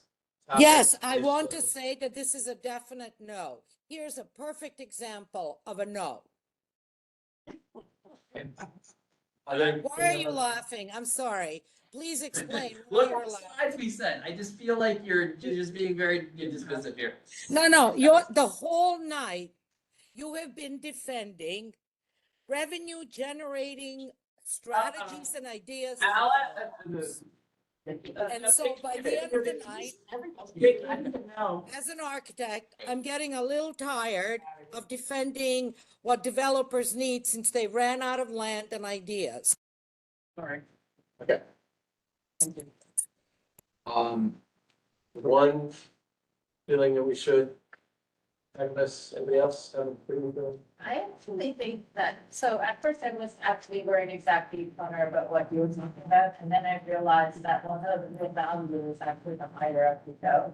So it's not like they're gonna use all their square footage in the lower levels to maximize it and then not be able to go up higher. So I actually think there is a very good possibility of having an interesting shape that might allow for more windows. That wasn't my first thinking of it, but. Why couldn't you take to decrease it by 10 feet, not say, we went from 30 feet to 20, right? Why? It's all, that's. Again, it's part of, many of the proposals here are informed by existing conditions analysis of types of buildings that we like, we think are great, that we unintentionally rendered illegal. Like George's, one of George's mentors, Michael Kortler, had this big thing, like types of housing that we really like, that you can no longer build in New York. And like, we think that there's a lot of value in that exercise, bringing back town center zoning and low density districts, making the changes to enable windows and kitchens and bathrooms again. We think that that's great. It's not part of the core fair housing or housing affordability proposal, but it's something that we could, can, and should do when we're changing the zoning to the extent that we are through these proposals. It does, just to clarify, like, I agree with that, I think the lid is beautiful, like, we don't think that you're gonna see. It sounds like there's a fair amount of disagreement among the experts on it. It doesn't sound like there's a huge groundswell of committee members who want to, hang on one second, want to just weigh in on it one way or another. What I would suggest, sort of what Alice was about to say, is that we just leave it alone for now. Think about it a little bit. We do have the opportunity to make a motion to amend the resolution at the full board if anybody wants to really, really include something about this. But given the hour, given the lack of sort of consensus around it, and the district vengeance of the experts, I would say just a little else. No, I'm not going to argue with that. I was just saying, I would probably be leaning a little bit more to Connor's perspective on this. And, you know, I appreciate very much what John's saying, and I was just going to say that, but I'm happy to wait on this as well. Just note that I'll be coming tomorrow. So my comment tomorrow on this is going to be that there are a lot of concerns and not a lot of agreement that this is actually, that the public's benefit is going to pan out to the loss of the air and light. I think that's a perfect summary. Yep, something that's very fair. Summary of where we're at. I just want to be as one. Okay. The tower on base of, Tower and base really doesn't affect the district. No, go for the day. And, you know, really the rest of it doesn't have too much applicability in your district, so you can see them. Okay. With that, we now have. hold on, there's one other thing. John, I asked you about the water. Yes. The waterfront changes are something that I asked about two things with this, with all of the housing. One, does it affect anything in terms of shelters?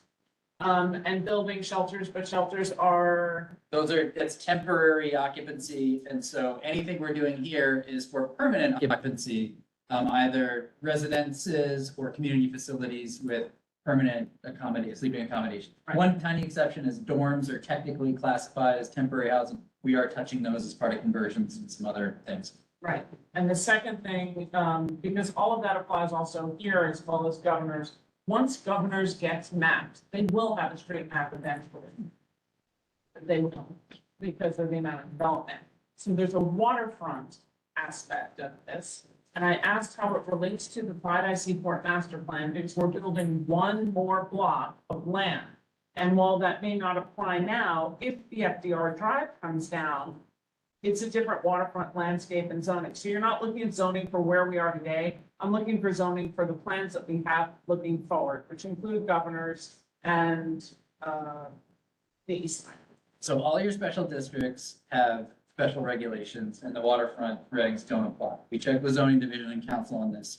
As far as adding any land into the East River, that will require approximately 1 million land use actions with ULURPs. And so you will get adequate public review of all that stuff and nothing can happen automatically. Can we hold you to that? 1 million. Okay. It's just a very complicated And thing on to do. governors, Governor's Island, that's a special district, so special district controls, waterfront doesn't control there. so the only place that special districts rules and regs are getting removed are, if there was one with heights and zoning. I think it's just adjustments for UAP to special districts, not Governor's Island, because no residential is allowed What there. about Tribeca? Residential is allowed. I think that is being changed to accommodate UAP as well, but that's just the general underlying change that is carried through to special districts that don't have totally custom FARs. All right, we have calls for a vote. Request for civic infrastructural investment clause. What? Oh, yeah, that's where I was going. All right, so the resolution, as we've hammered it out over the last 4+ hours, call the question, all those in favor? Aye. Any opposed? Recusals, any abstentions, hearing none, it passes, we'll bring it to the full board, let me just. And thanks, guys. I'll be back in 10 hours downstairs. Me too. See you bright and early. Thanks very much to all of you. Thank you. I don't think the answer. Okay, with that, we're adjourned. Bye, everybody online. Thanks.